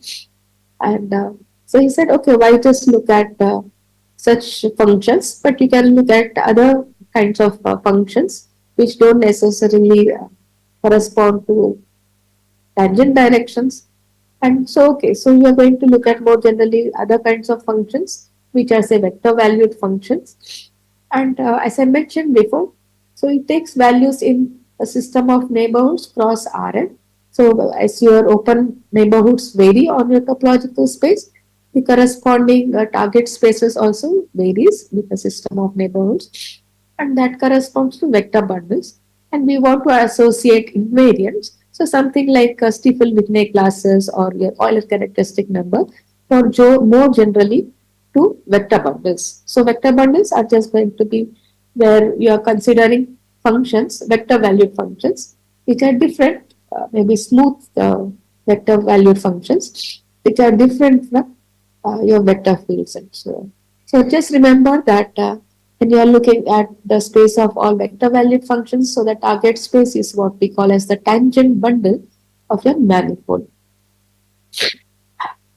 And so your tangent bundle or its dual, the cotangent bundle, so they depend on the manifold structure, and uh, and these numbers, the classes are invariants of your tangent bundle. And now you can look at more generally vector bundles, and you can look at more general functions which are vector valued functions, which are smooth vector valued function. So now, what is good about vector bundles is that they all arise, or rather we can say they are actually built up on a universal space which is called the Grassmannian. So the Grassmannian is essentially, uh, you can think of as a good compactified topological space, which is a very nice finite cell complex. So the simplest Grassmannian to think about are the projective spaces. So now you take some n-dimensional complex space or real space, and you consider its good compactifications. So the good compactive. So for example, you just take your real line, and then we want, so real line, it is not a compact space, right? I mean, you have infinity running in both the directions. So it is not compact actually. So compact means something we want it to be bounded and so on. So we want to compactify. So mathematically we can say, okay, because we are in topology and where we are not concerned about the distance and so on, you can, in topology, one is allowed to shrink and bend and do all kinds of things. So I say that, okay, consider this real line, and wherever, okay, you have infinity plus infinity running in one direction, minus infinity running in either direction. So you join both these infinity points, plus infinity minus infinity, and you essentially you add another point, and where both the endpoints are connected or joined at. So you get essentially up to topology, it becomes a circle, and that's a compact space, right? Similarly, if you take a two-dimensional plane, I add a point outside this plane, and somehow sort of envelope, like I am allowed to think, imagine, you can make that your two-dimensional plane is joined to this point, just like you make like whatever modak or something like that, and what you get is essentially a sphere. So that is essentially a projective space. So one is able, so that's a compact space, that's a projective space, and one can give a smooth structure on these compactified spaces themselves. So your projective spaces are essentially going to be uh, compactifications of Euclidean spaces in, say, real space or complex spaces. Just a moment, just 2 minutes.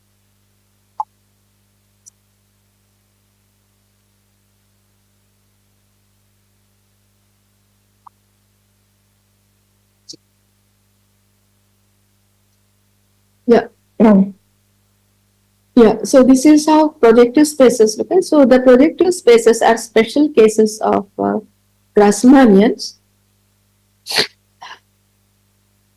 And so projective spaces has alternate, like I have defined it as good compactifications of Euclidean spaces.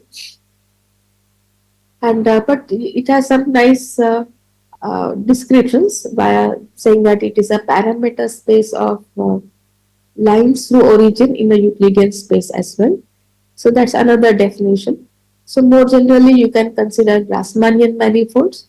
So where you say that, okay, I just take a fixed Euclidean space, which is say Cn plus, Cr plus n, and I consider all the R-dimensional linear subspaces of this fixed vector space.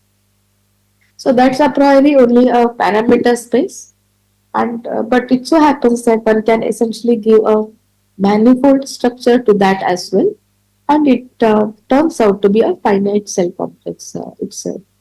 And so the Grassmannian manifold, it has a nice topological vector bundle because as I said that it parameterizes subspaces in a complex space.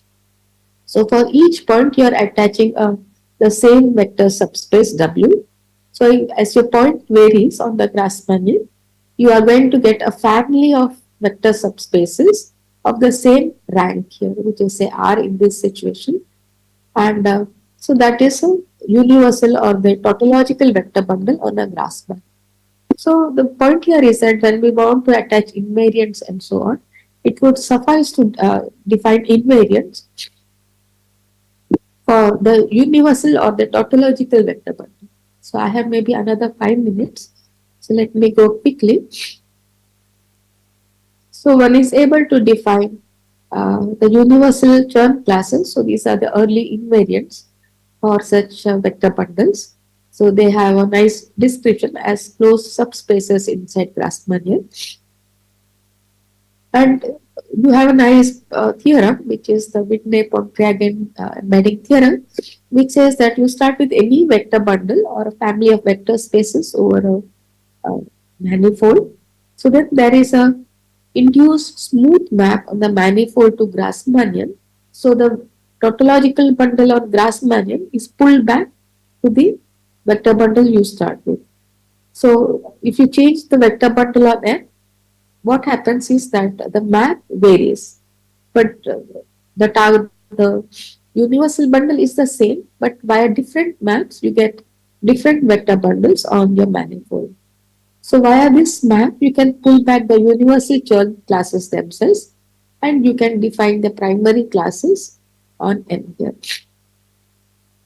The connection you can think of as uh, yeah, so something like as I said that we are M, you have a manifold M.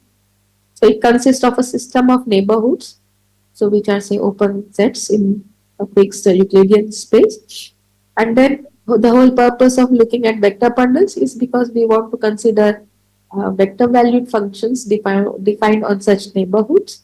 So the vector valued functions take values in U cross CR, and this U cross CR, the system of where U varies on M, then U cross CR, they also sort of vary, and that system of neighborhoods is what we call as a vector bundle.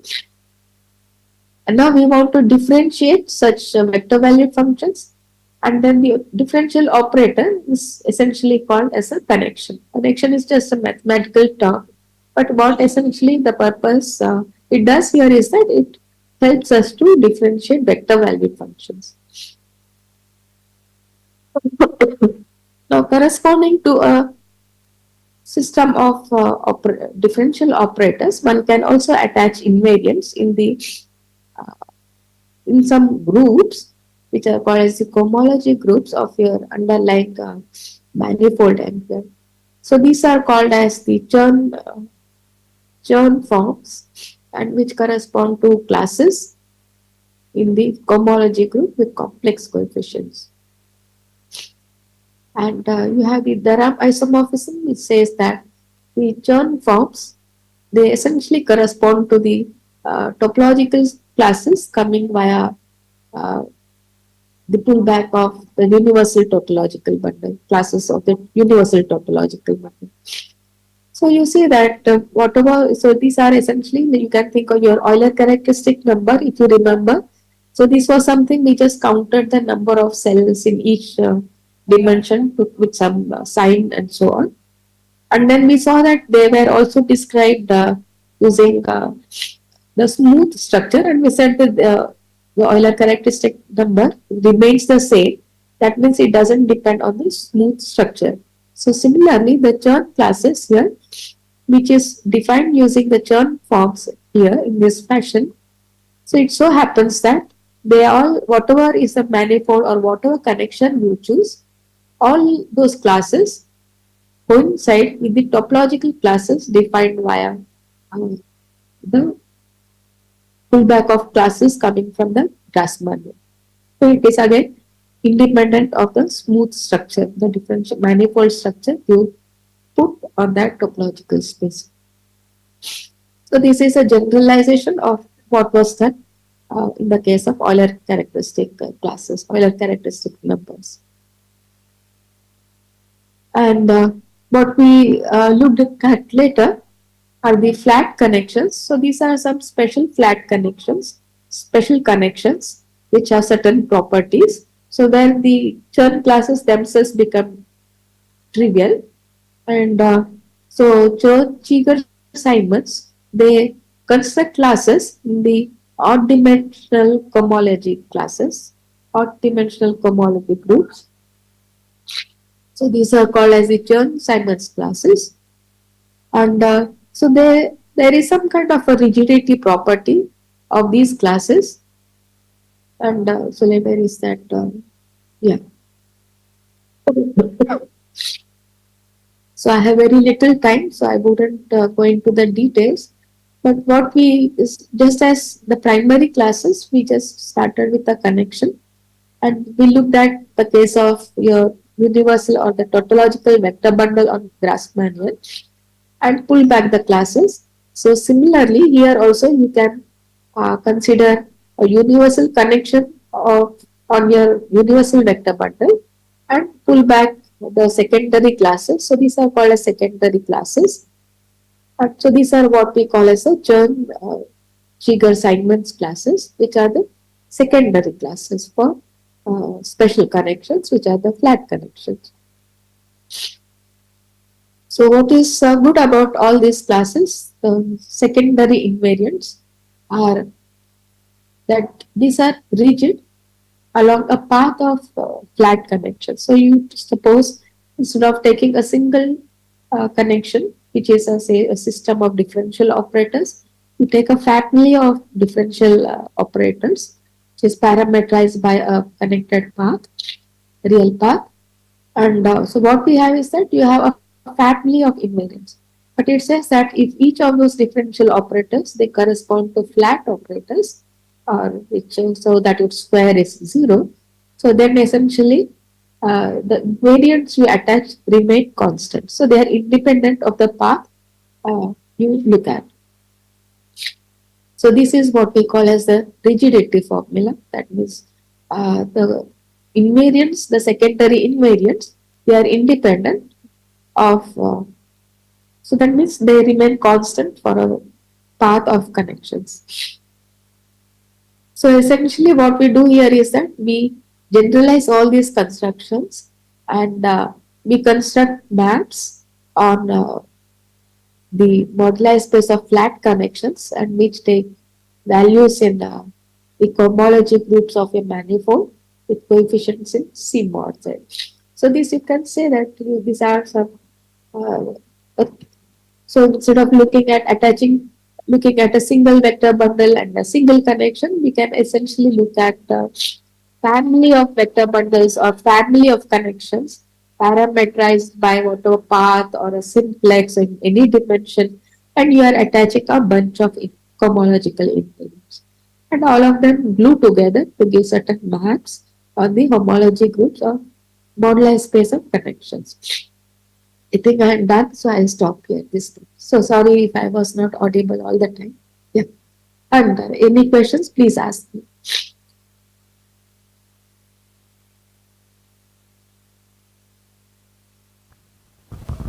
Hello, madam. Okay. Any doubt from audience? 1 minute, madam. Yeah, are there any questions?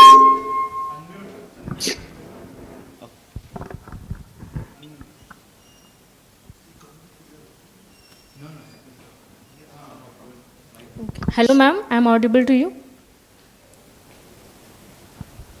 Hello. Yeah. Are there any questions? Yes, ma'am. I have one question. So, do we have some singularities to deal with in manifolds? No, in the on manifolds, so we always consider smooth manifolds. So we are not allowing singularities then. So only we are considering. There are some you don't look at arbitrary singularities, but if you can look at very special kind of singularities, then it is possible to extend this theory to such special cases of singular manifolds. I think some directions have been looked at by Mark Goreski, Macpherson, and so on for some special such manifolds.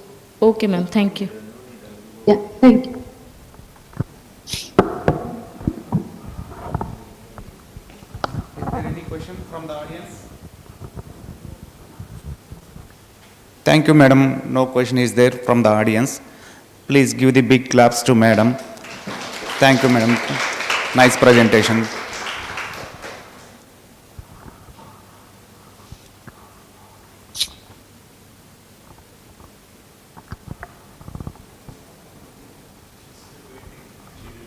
Hello, madam. Thank you, madam, for your nice presentation. Okay, thank you very much. Yeah. Thank you. Bye. Thanks so much, madam. Yeah.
textile industry from Tirupur.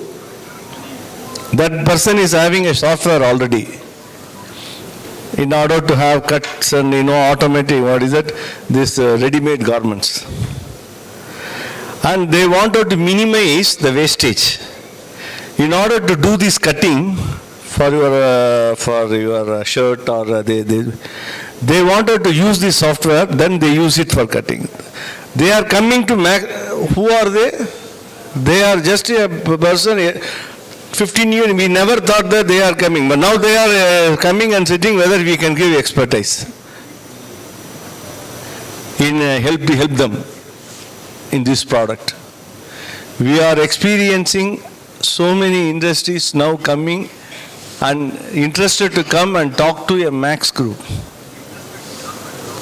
Now you understand how Indian industries are very much in. I am not taking any example from Europe or this thing. I am taking an example which is from Tamil Nadu, I am telling you. That's it. If not, you just come and say, and they wanted to have our students in order to take our Max to. So it's now it's already integrated and inbuilt. But only, as many of our experts pointed out, we need to change our way of teaching, and what is important. All these things are very important. Certain usual teachings are done by the AI tools and everything. So how we are going to, as teachers, as faculty, it's going to be a big challenge for us. That's what that. But the industries are really on it, which I have experienced. But if you have a chance to visit IIT Madras, come and they will take you to IIT Madras Research Park. How much mathematical problem they are all doing, these teams are doing, you can see it. Textile industry, food industry, please. Food industry. Gem, that the Surat, they polish the gem. So it's a big mathematical problem. They are coming, I am telling you. Only thing we need, but in all this you need to have a deep understanding of mathematics. It's not just coding and that, unless you have a deep understanding of this. That's what I told you in shape optimization. We cannot, without functional analysis idea, strong in functional analysis, you can't do that. That's what I want.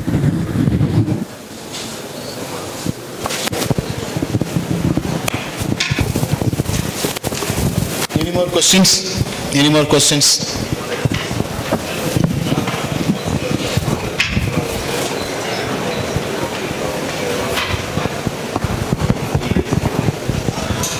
Good afternoon, sir. Generally, there is a fear regarding mathematics among school students as well as college students. For example, in engineering, electrical engineering, there is a subject called electromagnetic field. It is the toughest subject because both imagination is needed as well as mathematics is there, complex mathematics. So what is your suggestion so as to remove this fear from the student community, both at the school level and the college level?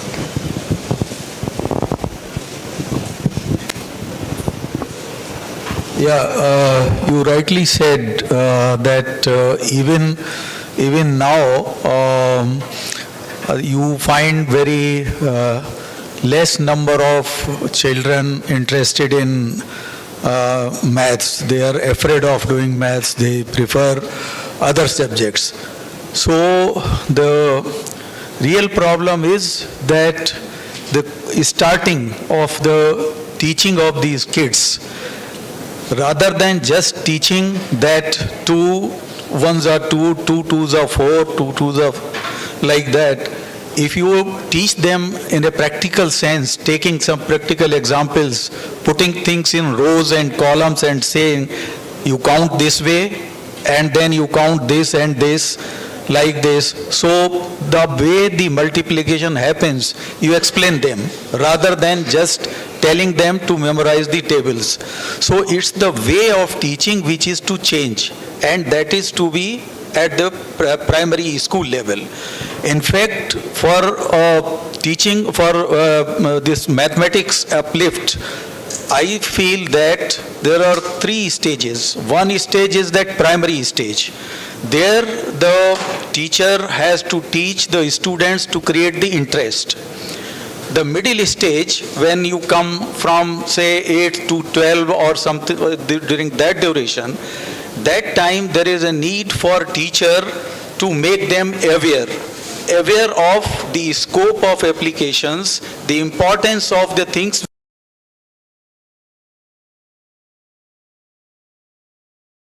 creating the awareness. And the third level, beyond 12, when we come to graduation, we have to teach them to appreciate and apply.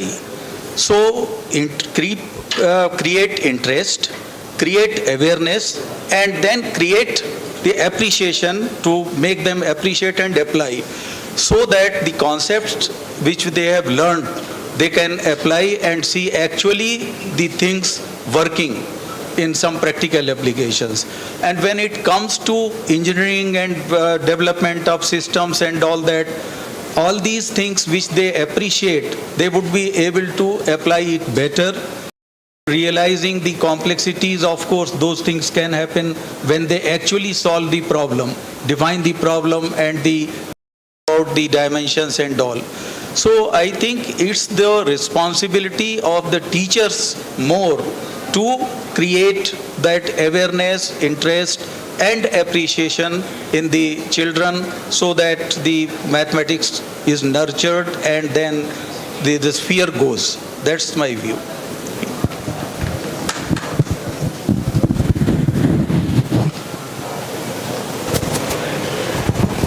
Is there any?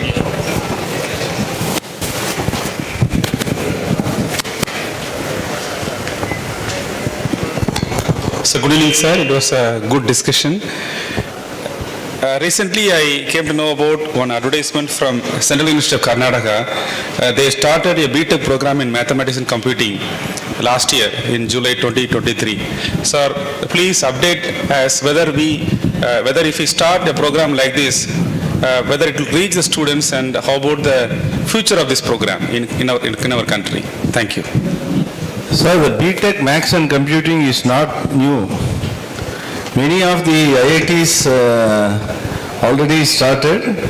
Kharagpur, Kanpur, most of the IITs, I think except IIT Madras. So even recently the small institutes like NIT Mizoram, we have started BTech Maths and Computing. It's a huge demand for that not from the industry point. So reason is you have maths as well as the computing part.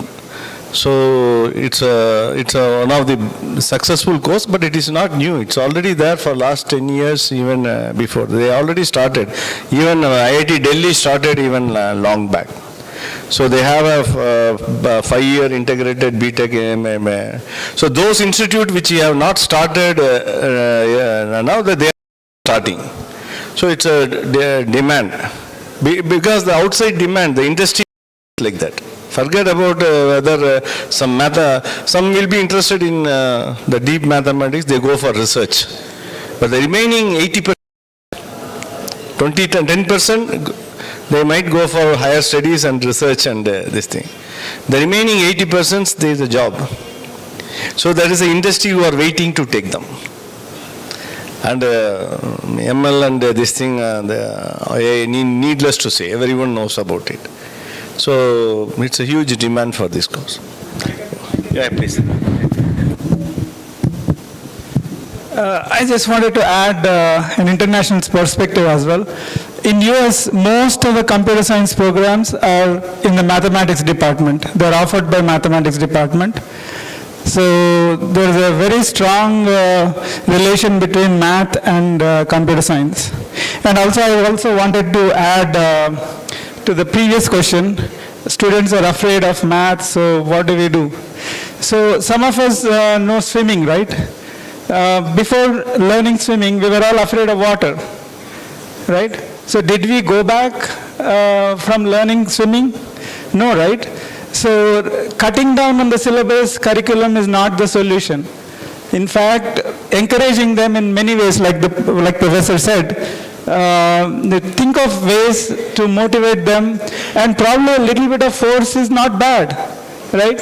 So, but giving up on the quality of the curriculum is not the way to go.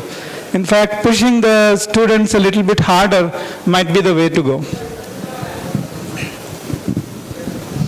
I again add to it to reinforce that we should try to come out that students to memorize rather than study, learn by reasoning. So, and then some practicality. Just one example I would like to give. Say in the school's books we were solving the questions like this, that if 2 men, 3 women try to finish a work in so many days, then if we have say 100 men, 50 women, how many days, how many hours the work will be finished? Now, this, if a student is given to solve this problem, he will not look at it as practical. This is not a practical problem. I mean, you can't put these people together and define the work and all. So don't give such problems to the students where they have to just apply the method rather than appreciating. So I think it's the responsibility of the people that curriculum is one aspect, but out of that curriculum, how to teach so that that interest remains alive, rather than doing something just by mugging, just by... One more example I will give. When I was in BSc, I was taught this virtual reality was one subject, and one question was coming from that syllabus, virtual reality. Till date, I am not able to appreciate what is virtual reality, because my teacher taught me that this is the problem and this is how you have to do, without telling anything about what this problem is all about.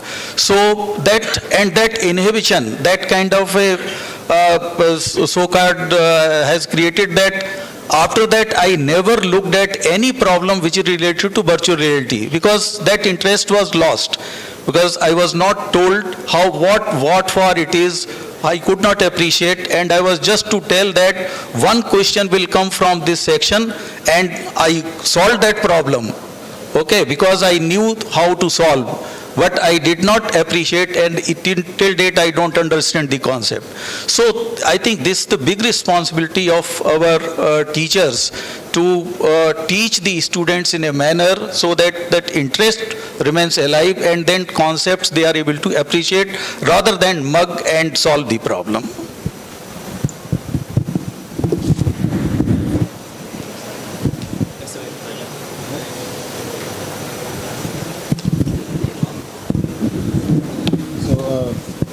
So we are, any more questions?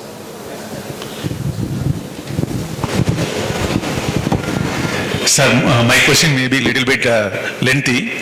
Sorry for it first. No, actually, this question is not about computing, it's about astrology.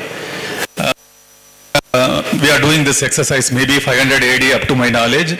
They started with like algebra and trigonometry to solve astrological prediction work.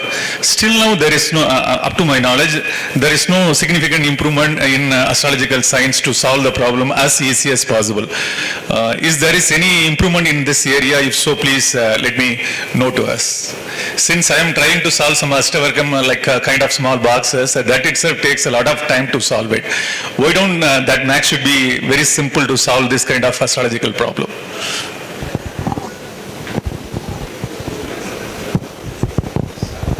If a nice answer for this question can be given only by our forefathers, as far as my knowledge goes. It should be either Varahamihira or Aryabhatta. So astrology is really an exact science, pure exact science, and our forefathers are the masters. But it's unfortunate that we have lost our glory, and now we are more dependent on the Western education and Western thing. So that is why all these things has happened. Only in the past 3 centuries we are considered as developing nation. 100 years back or 1,000 years back if you go, we are ruling all over the world, not only materially, but also spiritually and knowledge-wise. So I think I can give the mic to the experts to answer your question in a better manner.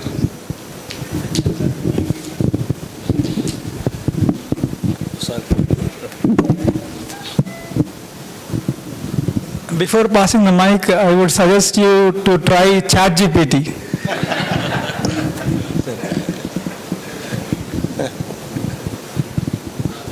Well, sir, I believe your question was about astrology. Am I right? Right, sir.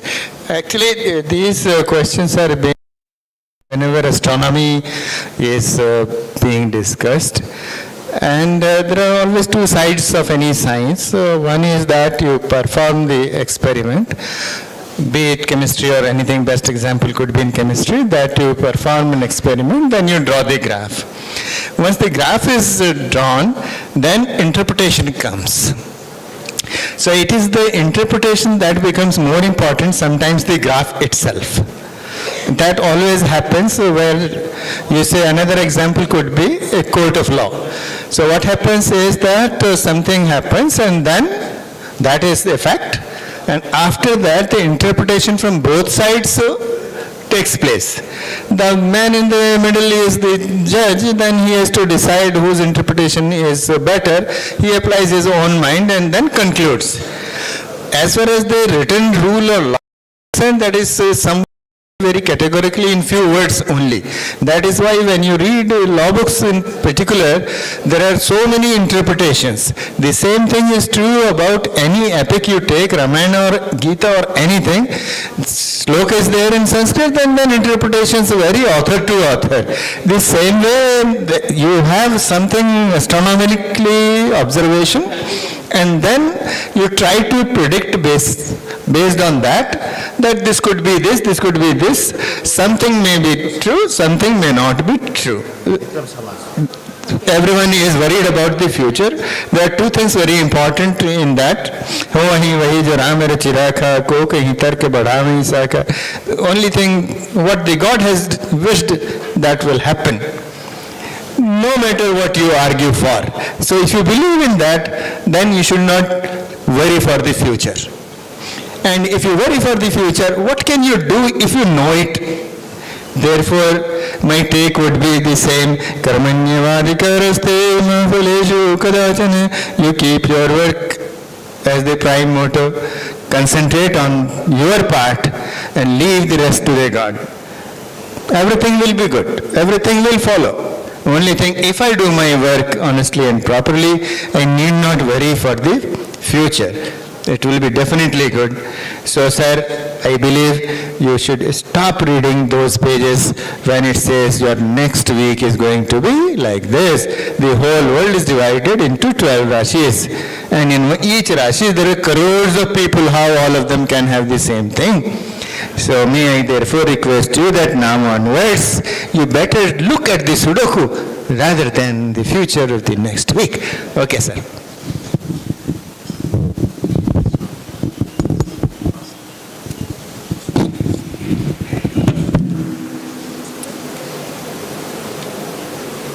There are any more questions?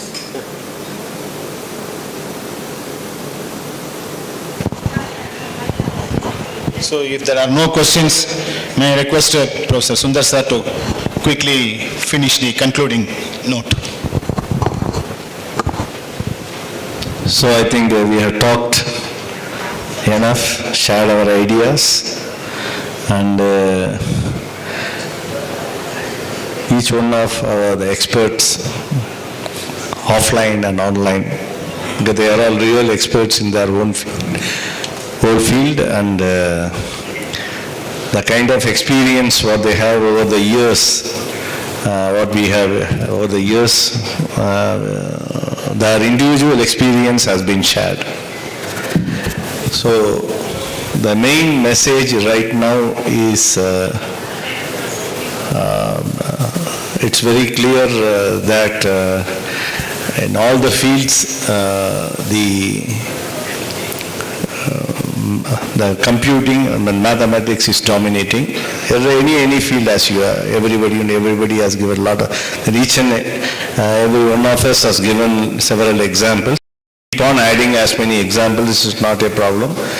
But the thing is, the main message is maths and computing, which is going to dominate in coming years, in all the fields. So better the mathematics, better the model, better the understanding of the deep mathematics, and when someone wants to apply it on a real problem, then the model will be better. Once the model is better, your computational model will be better. Then all the industries right now are working on numerical simulation, then only they go for production. So it's very important that today mathematics, of course mathematics is a queen of science, but it is a technology. That's it. Mathematics is a technology today. So each and every industry, small to big industries, they all want to interact with, it's in an Indian situation, that's what I am telling you.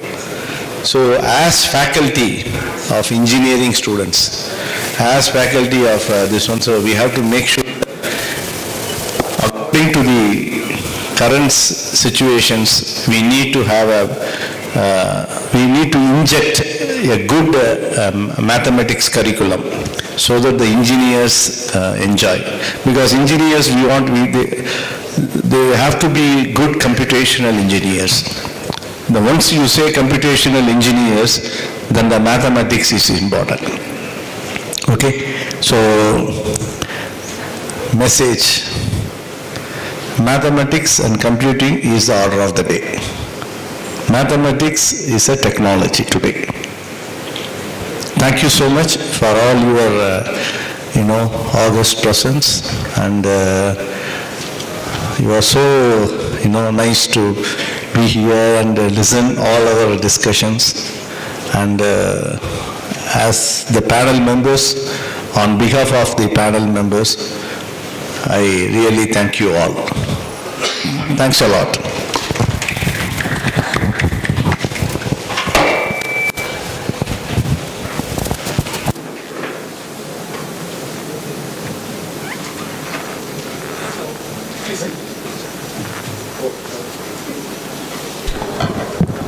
Thank you, sir. Thank you for the brief discussion on the theme. And this is a time to honor the panelists. I request Icmc sir to distribute the certificates to the panelists.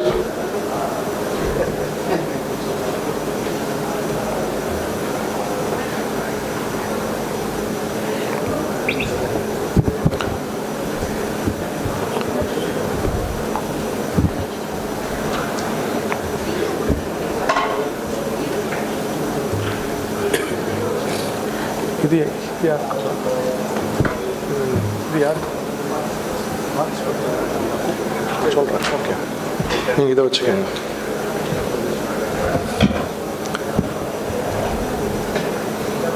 கீழே வச்சு கொடுத்துடலாம் கீழே வச்சு கொடுத்துடலாம் இப்படி வந்துட்டு போகிறதுக்கு participants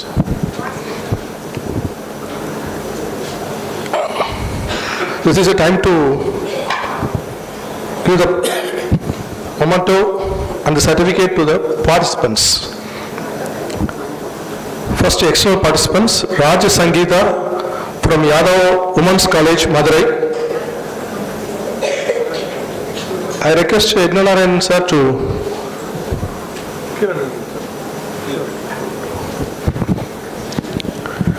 distribute the memento and also the participation certificate.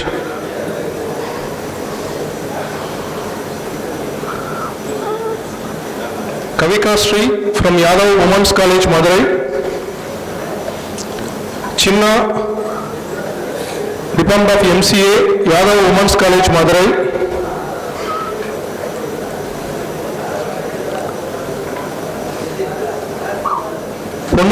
Ponnurajan, Head of the Department, Computer Application, Sri Krishnaswamy Arts and Science College, Satur.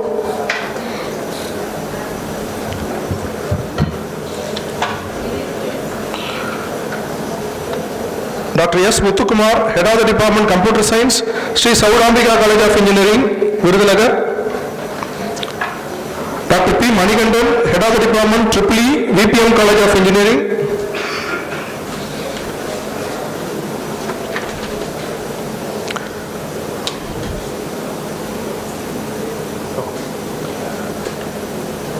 Dr. Vijay Lakshmi, Computer Science, Government Arts and Science College, Sivagasi.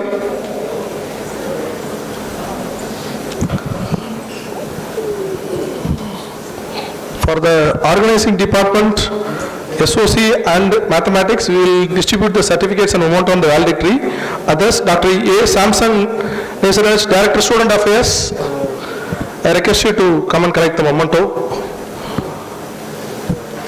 Dr. P. Shivakumar, Dean, seat.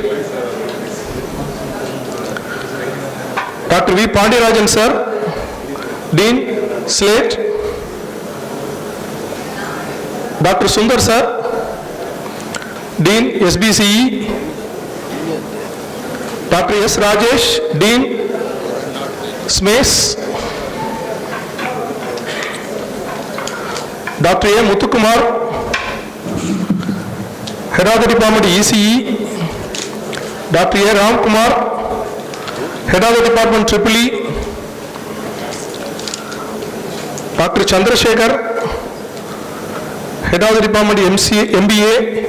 Dr. S. Karthik, Head of the Department, Commerce. Dr. E.R. Nagarajan, Head of the Department, Chemistry.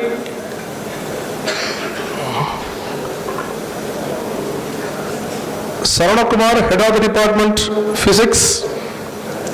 Dr. Raja Krishnamurthy, Professor ECE.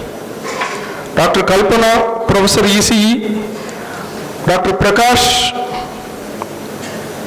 Professor EEE. Dr. Srikumar, sir, Professor Physics.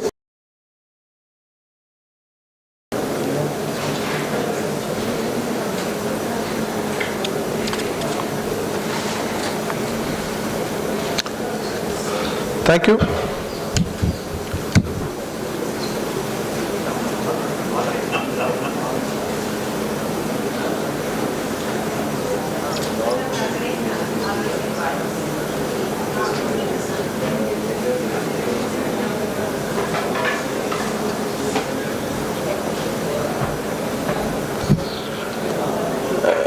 Hima Dipti, madam.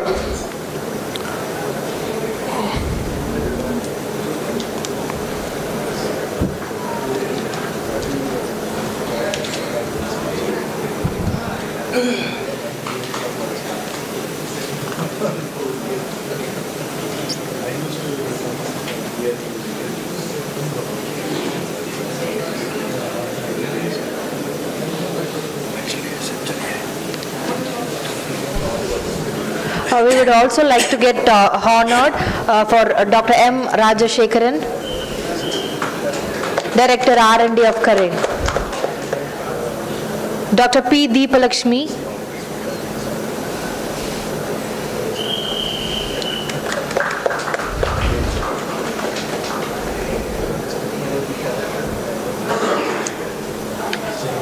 thank you everyone for your presence, and I request Dr. Deepalakshmi ma'am for the vote of thanks.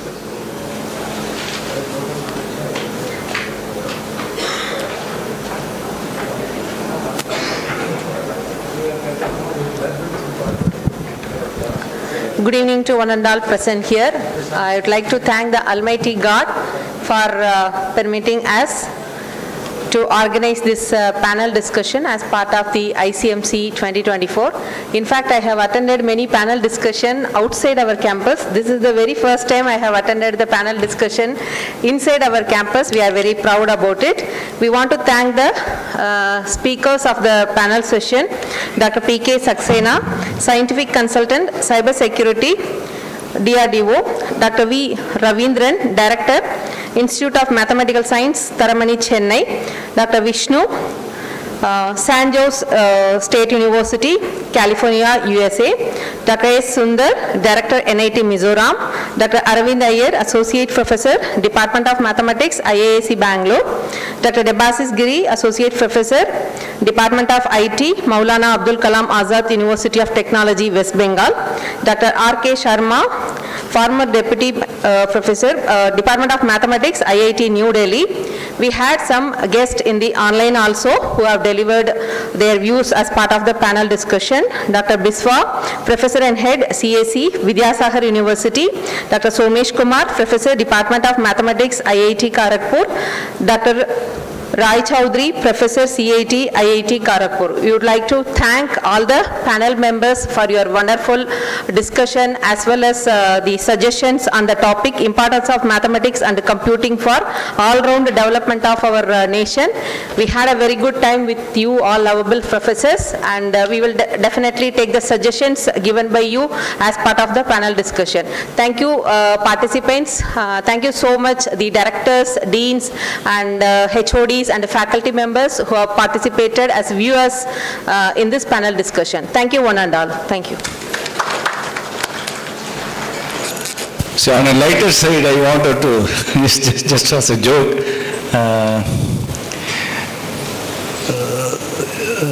for IITs and NITs, they never looked at science faculty, science professors to appoint as a director. That too, if at all science, it is only chemistry or physics. So first time they appointed a mathematician as a director of National Institute of Technology. So they are also changing. They know that mathematics is everywhere. That's the thing. Thank you. Thank you.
Good afternoon, yeah. So I think some delay was there due to connection or?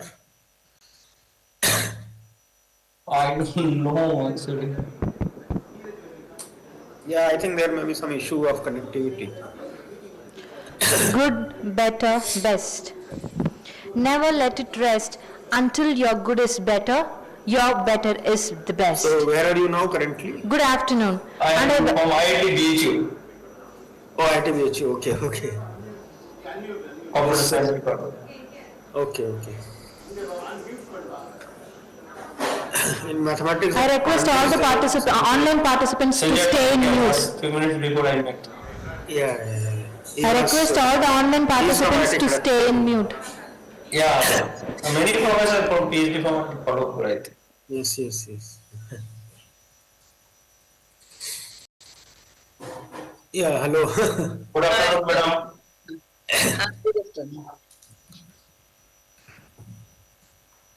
So there are some network problems.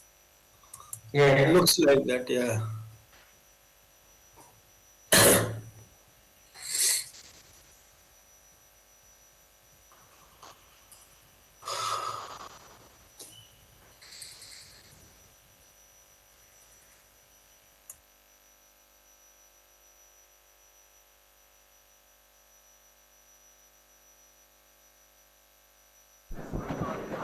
Good is better and your better is the best.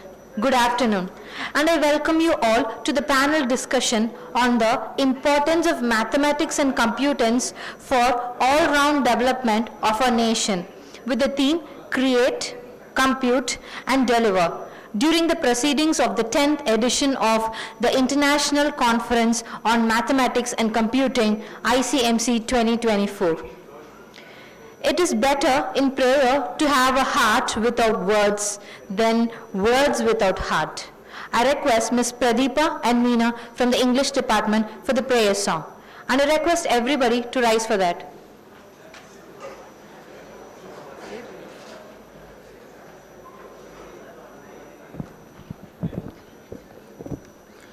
गणनायकाय गणदैवताय गणाध्यक्षाय धीमहि गुणशरीराय गुणमण्डिताय गुणेशानाय धीमहि गुणातीताय गुणाधीक्षाय गुणप्रविष्टाय धीमहि एकदन्ताय वक्रतुण्डाय गौरीधनयाय धीमहि गजेशानाय बालचन्द्राय श्रीगणेशाय धीमहि एकदन्ताय वक्रतुण्डाय गौरीधनयाय धीमहि गजेशानाय बालचन्द्राय श्रीगणेशाय धीमहि गौरीप्रणयाय गौरीप्रवणाय गौरभावाय धीमहि घोषहस्त्राय गोवर्धनाय गोपगोपाय धीमहि गुणातीताय गुणाधीक्षाय गुणप्रविष्टाय धीमहि एकदन्ताय वक्रतुण्डाय गौरीधनयाय धीमहि गजेशानाय बालचन्द्राय श्रीगणेशाय धीमहि.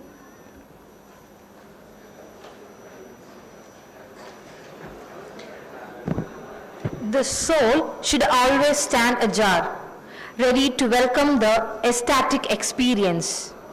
I request Dr. M. Pallikonda Rajashekaran, Director R&D, for the welcome address.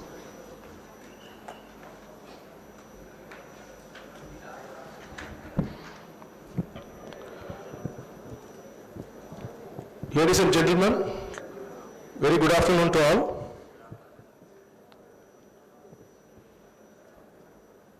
On behalf of Kalasalingam Academy of Research and Education, it's my distinct pleasure to extend a warm welcome to each one of you for this esteemed panel discussion.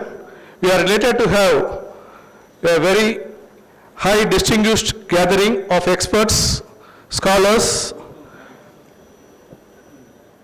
who have come together to dive to profound insight that will undoubtedly emerge from our discussion today. This panel discussion entitled The Importance of Mathematics and Computing for All-Round Development of Our Nation with the theme of Create, compute and deliver during the proceedings of 10th edition of International Conference on Mathematics and Computing ICMC 2024 will hold a significant for the exchange of ideas, celebration of diversified and the exploration of innovative solutions to the challenges facing in India in the field of computing and mathematics. I will welcome all the dignitaries. Dr. P.K. Saxena sir, Scientific Consultant, Cyber Security and Former Director, SAG DRDO. I requested Professor Egnanarayan sir to welcome them with a bouquet.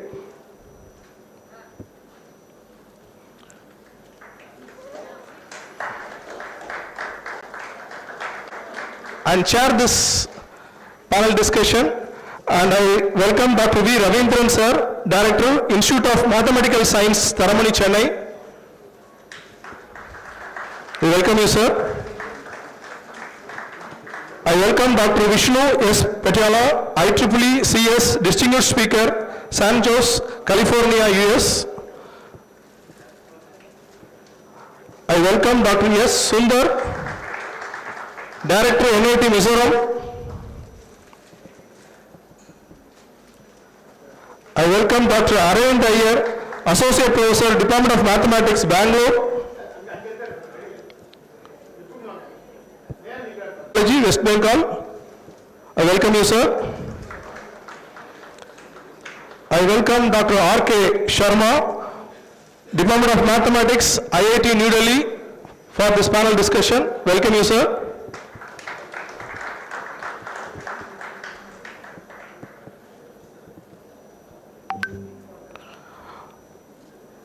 I also welcome the external experts who are joined, Department of Computer Science, IIT Guwahati, Dr. Biswa Patiala, Professor and Head, Computer Science, Vidyasagar University, Dr. Somesh Kumar, Professor, Department of Mathematics, IIT Kharagpur, Dr. Neeraj Mishra, Professor, Department of Mathematics, IIT Kanpur, Dr. Rai Chaudhary, Professor, Computer Science, IIT Kharagpur. We welcome you, sir, for this panel discussion. We are very honored to have a panel of highly accomplished individuals, each bringing a wealth of experience to this table. Their collective wisdom promises to illustrate our understanding, inspire and meaningful discourse. Our sincere gratitude goes to each one of our esteemed panelist members accepting our invitation to be part of this discussion. We express our heartfelt appreciation to all the attendees, deans, directors, HODs, senior faculty members from CARE, and also the participants from outside the campus who have taken time to join us today, bringing with them a passion for learning and eagerness to contribute to the exchange of ideas. I am pleased to extend a special invitation to Dr. Egnanarayanan, Organizing Chair, and Dr. P. Devalakshmi, Dean of School of Computing, who have been instrumental in assisting with the organization of this panel discussion. Before we commence, a special invitation.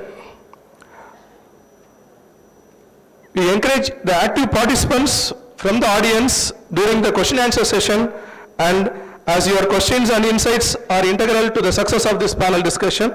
Once again, a warm welcome to all the panelists, attendees, and everyone involved in this panel discussion, and we are confident that today's panel discussion will be an enlightening and provoking and a catalyst for the positive change in coming days. Thank you, and let's have the discussion started. I request all the panelists to come to the stage. Egnanarayanan, sir.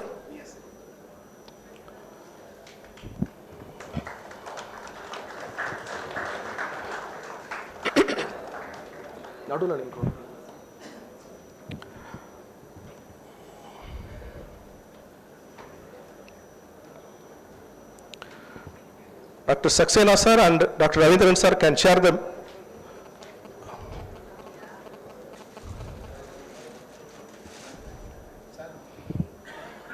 sir.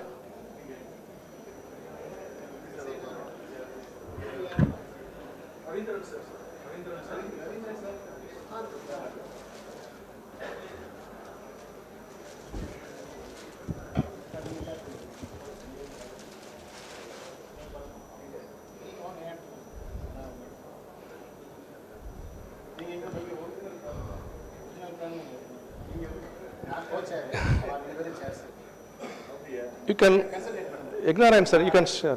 Yeah.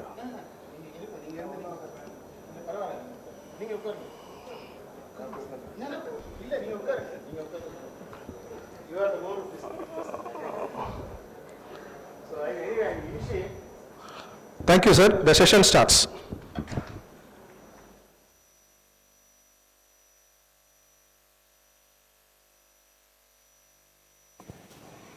Good afternoon. Hello. Yeah. Very good afternoon. So welcome you all for this wonderful panel discussion. Many of you have attended the inauguration program of yesterday. Our Honorable Vice Chancellor has already indicated and explained clearly the motive behind organizing this panel discussion. So the topic is the importance of mathematics and computing for overall development of our nation. It with the main theme, create, compute and deliver. So we have August gathering here. We all know very well that the human history or history of mathematics indicates that any civilization that promotes or places a high value on mathematics has made a remarkable progress. So our panelists have assembled here to identify the researchable questions that are very important as of now for the development of our nation. So role of mathematics is witnessed everywhere in all walks of life, whether it is for moral development or spiritual development or societal development or education system development or science and technology development or for medicine, medical knowledge, medical field development, name any field. The role of mathematics is known, well known. So the first agenda of this panel discussion is to identify the researchable questions that has to be identified and taken for discussion for the next 1.5 hours. And I take excuse of all the panel members here because I have already received a request from Professor Neeraj because she has another meeting at 2:45. So with the permission of all the panel members, I request first Professor Neeraj to start the discussion and come out with her viewpoints on this topic and theme. I now request Professor Neeraj to start the discussion. Is he there? I don't see him. We are unable to see her now. But they are not able to hear her. Unmute Panva. No, I am doubtful Neeraj is not here. Waiting room la irukanga, avanga vera accept பண்ணுங்க.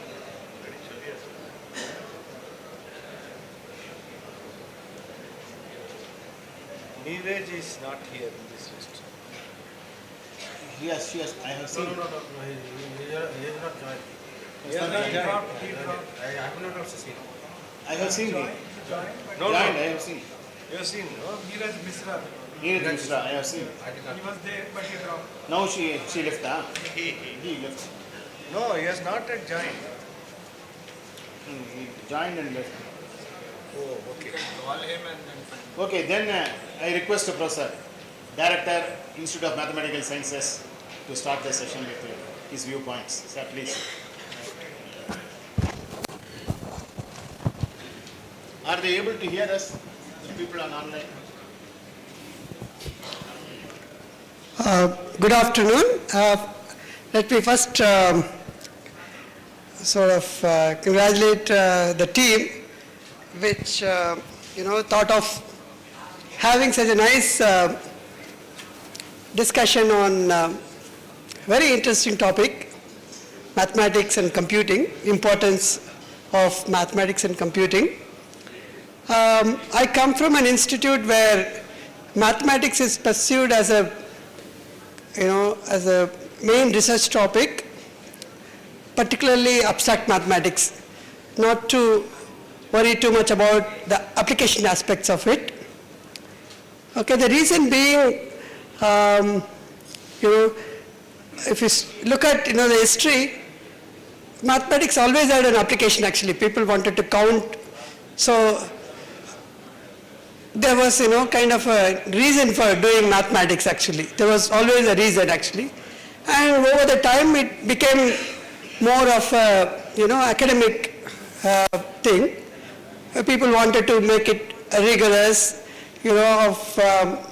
making axioms, and based on the axioms, and then many things came out, and then there are a lot of application aspects. Of course, without mathematics, there is nothing actually. No science can be, realized without mathematics. In fact, even scientists had to, sort of invent mathematics to actually solve problems.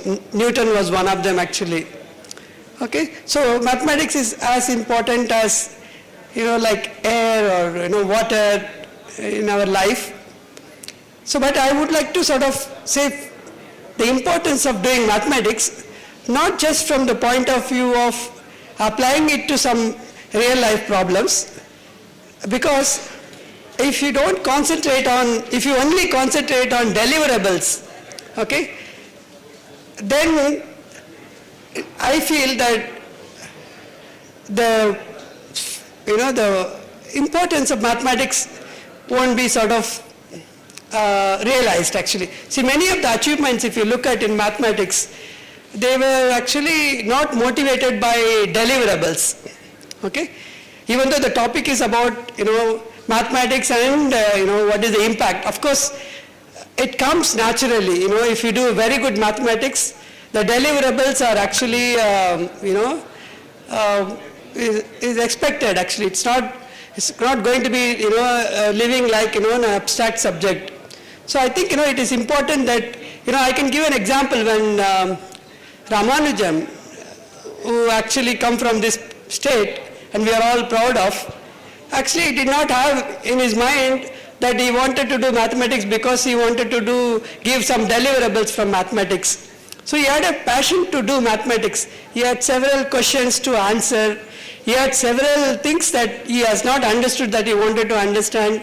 So mathematics came out of some curiosity to actually, it is for his personal interest that it came out actually. So I think it is very important that we should give importance to, mathematics from the point of view of actually, making it as a kind of a, like religious, it is not for, just to fulfill your, desires actually. It is for your satisfaction. It is for your self-fulfillment of, urge to, be, in religious maybe you want peace actually. But for science or mathematics, you have some questions, curiosity, okay? And everything is based on that actually that we drive, okay? So it's very important that we give importance to, understanding this, developing these basics, okay? Understanding the basics of mathematics. And then, of course, this deliverables will naturally come actually. Okay, example is, in quantum mechanics, for example, in physics, also this, things like, algebra or, calculus and things like that, it was done with, understanding, how things work at, for an infinitesimal things. And then it developed into a very big mathematics, and without such mathematics there is nothing actually. So my take on this is actually that while we are all interested in looking at the deliverable aspects of mathematics, we should also give a real importance to, sort of kind of making, this basic, as an important component of our education system actually. So without that actually we cannot have, deliverables. This is my take actually, my personal take, because I come from an institute where mathematics is done with that point of view actually. Okay, thank you. So thank you very much, sir. So we all understand that the first dimension of mathematics is it's a pure aspect. So applied mathematics is only come later. So anyway, the inner satisfaction of the individual mathematicians is more important is what he says, and we have to lay emphasis for understanding the concepts, basic concepts and fundamentals, and how to make that to happen widely among the masses, how to take the fundamentals of mathematics to all the common mass in a more elaborate manner, so that our nation can move forward and compete with the developed nations. And as per the vision of our Honorable Prime Minister, by 2047, India should become a developed nation. So for that, we have to be very, very strong in taking the fundamentals of mathematics and its concepts to more widely to common mass, how to attract. So mathematics, not only mathematics, computing, both. So that is what our professor says. So now I give the next request Dr. P.K. Saxena to say his point of view for the first round. Good afternoon, everybody. It's a pleasure to be here and participate in this panel discussion with this august gathering. All experts present here on the dais and joining online.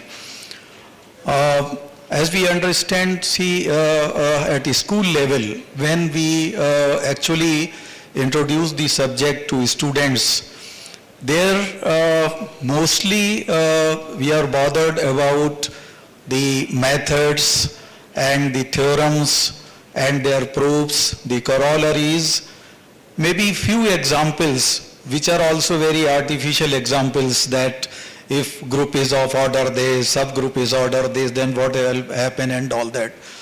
But if we look at these theorems and proofs, when we mature and when we actually face the real world problems, then we realize that the things which we have studied, or the theorems which we have studied long back, they are now relevant and they can be very useful for us to actually come to practical solutions.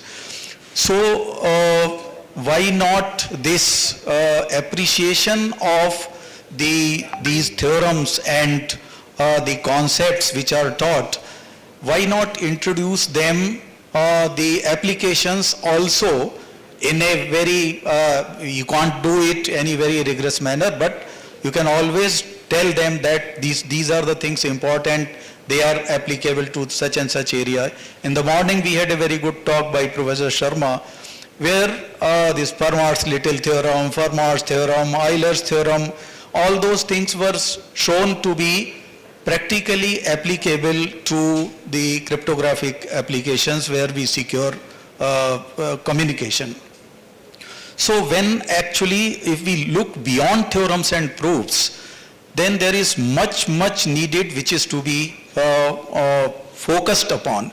Say from theorems we come to concepts, and theorems we come to some practical problem which we have to solve. And then for solving those practical problems, we have to realize certain boundaries under which these problems can be solved. Then next comes that what is the solution, what way we should solve this problem. And then comes the next step, comes development of some software which can solve these problems in a manner, because everything cannot be done by hand. Then we realize that maybe this software is good, it gives a result, but whether it is efficient enough, because when our problem size increases, then maybe the things which we do on paper and pencil, they no longer are relevant. So the complexity theory comes into play, that what is the complexity of the problem if the problem size increases. Like for example, the matrix inversion. First of all, if we have to apply matrices in cryptographic applications, we have to bother whether they are invertible, because for reverse problem we need inverse. So the first problem becomes whether inverse exists. The second problem becomes whether how to calculate this inverse. and how to calculate this efficiently when my size is 10 million by 10 million, it's not just 100 cross 100. So all these problems, theorems become relevant and they change the shape and the focus when we actually move towards practical applications. So all these aspects are to be kept in mind. And now with these new challenges, like cyber security and all, even if your software are performing well, they are reliable, but then the question remains whether somebody can do some hacking or some changing certain parameters, and we had some lectures where this unmanned vehicles could be controlled and they can be there. So all such things, security related issues, so secure system engineering, secure software coding, they all become relevant for taking mathematics to actual practical problem. And then when everything is resolved, the next question comes that the software has to be ported on some hardware to come up with some embedded system which is actually to be used by users. So the security of the hardware, how faithful implementation of algorithms, all these things come into play. So starting from theorem, we actually end up with actual product which is to be used by common people or by experts or by scientists in solving real problem. So all these things are to be kept in mind, and the need for awareness of these issues, the challenges, I think that is the need of the day, where people appreciate this, then they will be realizing that yes, how important mathematics is, how important the theorems which you have read, they are relevant and useful for us for practical applications. Thank you. Thank you all.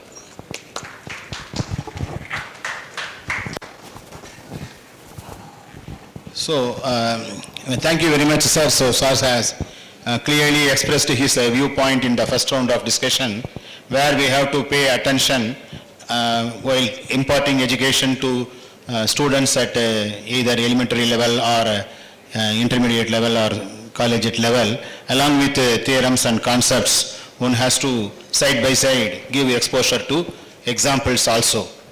And also he highlighted the significance of equipping oneself with the software programming knowledge. So Dr. Sundar sir was also telling earlier in our discussion that now hereafter one has to be, it is very important and it has become an integral part of any education system that one has to be fluent with the program also, programming aspect also. So everyone has to be a programmer, just like learning the alphabets of a language. Hereafter, for any area of a study, whether it is mathematics or physics or biology or commerce or economics, some programming knowledge is a basic requirement. So the computing aspect, he has addressed the importance of computing and the importance of learning programming skills. Acquiring programming skills is very important. So that is what he highlighted in his first round of comments. So I request, now we have two persons from have spoken physically. Let us give a chance first, next two persons on the online. So can any one of you come forward?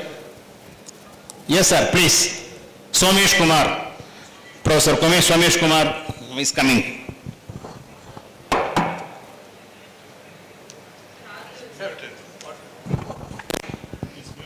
He is muted, unmute.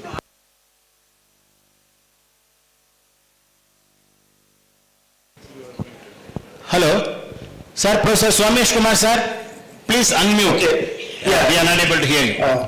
So first of all, let me thank the organizers for inviting me to speak in this particular panel discussion, which is very significant. Importance of mathematics and computing in the all-round development of nation. So if you look from the antiquity, if you look at the civilizations which actually developed more, they had a very strong mathematical background. So we can look at Indian example itself, where the decimal systems came, the script of numbers 0, 1 to 9 came, and the very large numbers and very small numbers were introduced as early as in the first century and even before that. And whatever research I have done in this area, we found that there are a lot of text available which have the elementary algebraic equations, which we now call Diophantine equations, and solutions in the integers, in the positive integers. The concept of negative integer was also there. Similarly, if we look at the other civilizations like Greek civilization, the Rome civilization, so there also we had good development of mathematics. In fact, whatever ancient mathematics is there, it developed in these places only. Now coming to the Middle Ages, we can see the development of modern Europe. If you see, in fact, the industrial development, the industrial revolution was based on the development of modern mathematics. In fact, the numeral system, the decimal system was transported from India to Europe via Arabian country. And then in the Middle Ages, 14th, 15th, 16th century, it was a huge development of mathematics. And if you look at the mathematicians like Fermat, Pascal, and then the slightly later ones like Euler, who made monumental contributions. In fact, the rulers of those countries also understood the importance of these people. In fact, if you look at the greatest modern mathematician, that is Euler, half of his active life he was the state guest of Russia, and half of his active research life he was the state guest of Germany, and he worked like that. And in fact, if you look at Fermat or even Newton, etc., they had the state patronage, because the rulers also understood that without development of mathematics they cannot actually develop further. Slowly the importance of, or you can say the development of computers took place, and so we had the concept of Turing machine, and so again he was involved in the government operations, and in fact he played a major role using cryptography for the Second World War. John von Neumann, we know he was the outstanding mathematician, but the concept of the architecture of the modern computer was given by him. Now most of the development till 1960s and 70s was lot of theoretical development, and computations were part of it. But slowly after 1980s and 90s, the time has come where the computations have overtaken the theoretical development. Of course, so for example, the areas like large scale simulations, and then you have this machine learning.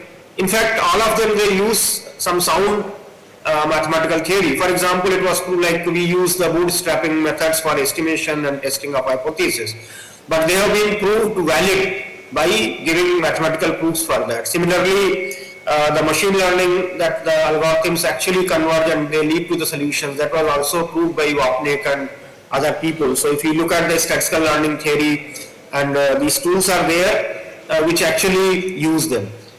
And without the tools, the computing tools, we cannot actually do much further now in mathematics, because in every area you have the huge amount of either equation solving, the systems are there, and for example in the inductive logic you have a large amount of data. So if we, in order to process that, we need the tools of machine learning and other things. So the topic that is given today, that the importance of mathematics and computing in all-round development of nation, is very, very relevant. So with this I stop my address here. Thank you. Thank you very much, Professor. Thank you. So now I request Professor Sundar sir. He has come with a lot of experience, and he is the right person to take the give the right direction to this panel discussion. So we are aim is to produce an white paper, and that has to be submitted. So he will talk on researchable questions to be discussed further on this panel discussion for the development of nation, the contribution of mathematics and computing, in what direction it should move forward, and how we should prepare ourselves to face the challenges posed by developed nations. We have to be competent, how to compete ourselves. So where our civilization, our Indian people lag behind compared to Western nations, developed nations, and how our mathematical skills can be developed further so that we can also become a developed nation soon. So that is the main idea of this panel discussion. So I request Professor Sundar, and he will take care. So thank you, Professor Ignanayana, and thanks to the organizers for this panel meeting, and thanks for the invitation. Okay, so the topic is maths and computing, and the importance, relevance, the future. So I totally agree with Professor, the first speaker, that is the new ideas, new inventions or new results from the mathematics side that has to go, keep on coming. That's more important. And today there is no concept of separate thing like pure maths, applied maths, applicable maths. All maths, mathematics, all round 360 degrees is very, very important today. Earlier, 20 years before, when we talk about certain topics are abstract, but today it becomes more relevant to many, because those findings, they never get into those type of research just by imagining that it should be deliverable. I totally agree, sir. Because those ideas, now if you realize, some of these abstract concepts, once we were thinking that these are all abstract, and brought it under the pure, there's no, because now many of these abstract concepts are very useful in many applications. The reason is very simple. The computing environment around us, the fast development in the computing environment, the kind of platforms, systems which we have, the kind of operating systems, the kind of programming,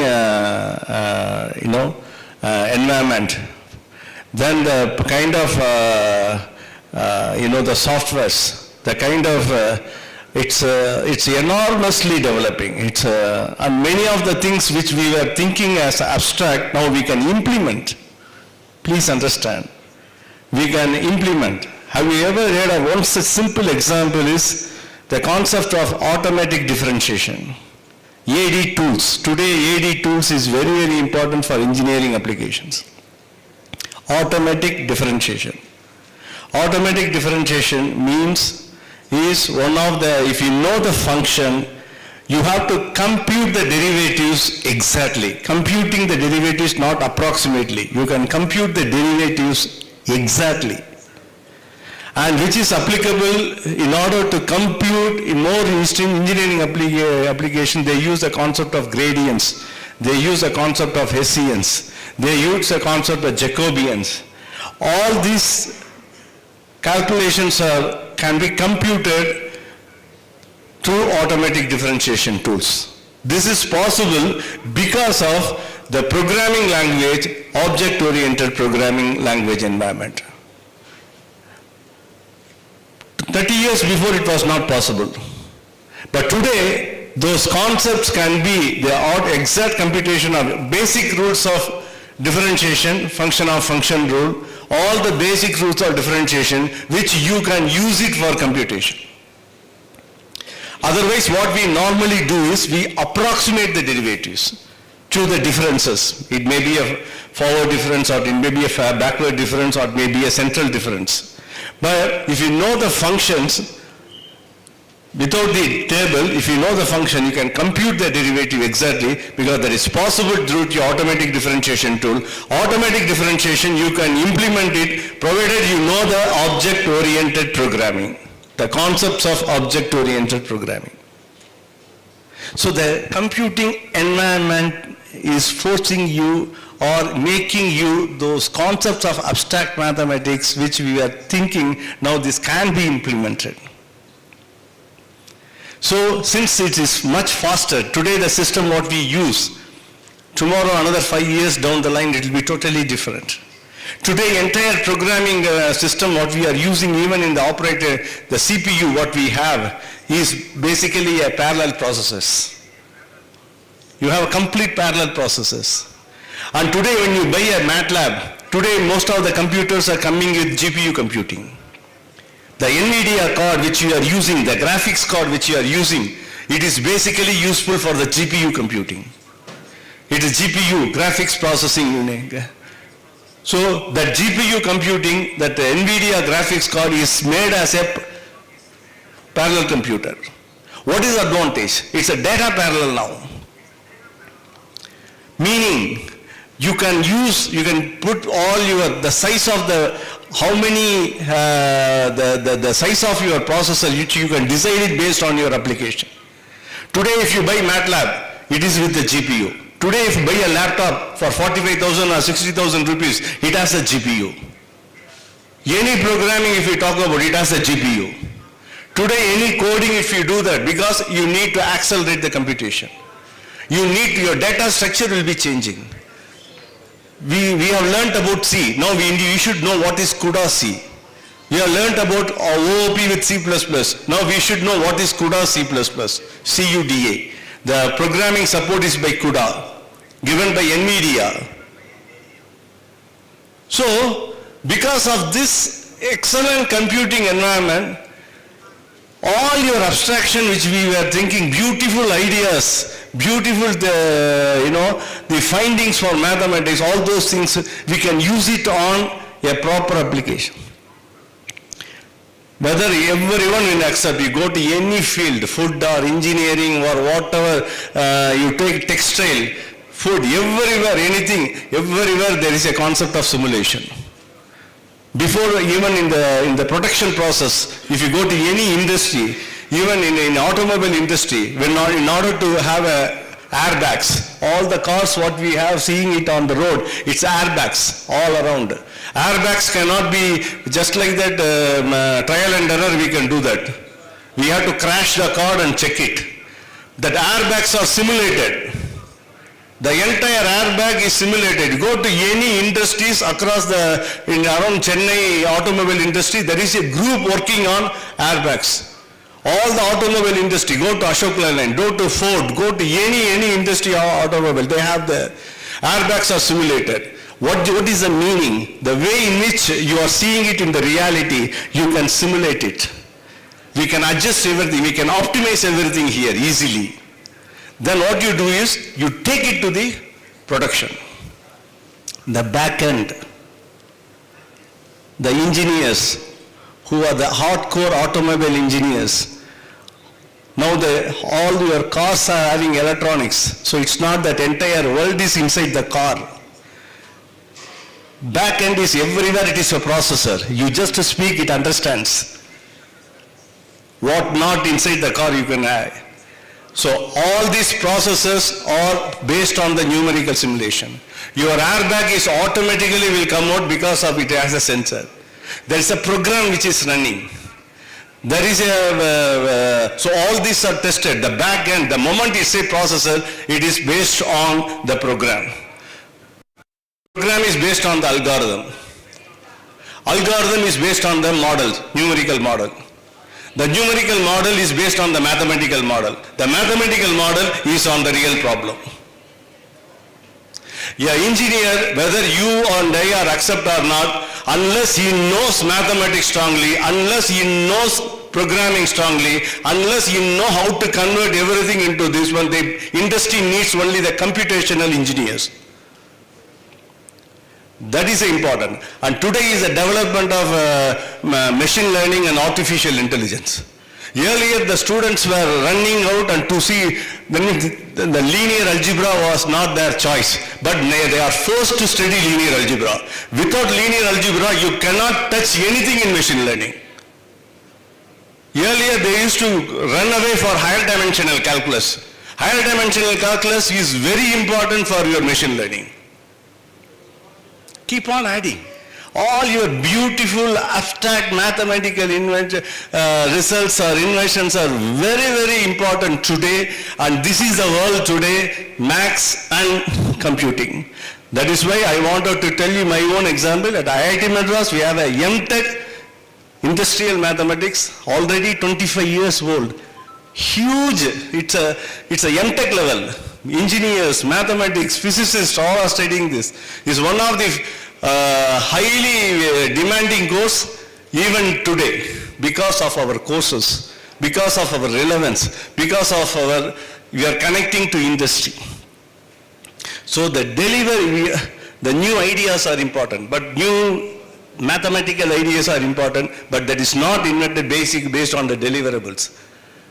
But once you have a good idea how to implement, so that is why we are combining maths and computing, and as a development of the computing environment, the effort, what is that? The affordable computing environment, and you have a beautiful programming environment, okay? All your abstract thing which you want to think we can straight away, you can realize it, that can be implemented, in turn useful for many applications. So with this, and it is going to stay. A maths, computational engineer, even economist should know computation, how to take care of the computation. If it is a, so that's it, it's going to dominate. Machine learning, artificial intelligence, then maths and computing is very, very, very, very important. Whether you and I agree, that is the order of the day. Thank you. Thank you. So, a wonderful exposition from our professors who lays a strong emphasis on learning or teaching programming skills along with mathematics from every level, in every level, or at every level. So, it's a classical example of what is so abstract about Ramanujan's findings of last century are now becoming realizable realities and applications in quantum mechanics and other things. So that is our own mathematician is a classic example of what Sundar sir is saying. So it is very important, and it is an important point to be noted that in our white paper we have to recommend for the compulsory curriculum, programming skills are to be taught from the earlier stages itself, at every stage. Thank you very much. So now I request Professor Vishnu Pindiala to say his viewpoints briefly for 3 to 4 minutes. In 3 to 4 minutes.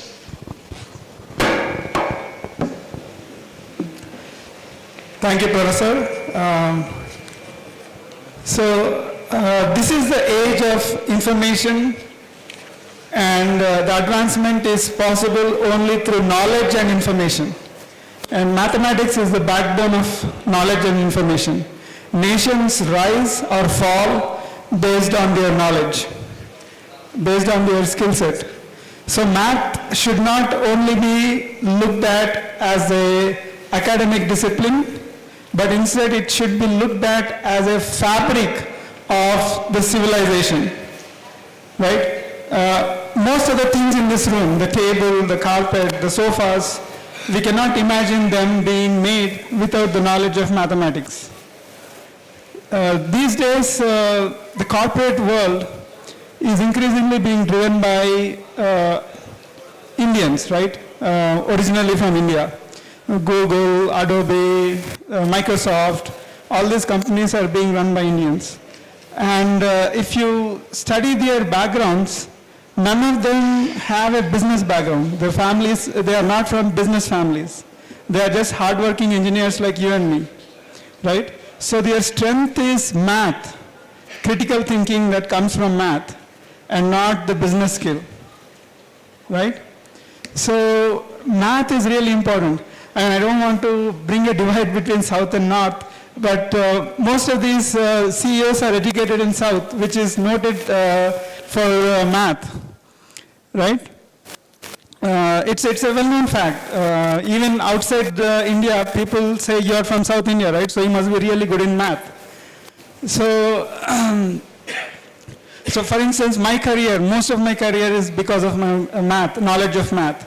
I earned a Ramanujan Memorial Gold Medal when I was an undergrad student, and that's how it all started. Or rather, that's how it all gained acceleration. But one unfortunate trend that is happening today is pleasing the students. So to please the students, the standards are being lowered. So for instance, in California, where I live, there was an initiative by the government to reduce the standards of high school math. So we all protested, we all signed a letter. Most of the faculty members of California signed a letter. So that's an unfortunate trend to lower the standards. Instead, what I recommend the government should be doing is to increase the content of math in the curriculum. Increase the content of math, and not only that, all the subjects should be rewritten to emphasize the underlying math. See, like other professors also mentioned, most of the subjects are based on math. Math is the fabric that weaves these subjects, right? Machine learning is all math. So I tell my students that computer science and data science are just applied math. In fact, to make it a little more interesting, I just tell them that computer science and data science are the exciting parts of math, right? Because you see math in action, basically. When you look at neural networks, it's just a simple linear equation followed by a sigmoid function, right? And you're able to do wonderful things using neural networks. You're able to recognize faces, you're able to recognize fingerprints, a lot of stuff, right? It's all because of math. So one action item that the government should think is to increase the content of math in the curriculum. That's one action item. And the other action item is to think about the digital divide. Digital divide in terms of the availability of infrastructure and also in terms of knowledge, right? There's a huge division in today's world between people who are knowledgeable and who are not interested in acquiring knowledge. So we need to think of ways to motivate students to learn more, to learn more of math, and to apply math in interesting ways. For instance, this digital divide, democratizing technology, bringing technology to all the people, not just, see, large language models could be invented by, like ChatGPT, large language models like ChatGPT could be invented by really behemoths of corporate world, right? It requires lots and lots of money to train that, to come up with that kind of a training. So that divide has to be somehow brought down. So I think those are the two important directions that the government should probably think about. Thank you.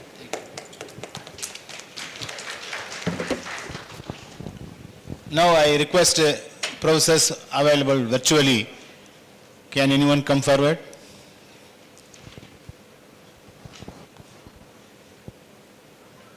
Okay, hello, I'm Professor Dipannita Raichaudhuri.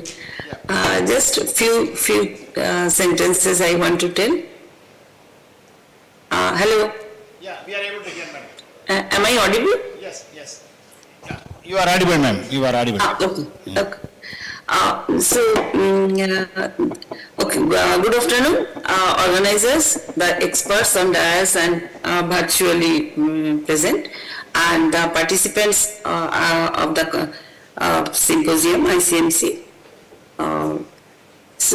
Today's topic is the importance of mathematics and computer for the development of our nation. So I very shortly I want to mention in this way. Say if we think about the overall growth. Say I'm thinking actually computer is everywhere, and without mathematics we cannot do anything. That is one thing. Just if I consider the growth, so I'm only four directions I'm thinking, like financial, some healthcare, then communication, and obviously one is always there is our art and culture.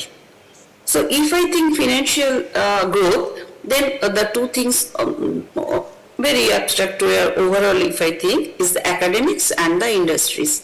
So being an academician, I only tell something about academics.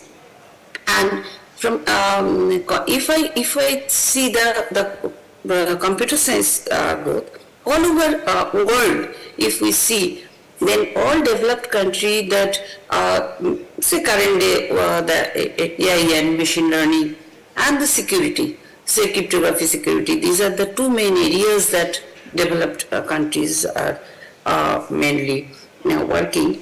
And the statistics, if we see that most of the top rank computer scientists or mathematicians actually from India. And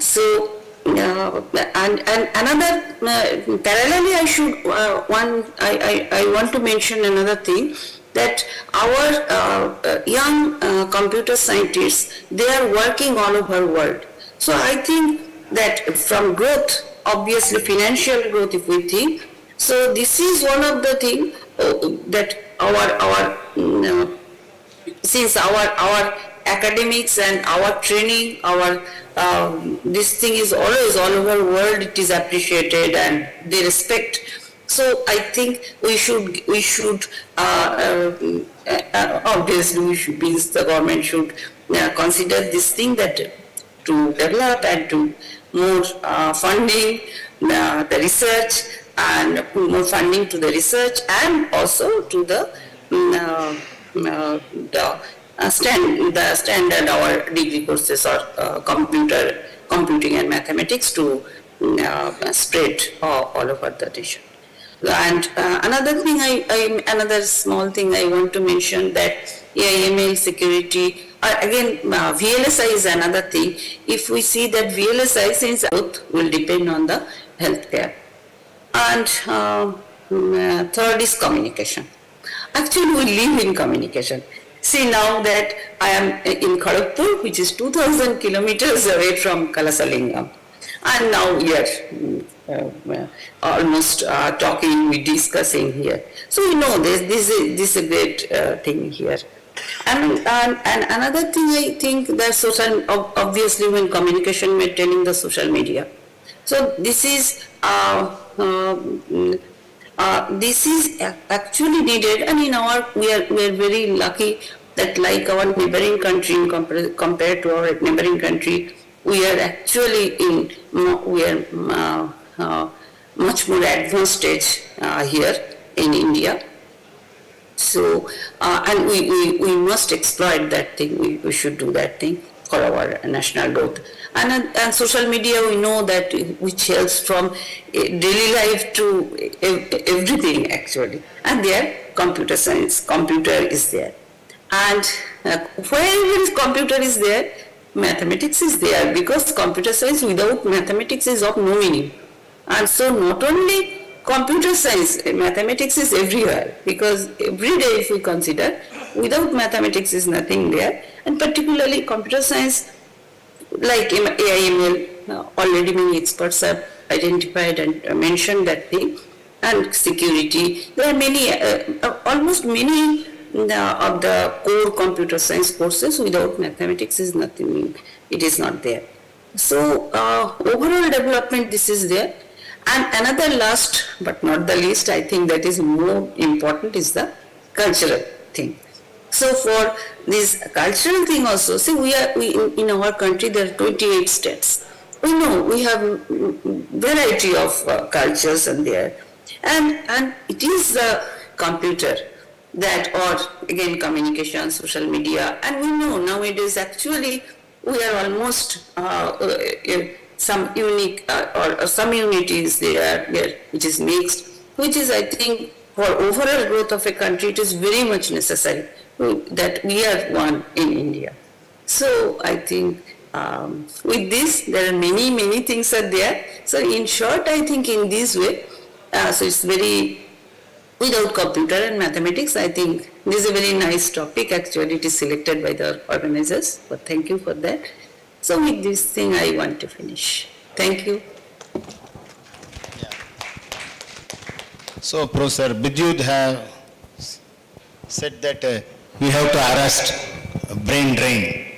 So what she says is on all developed countries, Indians are working in top positions and contributing their development. So one thing which we can infer from her thing is that we should arrest this slide. How to arrest this slide? See, in order to really realize the development to progress to really happen in our country, and we have to compete with others and become our developed nation by ourselves. Very important thing to do is to arrest the brain slide. People, our own people, after learning everything from here, going there to give their service. So that should be minimized. For that, what needs to be done is a very important question, and we have to answer this question to record this in a paper. So to address that, this my concern, I request our another premier institute professor, Dr. Aravind Iyer. He's coming from Indian Institute of Science, a premier institution. Can you please? No, please. He will consult it. He is a more seasonal person. He will consult it. Okay, thank you for the invitation and opportunity to speak here. This is my first time at ICMC, so it's been great to see all the different kinds of talks on different topics. Regarding the theme,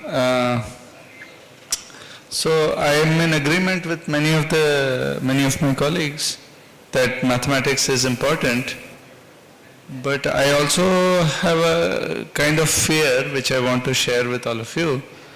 So we are not so I'm a mathematician, I'm in the maths department. I work on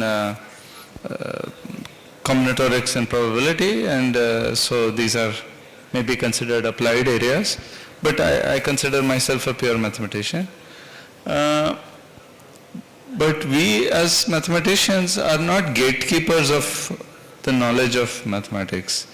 We cannot pretend that we are sitting on some high throne and only those who are taught by us will be able to work on computers or solve large language models or solve the problems of communication and so on.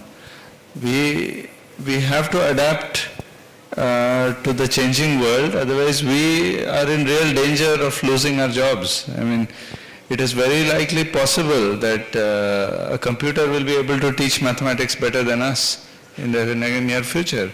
No, I'm serious. I think it's something that we should consider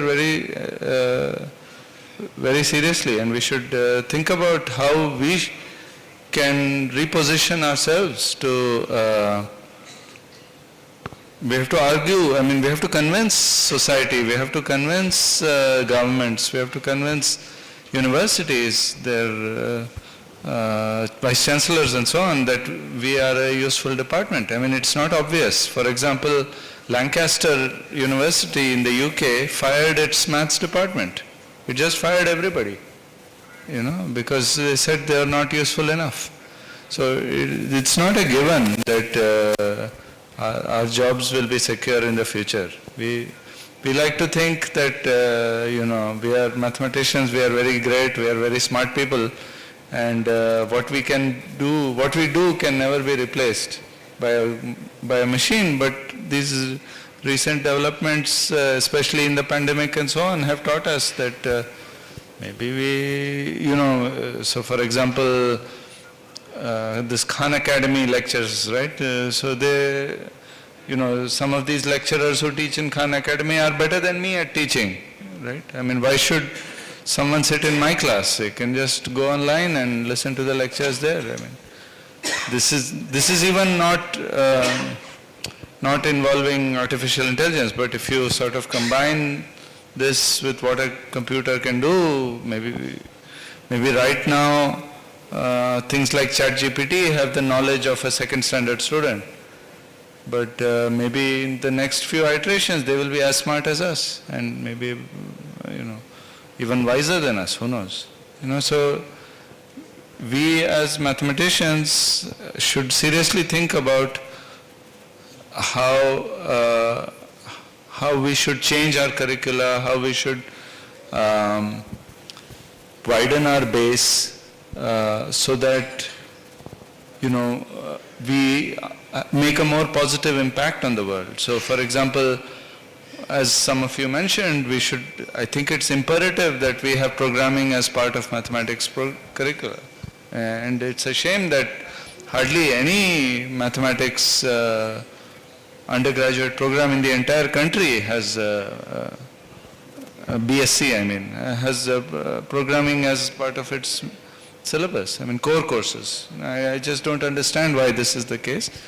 But there has to be a strong push, otherwise, we are in danger of being obsolete. This is my worry. Of course, our jobs are maybe secure because we are kind of grandfathered into the system. Right? It's going to be very difficult for somebody to fire us after we have tenure. Right? But, you can imagine your students, my students, they may not get a job anymore. Right? Our student's student. So, we as mathematicians, I think, should really seriously put some thought into how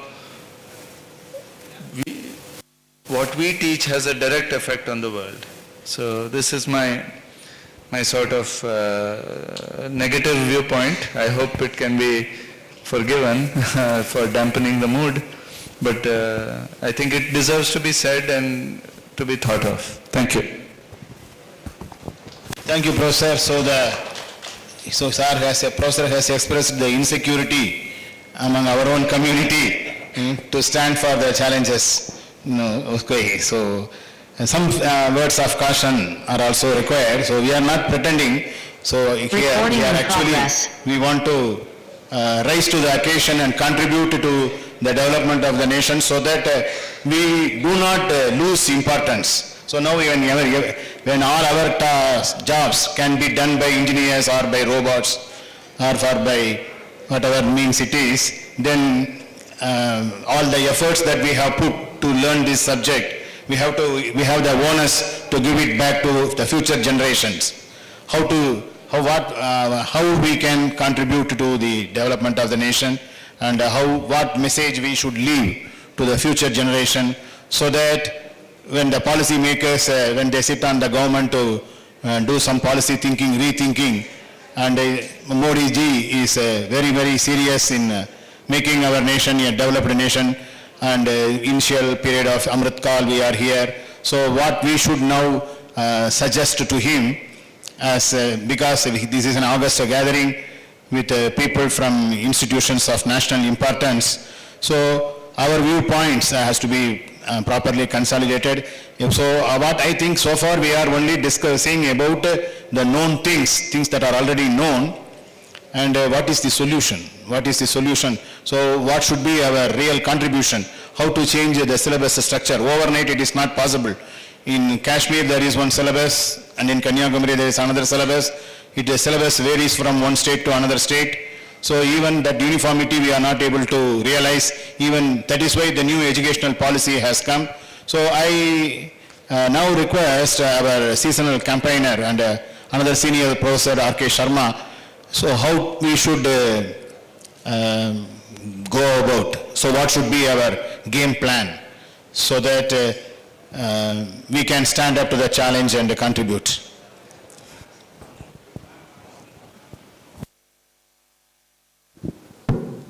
Thank you, sir. So first of all, I am greatly honored and indebted to the organizers, the Karasalingam University, for the invitation to this holy land, Tamil Nadu. It's full of temples. I have already started visiting some of the temples, and I have many more in the list. So thank you very much once again for this invitation. Now one thing is that for centuries, ages, in all cultures, all religions, everywhere, the importance of mathematics has been very highly appreciated. It's rightly said, mathematics is the queen of all sciences. And in our literature also, in Vedas also, the same thing has been said. And if you know, it is the same thing. Yatha shikha mayuranam naranam maniya yatha तदवेदं शास्त्राणाम गणितम मूर्धनि स्थितम. और आप तो संस्कृत के विद्वान ठहरे. You are expert in Sanskrit. All the Dravidian languages have roots in Sanskrit. For my own satisfaction, I translated something like this, that it says, Yatha shikha mayuranam, as on the head of the peacock there is a crest like a crown. Yatha shikha mayuranam naganam maniyatha, on the head of a hood of a cobra, there is a symbol, we call it jam, money. Tadavedanga shastranam, the same way on the top of all sciences, Ganitam Murdhani Sthitam, mathematics sits on the top of all the sciences. So that is the address of mathematics that has been given in all cultures, all civilizations, all through, that it sits on the top of all sciences. Meaning thereby, simply, if your mathematics is good, all the rest, be sure, will be wonderful. That is what it is. And I am happy, you also might have noted, the present government has given due importance to mathematics education, how to bring it to the school level. And that's where is my concern is, that research comes much later, the mathematics education comes much before, as the children enter into the school, how the mathematics should be taught to them. There are two ways to be happy. One is I should get, another is you should not get. This is the very simple way. So I'm the one who believes in the smile of the other faces, that you get something. And for that, very simple examples I give to you, how you can make and how the beautiful problems have been created. A problem is a good problem if it's very easy to understand, but it's very difficult to solve. Very easy to understand, doesn't require much of mathematics or its knowledge or expertise. There are many such beautiful problems that we are aware of, Fermat's last theorem, Goldbach's conjecture, and so on and so forth. You just have to say every positive integer can be expressed as the sum of 4 squares. There is no solution for n greater than 2 for the equation x power n plus y power n equal to z power n for n greater than 2. For n equal to 2, this is Pythagorean triplets that it generates. You can easily generate all the Pythagorean triplets. But then when n is 3, then itself the problem starts, and it took more than 3 centuries to conclude what Fermat said is correct. There cannot be any integer solution to the problem. It's a good problem. It doesn't require much to solve. Many things that happen. Believe me, mathematicians are the best entertainers in the world that has ever been produced. You take simple example, Rajanikanth, you know. So take the poster of Rajanikanth and make squares now. Draw lines parallel to both the axis and have 16 squares. You know, this type of puzzles you give to the children. You reassemble them and then you say, make out of this a figure. Can you make out Rajanikanth out of it? Now, look at it like this. So turn the other side. On one side you paint Rajanikanth, on the other side you write the numbers on these squares, 1, 2, 3, 4, like that. So you have now 16 squares. Throw away the last bottom corner ones on the rightmost side, that is namely 16.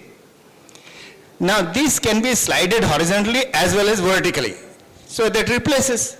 Simple. The game is, now for you the game is, can you interchange 14 and 15? You do. It's very simple to create such a problem. You yourself can do it and you will enjoy.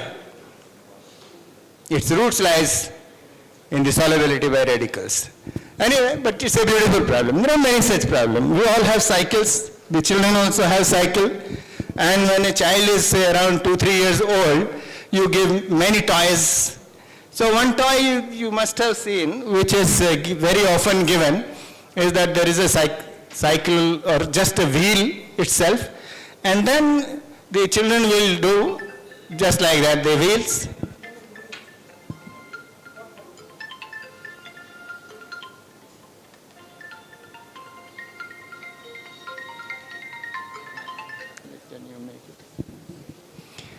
Now look at this like this. So when the wheel moves or your cycle wheel moves, there is one point where there is a hole for putting air into the tube. Now when it is punctured, then you always keep on looking at this place. And when this wheel moves, look what curves it generates when it moves on the graph. This is a very beautiful curve. Its name itself is beautiful curve, this cycloid. That's how it is created. Many such beautiful problems have been created. Königsberg bridge problem, Euler's graphs, Hamiltonian cycles, and lately, of course, you have Sudoku also. Sudoku, this is nothing new. Magic squares have been here for more than 2 centuries. Mathematics plays a very vital role in every aspect of life. I want to see a smile on your faces. I want the children should be, just as the maths class begin, should be very attentive, very alert, rather than they start sleeping or run away. So you have to start their day with mathematics class and put in such a manner that they are very, very attentive, they can take interest in mathematics. That is very, very important to start with. That is the number one thing. You can cite many such examples, Fibonacci sequence and its correspondence to your symphony, Mozart symphony, many such, its ratios of the subsequent terms, the importance of golden ratio. You all want to see a beautiful screen. What should be the size of the screen, length versus the width, or even the beautiful face. Can a face be beautiful if it is much wider than its height?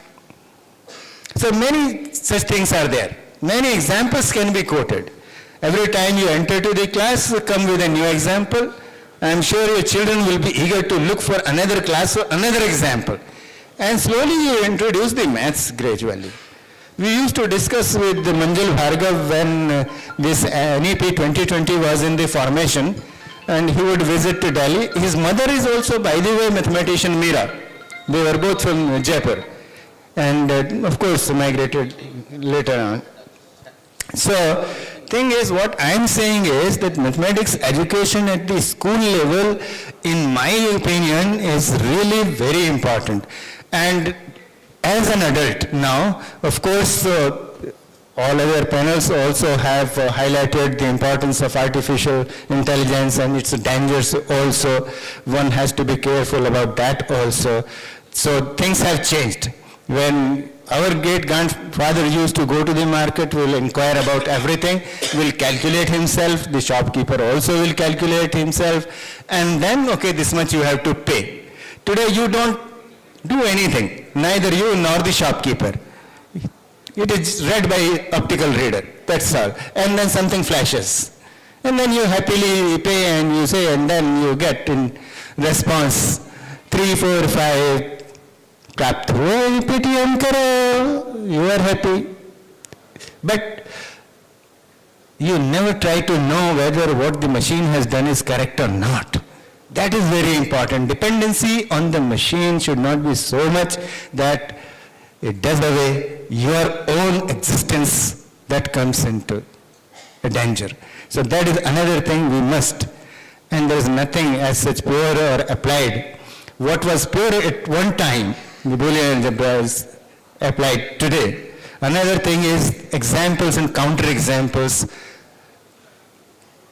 Equally important. Sometimes counter-example is more important. If there is a theorem which is proved, then one thing is that is every word required there in the statement or unnecessary? That also should be explained. At the same time, example should be given. Okay, here it is applied like that. And counterexample, also equally important, it may demolish well-established theorem as such, very small piece of a counterexample. That is the power of an example. You take the case of, say, Fermat's little theorem. So what it says, as we were talking about, if P is a prime and A is relatively prime, A raised to the power P minus 1 is congruent to 1 modulo P. If one has to write the converse statement of this, perhaps it would be that if n is a positive integer, A is another positive integer, let us say, and both they are relatively prime, such that A raised to the power n minus 1 is congruent, not congruent to 1. Is congruent to 1 modulo n, will n be prime? Now, unfortunately, this is not correct. You take the case of n, say, 341. This is composite, is a product of 11 and 31. Right, but does it mean that the converse statement has no value?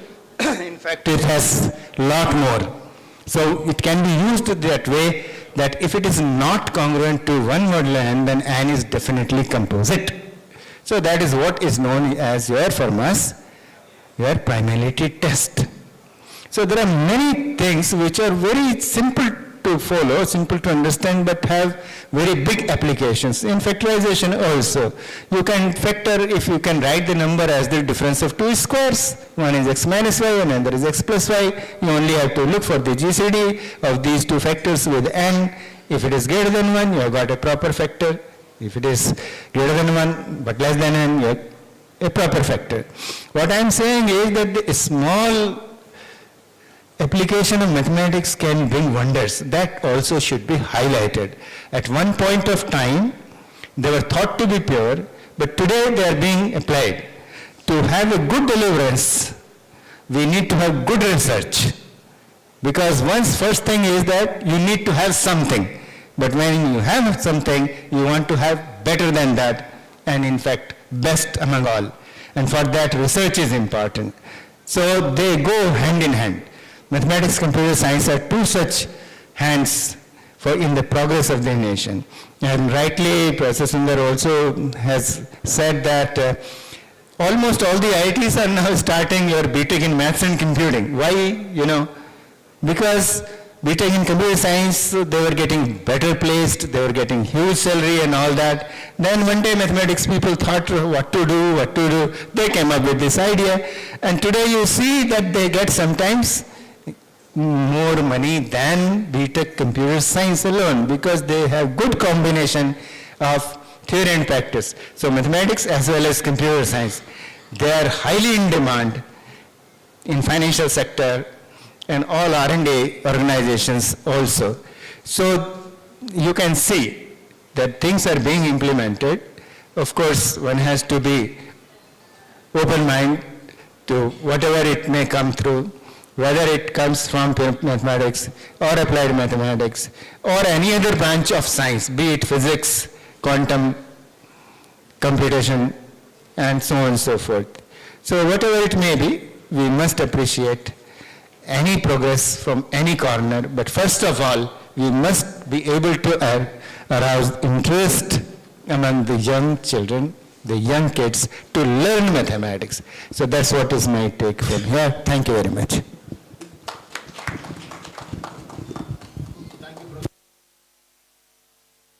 Thank you for your wonderful exposition. So, we all know, we all have observed, and our forefathers have, how they brought our fathers and how we are bringing our children. In India, the general culture is, when we show the picture of an elephant to our kid, what it will say is, what is this? This is an elephant, is what our young Indian children, whether it is Kashmir or Kanyakumari, will say. But on the other hand, when you show the picture of an elephant to a Japanese kid, what it will say is, it is not elephant, it is the picture of an elephant. So that is the difference in the education being taught in an advanced country or in an advancing country like ours. So that is what the crux of what Professor says. So let us learn from this, and let us do a serious thinking and give our recommendation to frame our curriculum in such a way that it really reaches very effectively to all the common masses. So now I request the people waiting on the online, one or two are there to listen to their viewpoints. Hello. Yeah, I am audible. Yeah, you are audible, sir, please. Hello. Hello. Hello, ma'am, you are audible. I am audible. Yeah, you are audible. You are audible. We are able to hear you. We are able to hear you. Please. Thank you for giving the opportunity to discuss about the matter regarding the theme is creation, computation, and delivery. So it's a very important thing that today's the technology is developed so much, so people are aware about some computational technology, but the creation is one of the most important part because create is the heart of the scientific progress. Means it's about the thinking and imagination and the transference of the power of ideas. So first you have to think that what we need to create, and that will that can be solve some problems of the humanities and any other societies like this. The second point is the computation. When your idea is clear and the thinking is complete, then we try to create something, and obviously for to try to compute something, and for the computation we need the computational technology, and where mathematics is a very, very important field. So that is the computation and creation is one of the part, and the last one is the delivery. So these are the three main pillars that need to solve the problems of our society. So all the professors they are present in the dais. They already discussed about the things very lucid manners. So I just want to mention is that we need to think about or explore about these three pillars, that how they intersect with each other or amplify each other, and provide a framework for the future, and that is not just technologically advanced but also socially, ethically, and environmentally responsible. So this is the submission, humble submission from my end. Thank you so much.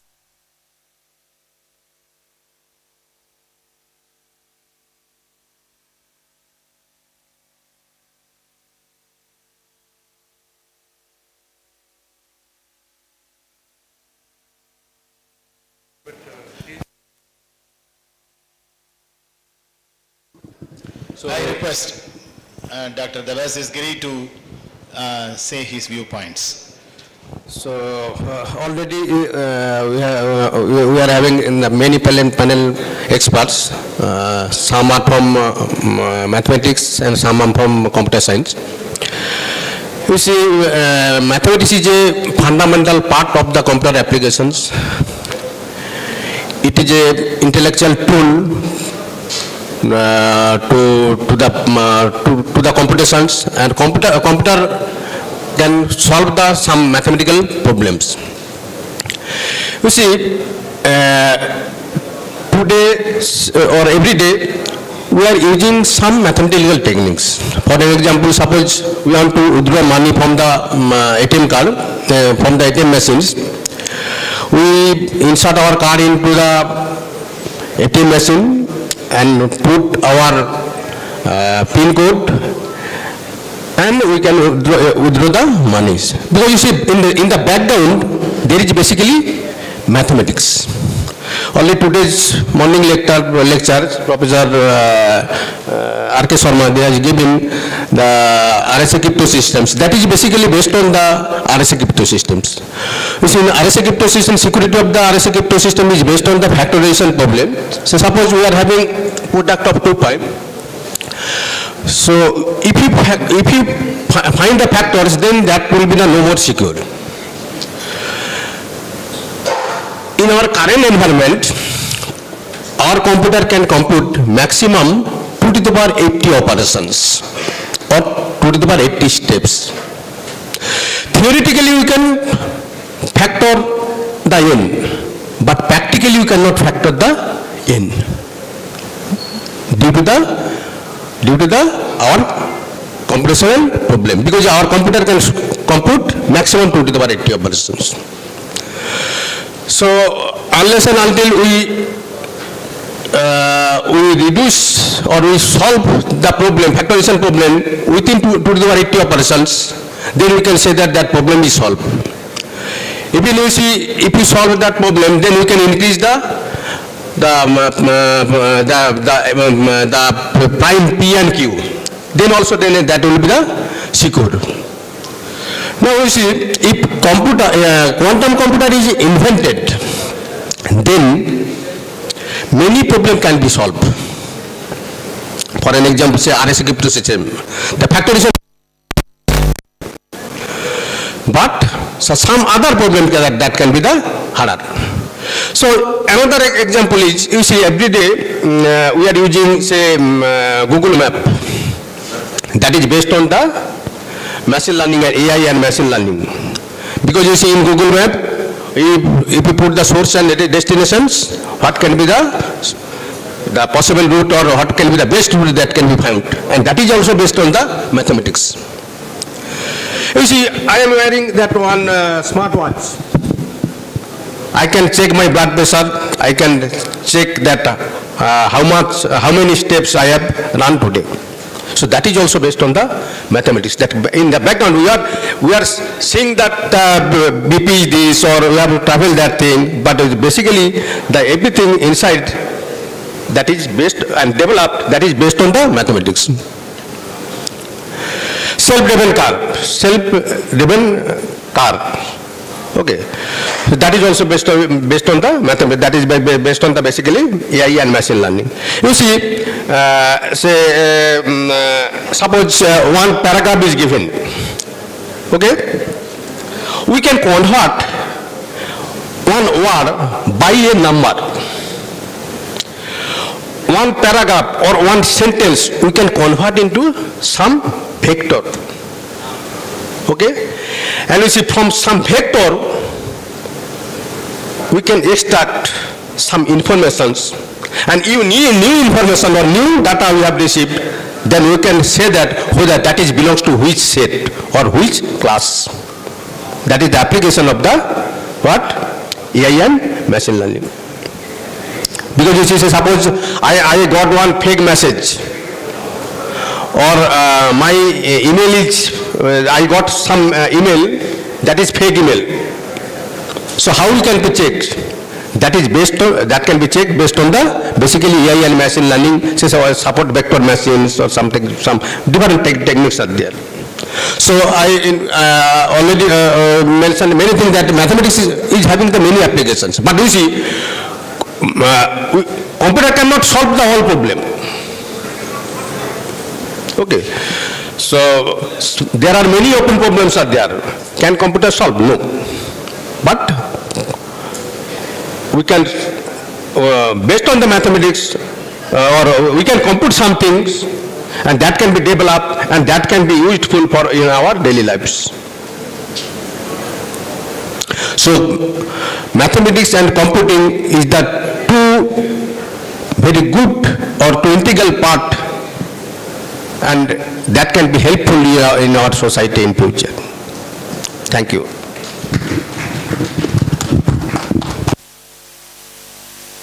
So thank you very much, Dr. Abbasis Giri sir, for his words and his opinion. So in a nutshell, we all have realized that mathematics is a language of choice for describing and modeling the universe and all the objects or elements in it, and the computing methods are now being developed to solve the mathematical problems in a more efficient and automated way. So now we are nearing to the close of the panel session, and I request, wait. So before we close, we would like to answer questions from the audience, and then I request our Honorable Director, Dr. Sundar, to consolidate all the points and things to be done in a nutshell so that I can note it down to prepare a technical report or a white paper. So now I am waiting for the questions from the audience side.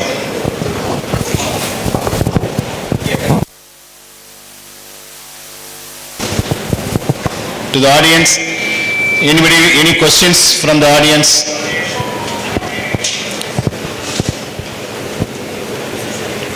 Yeah.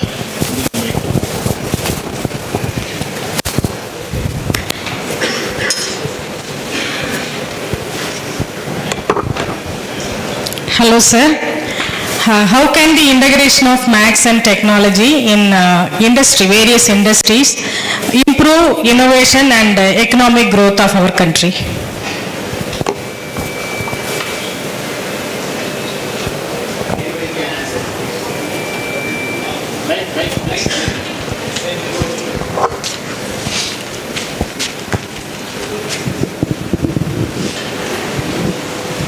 So, madam, in order to answer your question,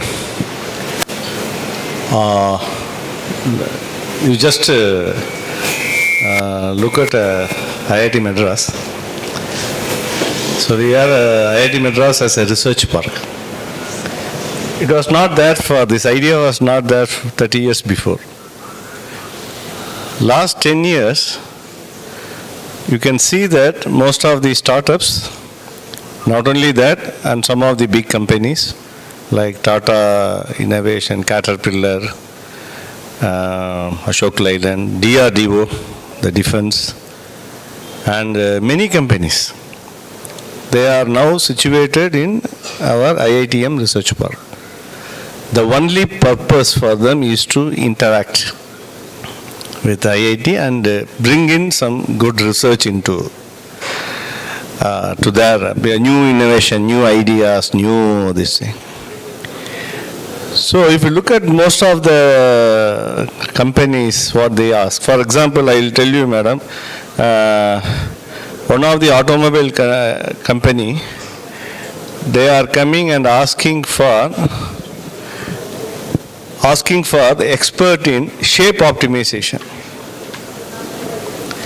We know optimization. So what is shape optimization? The mobile which you are using, the interior components, each and every component, because it's a lightweight. If it is more weight, you don't buy. The laptop which you are buying, it should be powerful, but it should have less weight. The kind of cycle which you are buying today, or the kind of furnitures, these are all composite materials. What they are asking is, they are asking whether you have an expert in shape optimization. In order to touch the shape optimization, doing the simulation, all your cars, whatever you are using it today, every component of it has a shape optimization. You need a very thorough understanding of the engineering and understanding of the mathematics. Without functional analysis, I cannot touch the shape optimization problem mathematically. If you go to this one, I am telling you, there is an advanced research center in every automobile industry. One group is working on shape. What I am selling is, this in-depth mathematical understanding, even for the engineers, is important today. So the industries are now coming. Earlier, the industry never come and sit in Max department. But now they are coming and they say they have a problem. They don't say that they have a mathematical problem. They say that they have a problem. Okay? And they wanted to do that. This is one industry which we have experienced. Another industry also, I am telling you, the textile industry. From Tirupur, that person is having a software already in order to have cuts and automating, this ready-made garments. And they wanted to minimize the wastage. In order to do this cutting for your shirt, or they wanted to use this software, then they use it for cutting. They are coming to who are they? They are just a person 15 years, we never thought that they are coming, but now they are coming and sitting whether we can give expertise in help them in this product. We are experiencing so many industries now coming and interested to come and talk to a Max group. Now you understand how Indian industries are very much in. I am not taking any example from Europe or this thing. I am taking an example which is from Tamil Nadu, I am telling you. That's it. If not, you just come and say, and they wanted to have our students in order to take our Max to. So it's now it's already integrated and inbuilt.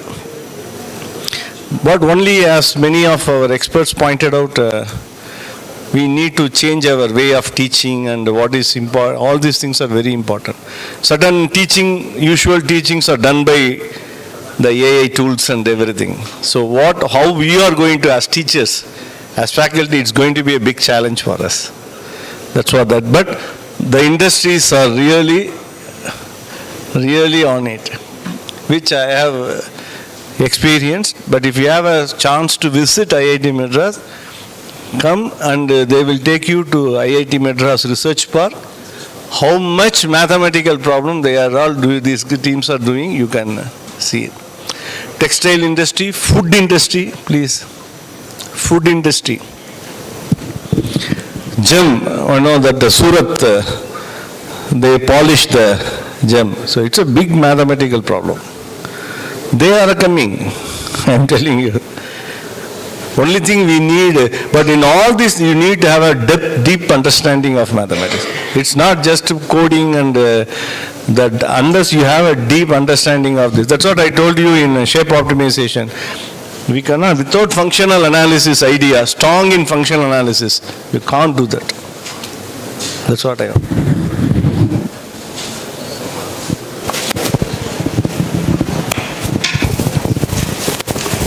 Any more questions? Any more questions?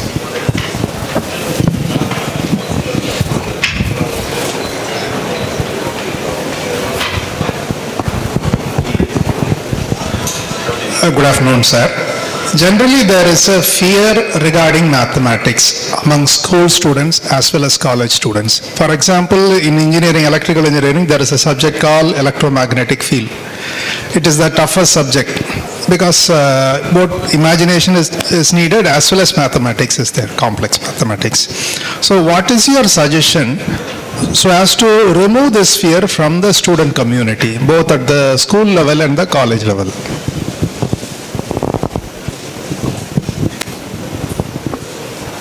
Yeah, you rightly said that even now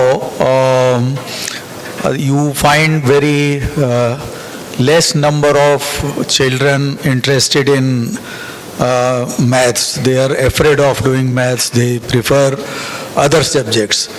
So the real problem is that the starting of the teaching of these kids, rather than just teaching that 2 1s are 2, 2 2s are 4, 2 2s are like that, if you teach them in a practical sense, taking some practical examples, putting things in rows and columns and saying, you count this way and then you count this and this like this. So the way the multiplication happens, you explain them rather than just telling them to memorize the tables.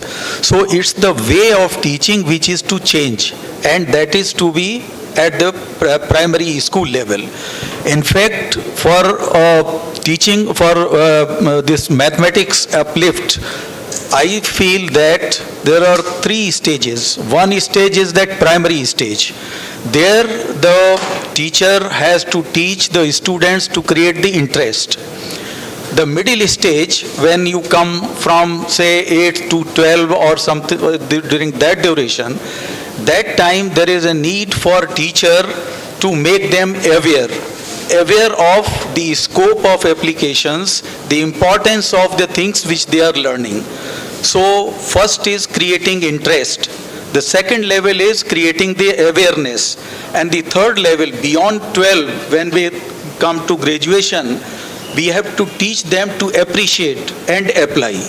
So, create interest, create awareness, and then create the appreciation to make them appreciate and apply, so that the concepts which they have learned, they can apply and see actually the things working in some practical applications. And when it comes to engineering and development of systems and all that, all these things which they appreciate, they would be able to apply it better. And realizing the complexities, of course, those things can happen when they actually solve the problem, define the problem, and decide about the dimensions and all. So I think it's the responsibility of the teachers more to create that awareness, interest, and appreciation in the children, so that the mathematics is nurtured and then the sphere goes. That's my view.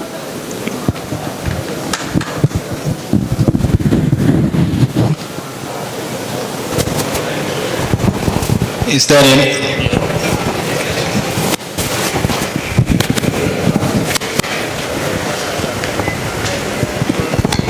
So good evening, sir. It was a good discussion.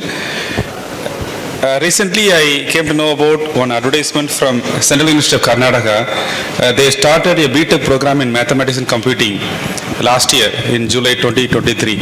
Sir, please update us whether if we start a program like this, whether it will reach the students, and how about the future of this program in our country. Thank you. Sir, the BTech Maths and Computing is not new. Many of the IITs already started.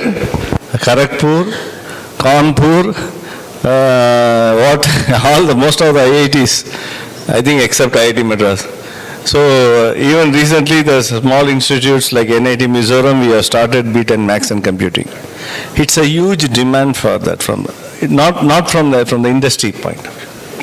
So reason is you have maths as well as the computing part. So it's one of the successful course, but it is not new. It's already there for last 10 years, even before. They already started. Even IIT Delhi started even long back. So they have a 5-year integrated BTech.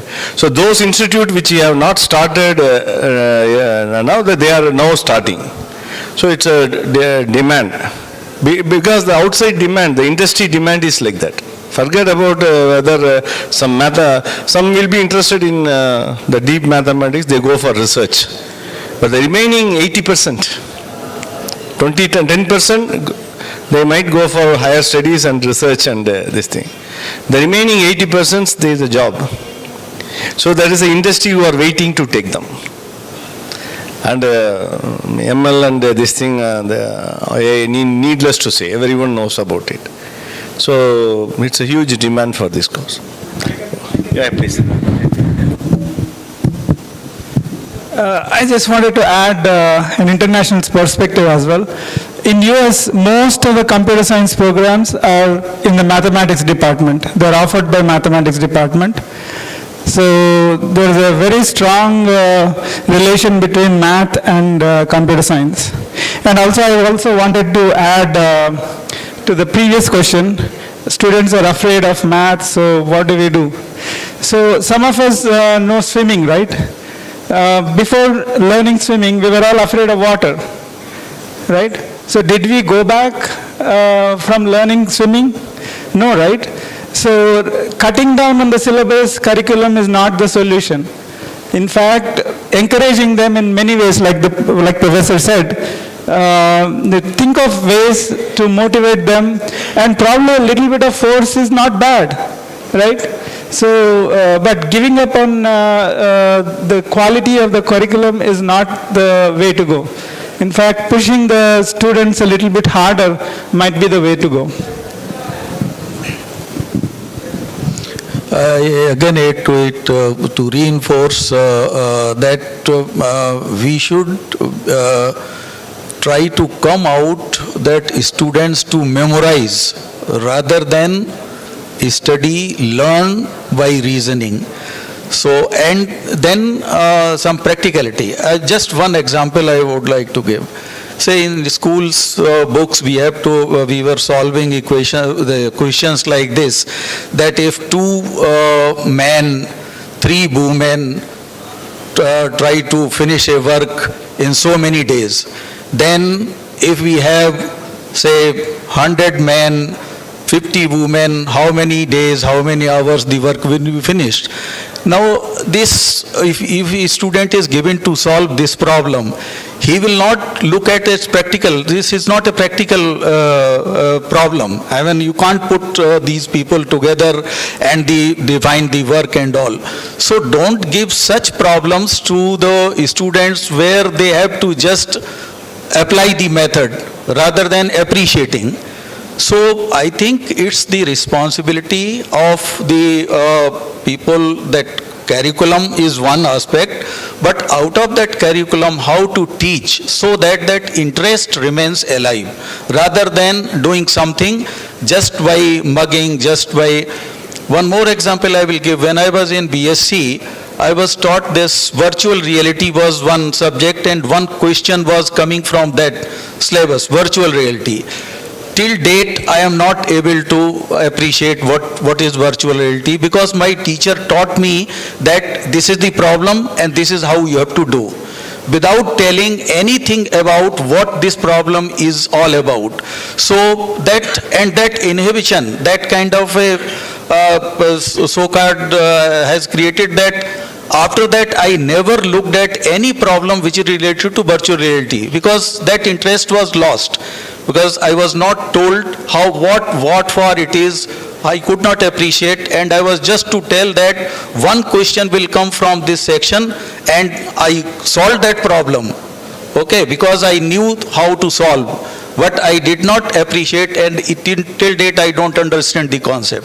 So I think this is the big responsibility of our teachers to teach the students in a manner so that that interest remains alive and then concepts they are able to appreciate rather than mug and solve the problem.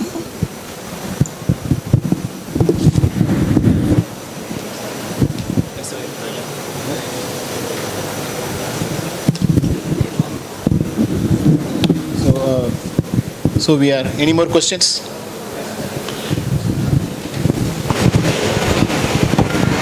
Sir, my question may be a little bit lengthy. Sorry for it first. No, actually, this question is not about computing, it's about astrology. We are doing this exercise maybe 500 AD up to my knowledge. They started with like algebra and trigonometry to solve astrological prediction work. Still now there is no, up to my knowledge, there is no significant improvement in astrological science to solve the problem as easy as possible. Is there any improvement in this area? If so, please let me know to us. Since I am trying to solve some Ashtavarkam like kind of small boxes, that itself takes a lot of time to solve it. Why don't that math should be very simple to solve this kind of astrological problem?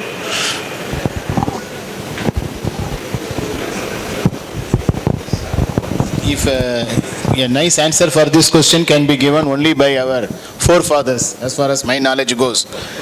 It should be either Varahamihira or Aryabhatta. So astrology is really an exact science, pure exact science, and our forefathers are the masters. But it's unfortunate that we have lost our glory and now we are more dependent on the Western education and Western thing. So that is why all these things has happened. Only in the past 3 centuries we are considered as developing nation. Till 500 years back or 1000 years back, if you go, we are ruling all over the world, not only materially but also spiritually and knowledge-wise. So I think I can give the mic to the experts to answer your question in a better manner.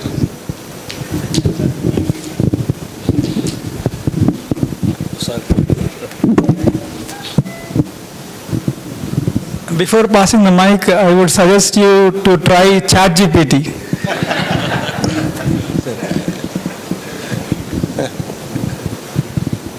Well, sir, I believe your question was about astrology. Am I right? Right, sir. Actually, these questions are being raised whenever astronomy is being discussed. And there are always two sides of any science. One is that you perform the experiment, be it chemistry or anything. Best example could be in chemistry, that you perform an experiment, then you draw the graph. Once the graph is drawn, then interpretation comes. So it is the interpretation that becomes more important, sometimes the graph itself. That always happens where you say another example could be a court of law. So what happens is that something happens and then that is the fact, and after that the interpretation from both sides takes place. The man in the middle is the judge, then he has to decide whose interpretation is better. He applies his own mind and then concludes. As far as the written rule or law is concerned, that is somewhat very, very categorically in few words only. That is why when you read law books in particular, there are so many interpretations. The same thing is true about any epic you take, Ramayana or Gita or anything.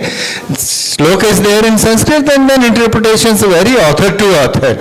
The same way you have something astronomically observation, and then you try to predict based on that this could be this could be this.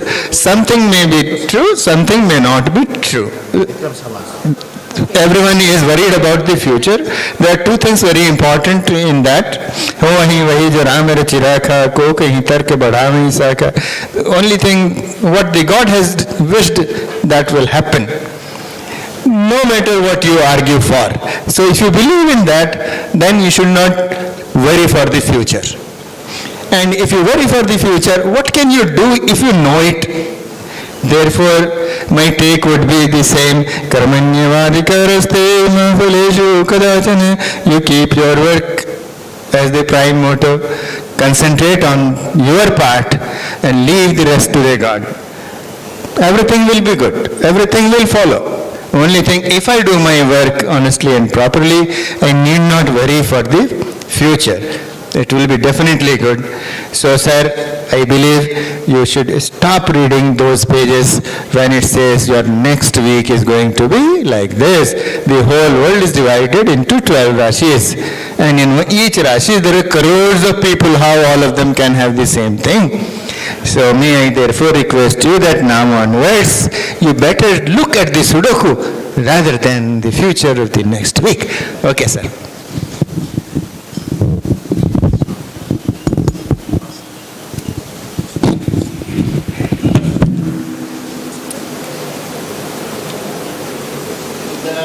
Any more questions?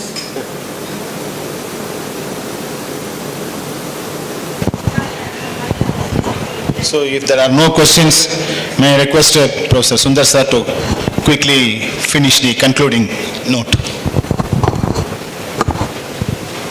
So I think we have talked enough, shared our ideas, and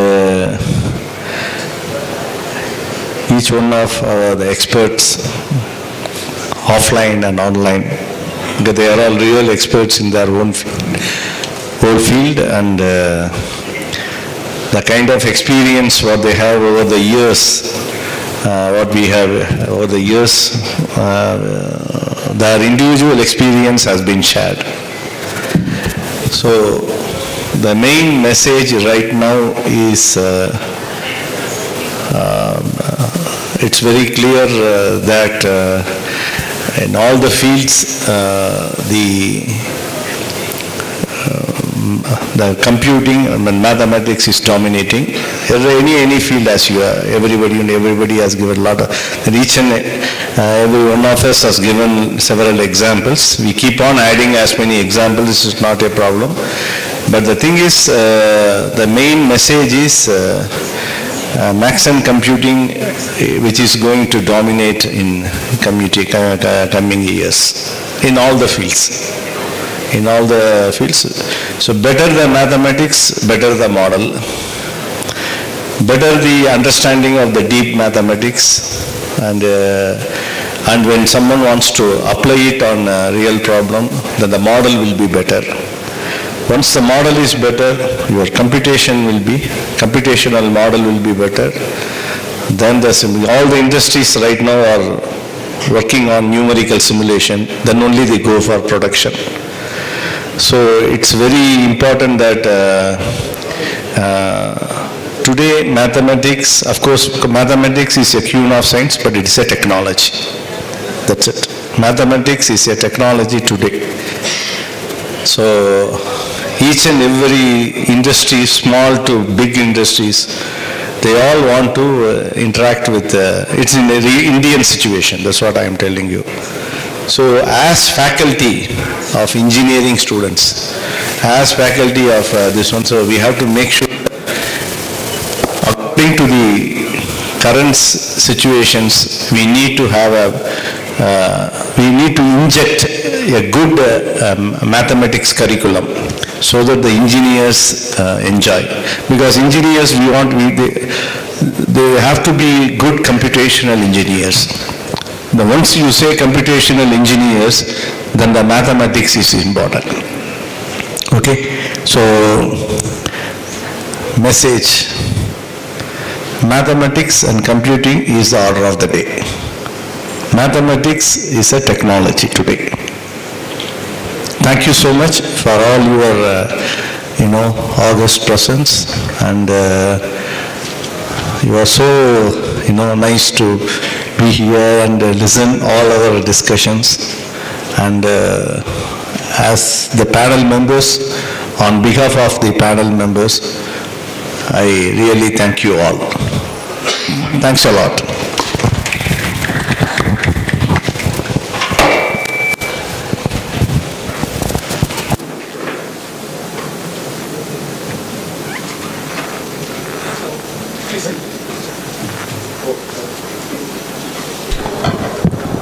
Thank you, sir. Thank you for the brief discussion on the theme.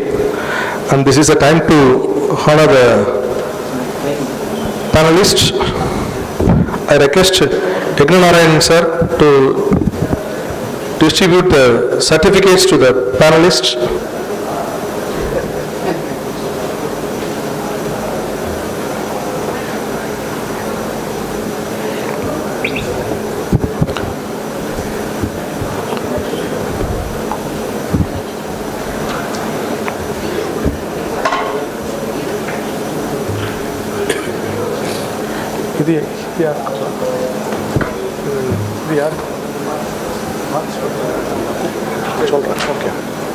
இதை வச்சுக்கோங்க.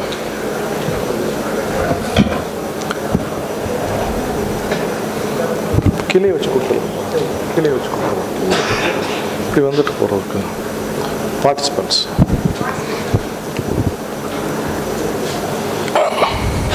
This is a time to give the memento and the certificate to the participants. First external participants, Raj Sangeeta from Yadav Women's College, Madurai. I request Icmc sir to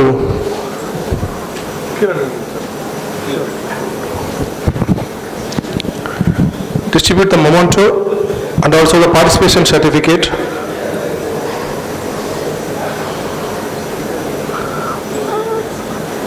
Kavika Sri from Yadav Women's College, Madurai. Chinna, Department of MCA, Yadav Women's College, Madurai.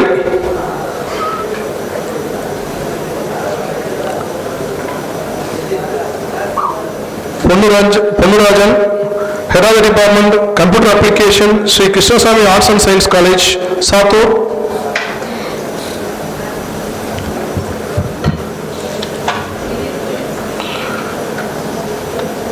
Dr. S. Muthukumar, Head of the Department, Computer Science, Sri Saurambika College of Engineering, Virudhunagar.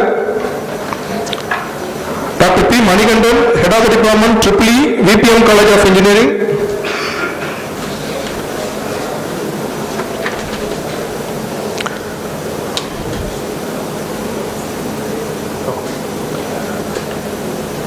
Dr. Vijay Lakshmi, Computer Science, Government Arts and Science College, Sivagasi.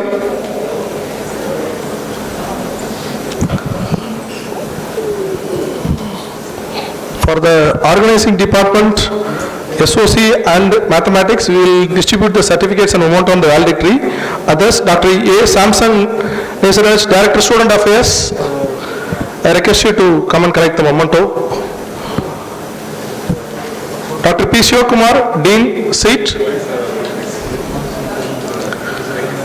Dr. V. Pandirajan, sir, Dean, slate.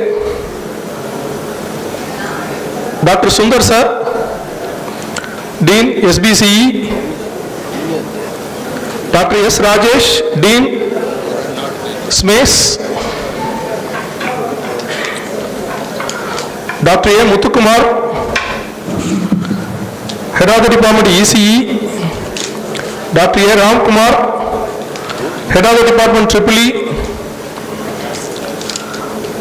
Dr. Chandrasekhar, Head of the Department MBA. Dr. S. Karthik, Head of the Department Commerce. Dr. E.R. Nagarajan, Head of the Department Chemistry.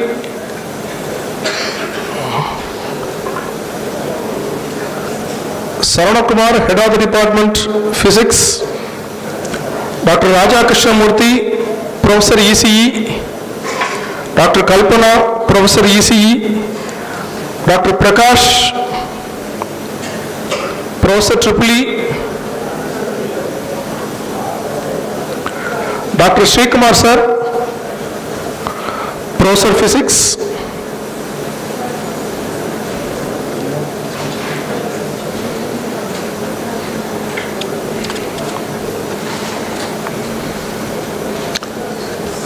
Thank you.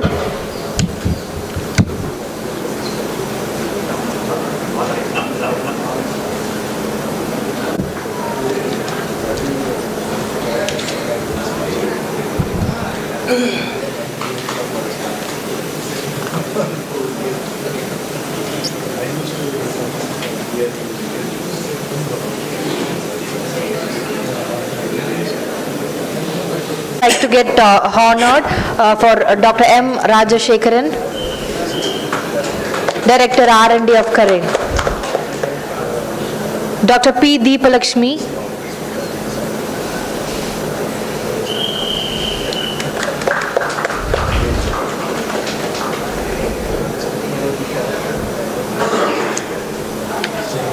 thank you everyone for your presence, and I request Dr. Deepalakshmi ma'am for the vote of thanks. I'd like to thank the Almighty God for permitting us to organize this panel discussion as part of the ICMC 2024. In fact, I have attended many panel discussion outside our campus. This is the very first time I have attended the panel discussion inside our campus. We are very proud about it.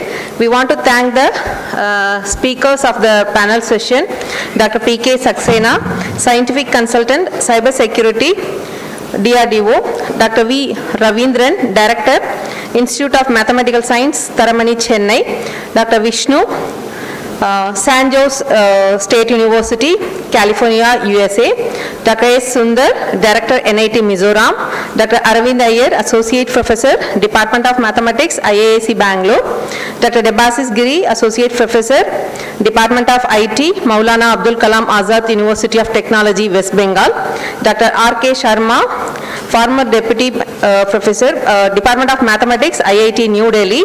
We had some guests in the online also who have delivered their views as part of the panel discussion. Dr. Biswa, Professor and Head, CAC, Vidyasagar University.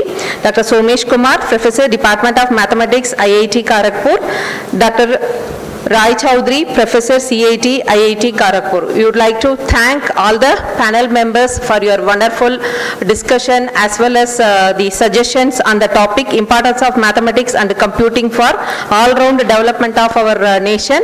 We had a very good time with you all lovable professors, and we will definitely take the suggestions given by you as part of the panel discussion. Thank you participants. Thank you so much the directors, deans and HODs attendees and faculty members who have participated as viewers in this panel discussion. Thank you one and all. Thank you.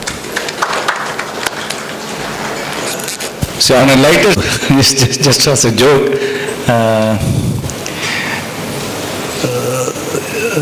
for IITs and NITs, they never looked at science faculty, science professors to appoint as a director. That too, if at all science, it is only chemistry or physics. So first time they appointed a mathematician as a director of National Institute of Technology. So they are also changing. They know that mathematics is everywhere. That's the thing. Thank you. Thank you.